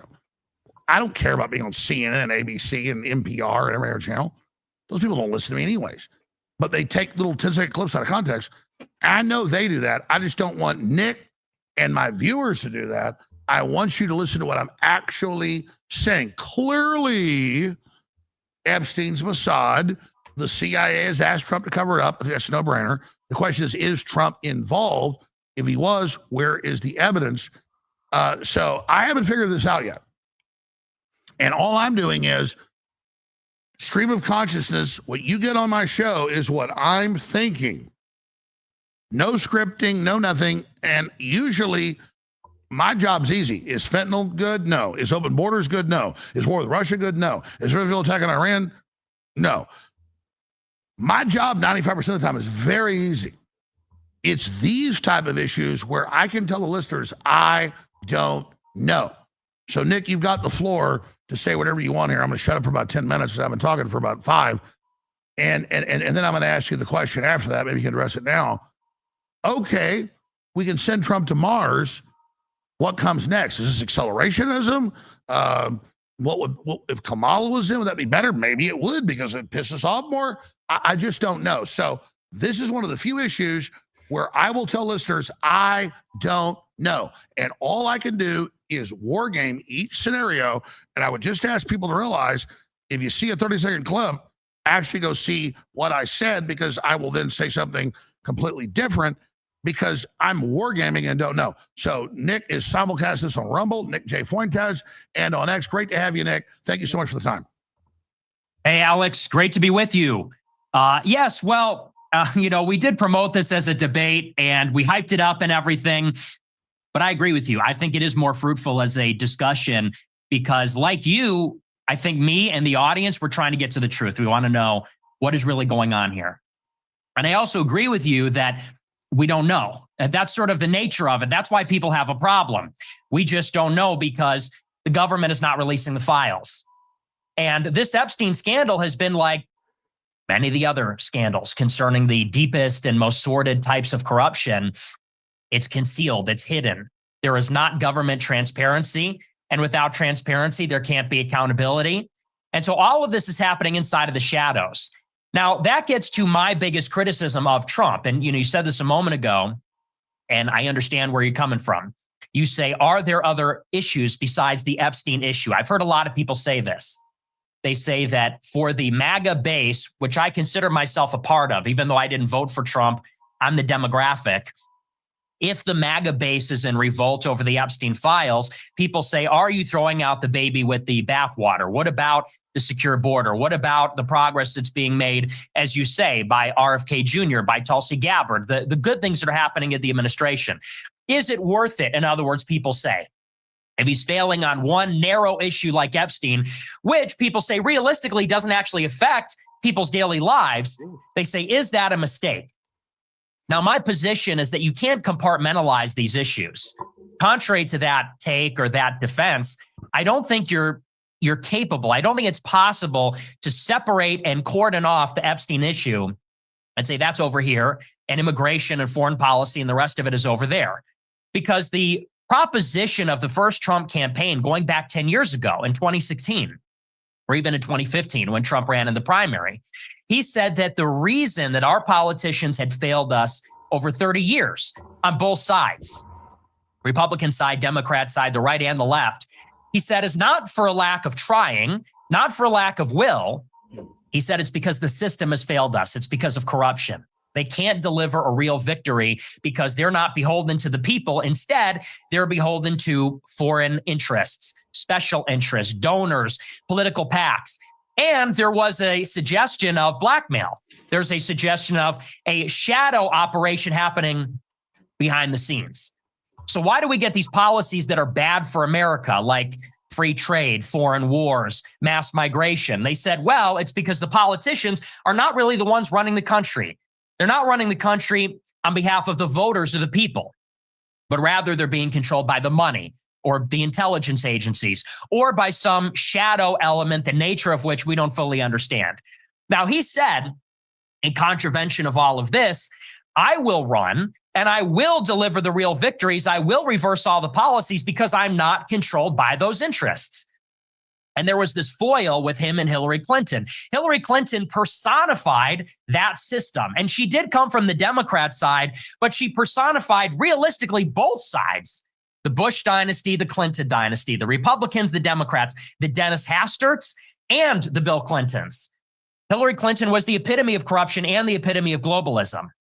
And so at 16, you have this proposition of, I'm going to run with no foreign influence, no blackmail. I'm going to fight the corruption and then deliver the victory. Now, fast forward 10 years later, and Trump seems to be covering up what is really the scandal of all scandals. It's the worst kind of scandal. It's got every negative attribute involved. It's children, it's sexual trafficking, it's blackmail, it's foreign intelligence, it's billionaire oligarchs. And you say, if Trump is covering that up, we lose faith in him. He loses all credibility as that leader, as that Caesar-like leader, this once-in-a-generation figure leading a once-in-a-generation populist movement. It strips it of that character. I mean, yeah, it does seem like he went from, all right, I'm going to drain the swamp to he's protecting the swamp by, well, neglecting the Epstein files or trying to make it seem like it's just one big hoax. And here's the thing, even if it's, been tainted by the Democrats, hey, release it and let them guys defend themselves. Even if Trump got to get put into court, so he got to defend himself on crimes that he's most likely going to say he's innocent of. And like I said, this is me speculating or me just, giving that war game strategy of, if he's on there, he's going to have to defend it. If he's not, then, well, Dems are going to have to backpedal everything. And then they're going to have to defend their own. And then I'm going to be honest with you, the Republicans are going to have to defend their own as well. And to get maybe a lot of this is rhetoric. Let's make it more concrete. If Trump is burying the Epstein files, which we don't know the information because that's exactly what's happening, and we'll get into that, I'm sure, as the night progresses. But if Trump is burying these Epstein files and we can't trust him, it leads to questions like, why are we not getting mass deportations? Why are we getting... And I don't believe that Trump is on it, but due to the way he's handling this Epstein list, I mean, I'm like 20% he's on it, 80% he's not. Getting a war with Iran. The timing of all this is a little conspicuous too. Is it because there's maybe more to the story? Do we have to draw a negative inference that he's covering these things up because he's named in them, because he's a participant in them? He's compromised by... Participated in snitching on them, sure, but participating whatever Epstein was doing, I don't think so. Nah. Them in some way. Is that why we're not getting what's delivered? And how can we trust that he will deliver in the future? So to answer maybe the big defense of Trump, and I agree with you, we have to steel man the other position. We may not even agree with it. We might state it simply to entertain it. If the pro-Trump side is saying, if their argument is, well, don't throw the baby out with the bathwater, the Epstein thing is a narrow, singular issue. If that's the primary defense, I would have to say it's not good enough, because if he's named in these files, then everything is compromised. Everything is touched and poisoned by the corruption. And when this cover-up is going on, unfortunately, we cannot assume that he is not touched by it. We actually have to draw a negative inference. That's sort of the whole point. And I, like you, I actually don't believe that Trump is necessarily guilty. I think that is a assumption. I think that's an inference. I don't even think it's necessarily true that Trump was on the island or that Trump was raping kids or that there's a videotape of Trump. I don't think that's even likely. But when he has covered it up in the way that he has, and as he's dug this hole deeper and deeper, having the DOJ cover it up, asking the FBI to look for his name. They told him his name was in there. Now he says his name was planted in there. He says the whole thing's a hoax. You actually have to draw a negative inference and assume if he's covering it up, there must be something there. If there wasn't something there, they would release the files. And so that's why I think this entire thing has disqualified him completely. I don't think it's one narrow issue, a singular issue among others. And even if it were, it's not a minimal issue. I think it touches everything. And I think the very nature of these types of cover-ups, the nature of the opacity, the fact that it's opaque, the fact that we cannot see through it, the fact that it's been covered up and there's been a deception, there's been an active cover-up, an attempt to change the subject and lie about the nature of it. We actually have to draw a negative inference, and we actually have to assume that there is something damning in there. That's why we're not getting it. And if that's the case, then that means he's corrupt and he's in on it with the rest of them. Now, I want to answer the question you said at the end, because that's actually super important. And I'll sort of treat this like an opening statement. I don't want to ramble on and on and on. No. You got like 3 or 4 minutes left. Keep going. Keep cooking. Sure. Well, and to your point about what comes next, because that's a very good question. A lot of people wonder if Trump is failing, or that's the perception on many of these issues, like the foreign policy, like immigration, like the Epstein cover-up. Question is, well, what comes next? Are we at the mercy of the left now? Are we supposed to now just be buried under Zohran Mamdani's and Kamala Harris's and race communists and Sharia law and this sort of thing? What I would say about Trump is this simple adage: when you come at the king, you can't miss. And what does that mean? Well, obviously, we all understand what that means. It means that when you come for the king, you have to finish the job. You cannot take half measures. It's actually worse to take a half measure, because if you come at the king and you miss, all you do is make the king mad. And the king has an army and the king has power. So if Trump, and when I say the king, of course, I'm not even referring to Trump. I'm referring to this left-wing political system.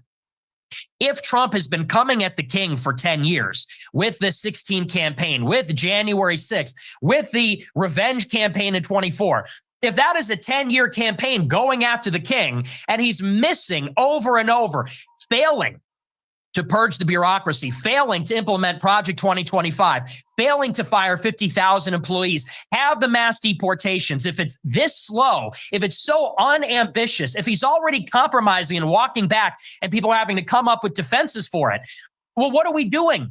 All we're doing is pissing off the people that really run the world. And if you miss, they get the next reply, and they're going to come after all of us hard. Trump, you, me, the supporters, the people in the administration. We learned that the hard way after January 6th. In a way, we kind of already did this in the first term. Trump came at the king, was not equipped, did not have the personnel, did not have the expertise. There's arguments about what went wrong, but needless to say, it didn't work. And so they came back, and it was revenge of the Sith. It was Empire Strikes Back. They came down hard with the vaccine mandate, with the DOJ on the J6ers, with your lawfare, with the lawfare against Ricky Vaughn, against many people. We came at the king. We missed. The king cracked down hard. Here we are again. And it feels like deja vu all over again. We're coming at the king, coming at the establishment, and people say, well, what about immigration enforcement? What about these other good things that are happening? I would argue we're 6 months in. I don't know anybody that's satisfied. Now, people may be defending Trump and saying, hey, the best is yet to come. We passed the big, beautiful bill. We got the funding. And now in the next 6 months, we'll wrap up deportations. In the second half of the term, that's when things are really going to get underway. He's only 6 months in. I would argue if we didn't hit the ground running, if we don't come at it with seriousness and guns blazing, if we're playing catch up 6 months in, a year out of the midterms, it's not going to happen. They will delay, they will procrastinate, they will sabotage, they'll throw up roadblocks like they did before. And what's going to happen is when we run out the clock at the end of this term, it's going to be the same thing, except the left is going to come back even harder and even more severe. And I question then, what good were the half measures if all they did was invite this reprisal? So that's why I really am an extreme skeptic. I know you're skeptical too. I've watched your show, and we did hype it up, and I said, I'm going to confront you. But if you watch your show, you've been critical, and you've talked about the Israeli element. No one can say you haven't been honest if they watch your show. I know you're a critic and a skeptic as well. I'm probably more skeptical and have been far more critical. We both want the truth, but I think we're both kind of mapping out. Trump has put both of us in a predicament, and the whole country. How do we now get out of it? That's really the question. So that's kind of where I'm at. And for the purpose of this debate or conversation, we could dispense with the rhetoric and just speak in practical terms. Where do we go from here? Because like you said, we're very short on answers, and it's left us with a lot of questions. So Well, that's sort of where I'm at. Powerful 10 minutes, Nick. And I agree with everything you said. So I'm in full horror. They will indict me for sure if they get back in. I want Trump to be successful. And then I watched him 24 days ago literally come out and say through that memo, don't investigate. He killed himself. It wasn't human trafficking, though his co-conspirators in jail for it. And then they said, I got attacked by all the MAGA influencers saying you're a traitor. And then Trump, 2 days later, yeah, I'm behind it, shut it down. So I'm in full horror mode. Let me ask you this question. So I'm not going to spend 10 minutes countering back here. I want to hear what you have to say. How could Trump, even he was raping kids, which he said there's some evidence of that. It's obviously the CIA and Mossad's made a deal. That's what I've been told by the White House. They're like, hey, we got to make a deal with national security. I'm just telling you folks, that's what it is. At least that's what they told me. That makes sense. Why then would they bring attention to it and behave like this? Well, he's 79. He is been in 9 years basically as the president. I couldn't handle this at 51. And the truth is that Trump doesn't give up. He doesn't break down, but he cracks up. And from my sources, and I don't say this meanly, folks, I just can't lie to the audience. He can't handle the pressure. And instead of having, Democrat operatives at his White House, he now has Israelis. And look, I'm the guy that always said China's the main issue, the EU, the globalists, BlackRock, because Israel controlled our foreign policy in the Middle East, but they weren't, from all my research, the dominant group. So I would just say what I knew. But now in this power vacuum, Israel is bragging in their newspapers that they're the superpower, they control Trump. Well, how do they control Trump? And we know Epstein is Mossad, Maxwell's dad, all of them. And from the best intel I have, Trump shut this down for that. And now he's pissed because the Democrats turned around, even though Trump made a deal, and are bringing it up. And that's what he's doing. And he's walked into a trap. So now he's trying to kind of extricate. So it's a nightmare. And so, listen, my listeners want me to go on Trump. I don't do what my listeners want. I do what I think's best. But at this point, I don't even know what to do because my enemies want to put me in prison. And we know they're child molesters and want the border open and everything. We know they're bad. And then now Trump's this big thing. And all I can say is Trump rode in on the populist wave and populists were everywhere. So we should not put all our eggs in this basket. But I'm also trying to decide, okay, do I want the Democrats to win the House? Trump needs to indict them for Crossfire Hurricane. He needs to release the Epstein files. He needs to stop listening to the CIA or he's doomed. I mean, I think that is clear to me that, like you said, you don't shoot at the king once and miss and then barely survive. He's gotten a second shot and we've got to take them down. He's got to do that. And so I think it's existential. If Trump doesn't go to full war and actually do something, then by extension, he's given it to the bad guys. And so I think really at the end of the day, it's all about action because America will forgive him for whatever this is if he backs away from it and indicts them for things they've done that are cut and dry. But if they don't, oh wow! So in 2019, Israel was accused of putting spy devices in the White House. But then that's a whole other discussion, Nick. Let's talk about what Trump should do, but also what is the way out of this? Because I'm like pissed at Trump, and then I look over there and I'm like literal shark tank of piranhas ready to eat me in the country, and I'm actually deer in the headlights at this point because I'm just like, I mean, this is a nightmare scenario. I agree. I mean, we feel stuck. I don't feel stuck because a year ago I was saying that we would sort of end up in a similar predicament. And no, man, let me stop you again. I'll give you 10 minutes. I said that before you came on. I said, listen, I have guests on that are consistently right. You can disagree with overall your views or whatever, but you've been dead on. So my North Star is who's the most accurate. That's what I have on.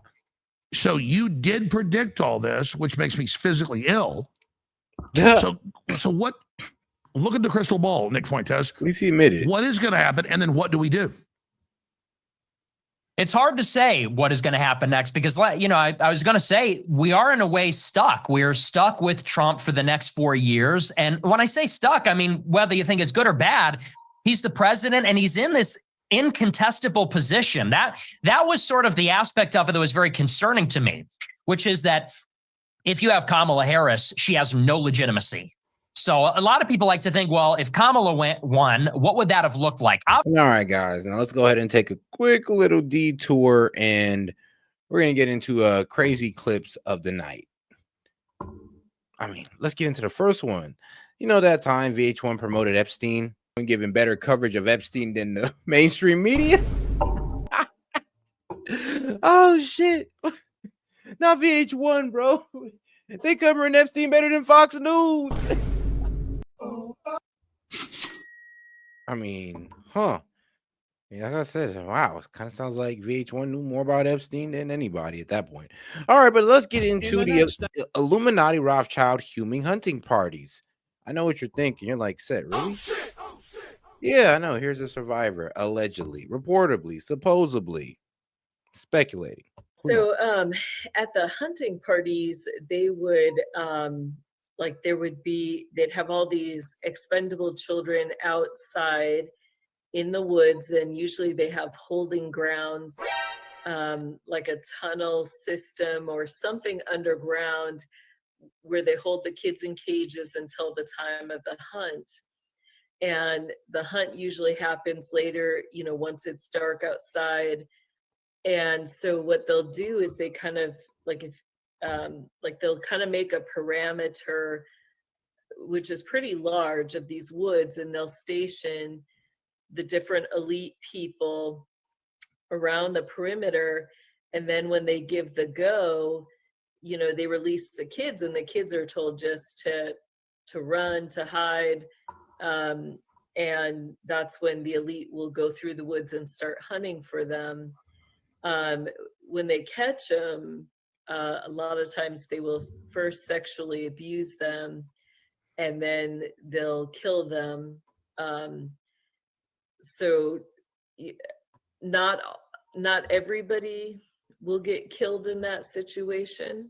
If they don't, then they're used for other hunts. But there were kids that I saw who were really good survivors, and they would just continuously have to relive this trauma, so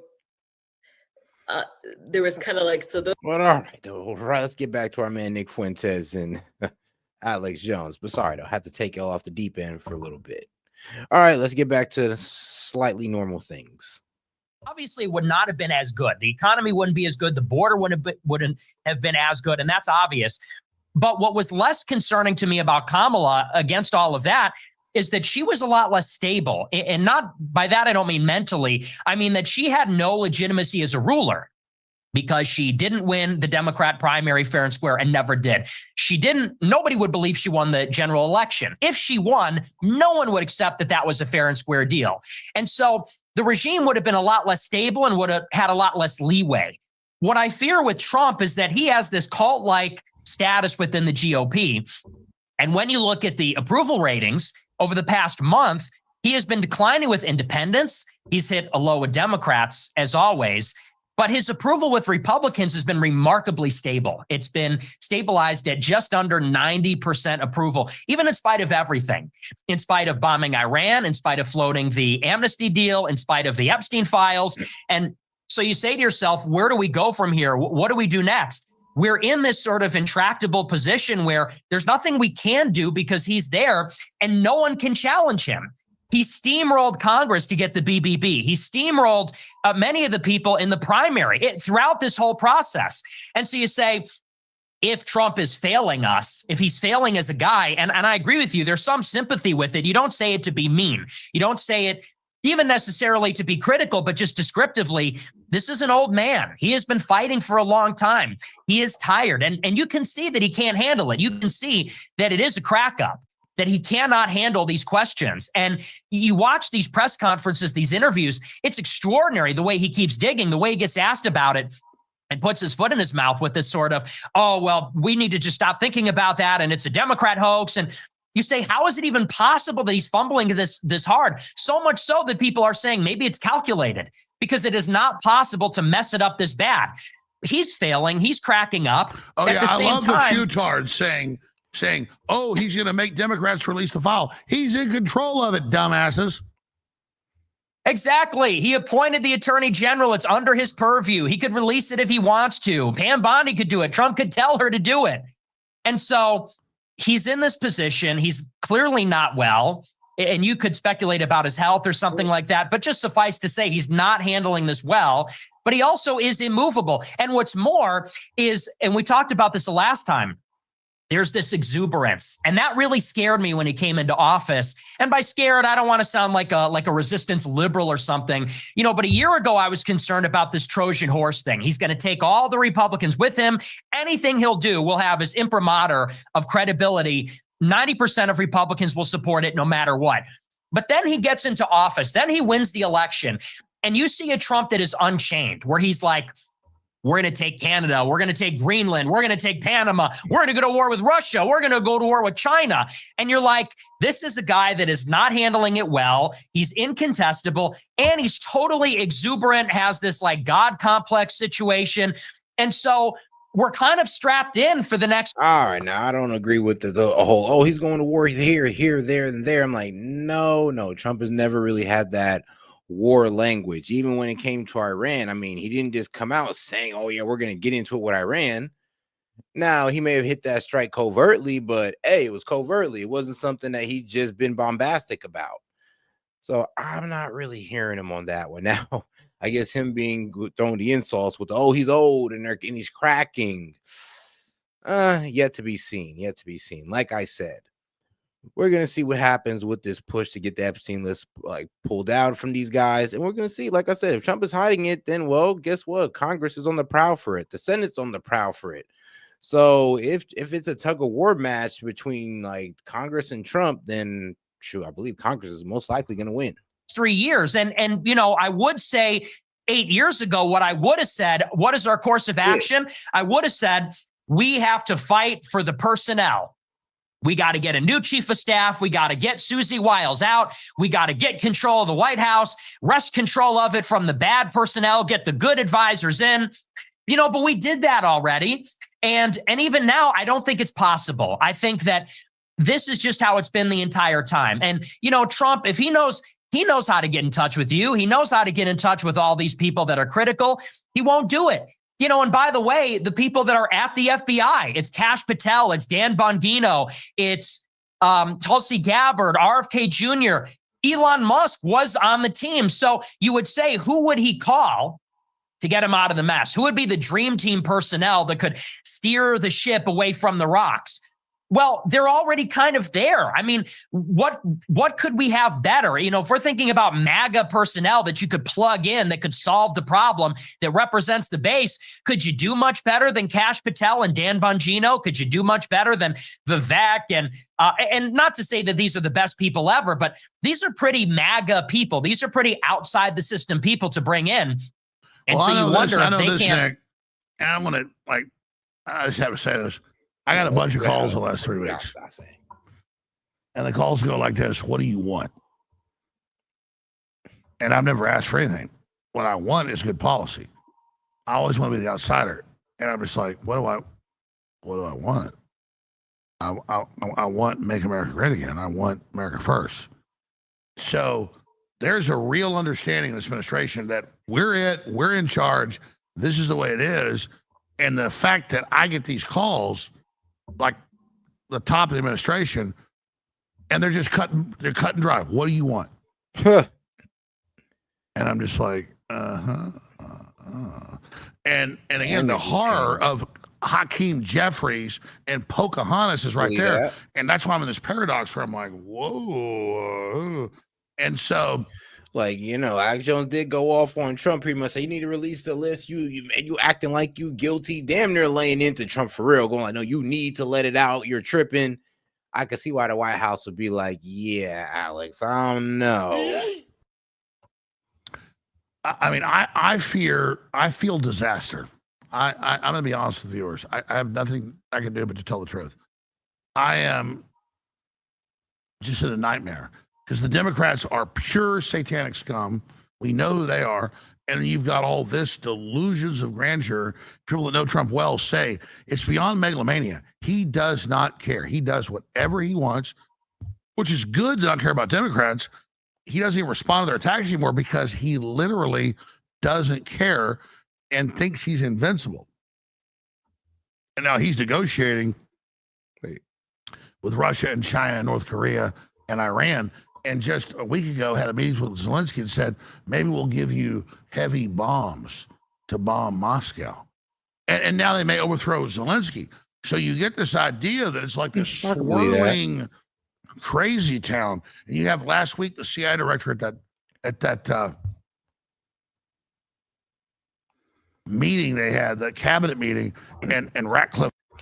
And shout out Hellbay say, can you call it a tug of war you purposefully let go?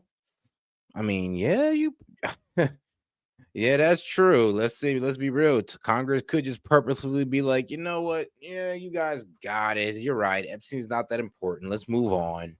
Literally leans back, goes, starts like demoning out in the meeting, going like, and I'm like literally looking at places to run to in the Southern Hemisphere for nuclear war. And I'm not the kind of guy that runs. My instincts are run. And the Democrats want to defeat Trump, and the Democrats want to rape our kids, and I know they're bad. And then you got all this crazy Trump delusion, and I smell death. And so Europe and Chicago, I'm in Austin, big cities. This is real world stuff. So, oh man, at this point, I just want listeners and viewers to know. Let me ask you this, Nick. Comment to just the Armageddon flavor of this, but then larger issue, is there any way to extricate Trump? Is there any path, in your view, out of this? Or what do we do? Because obviously the behavior of the last 3 weeks on Epstein is not trillion D chess. It is flailing anger, or it's covering something up. I mean, this is just, you can't lie about what this is, which I've been saying, I don't know what it is. I think it's over. I think it's over for him. And look, he's going to be the president for the next few years, and he will deliver some tangible benefits. It's not all bad from a policy point of view. He has closed the border, and maybe there can be some effort that's shoot, y'all just made it seem like it's all bad. But all right, guys, I'm going to go ahead and turn it in for today because the sun is up. All right, man. I appreciate you guys for tuning in, man. Make sure you guys double tap that screen and like the video. We do this every day here. But all right, guys, I'm going to go ahead and tune on out. You guys have a good one. Make sure you guys subscribe to the channel if you haven't already and hit that bell. All right, guys. Guys, today modern AI is quite advanced, except two problems. It is censored and it takes your information. Well, it's hard to find a tech company that don't.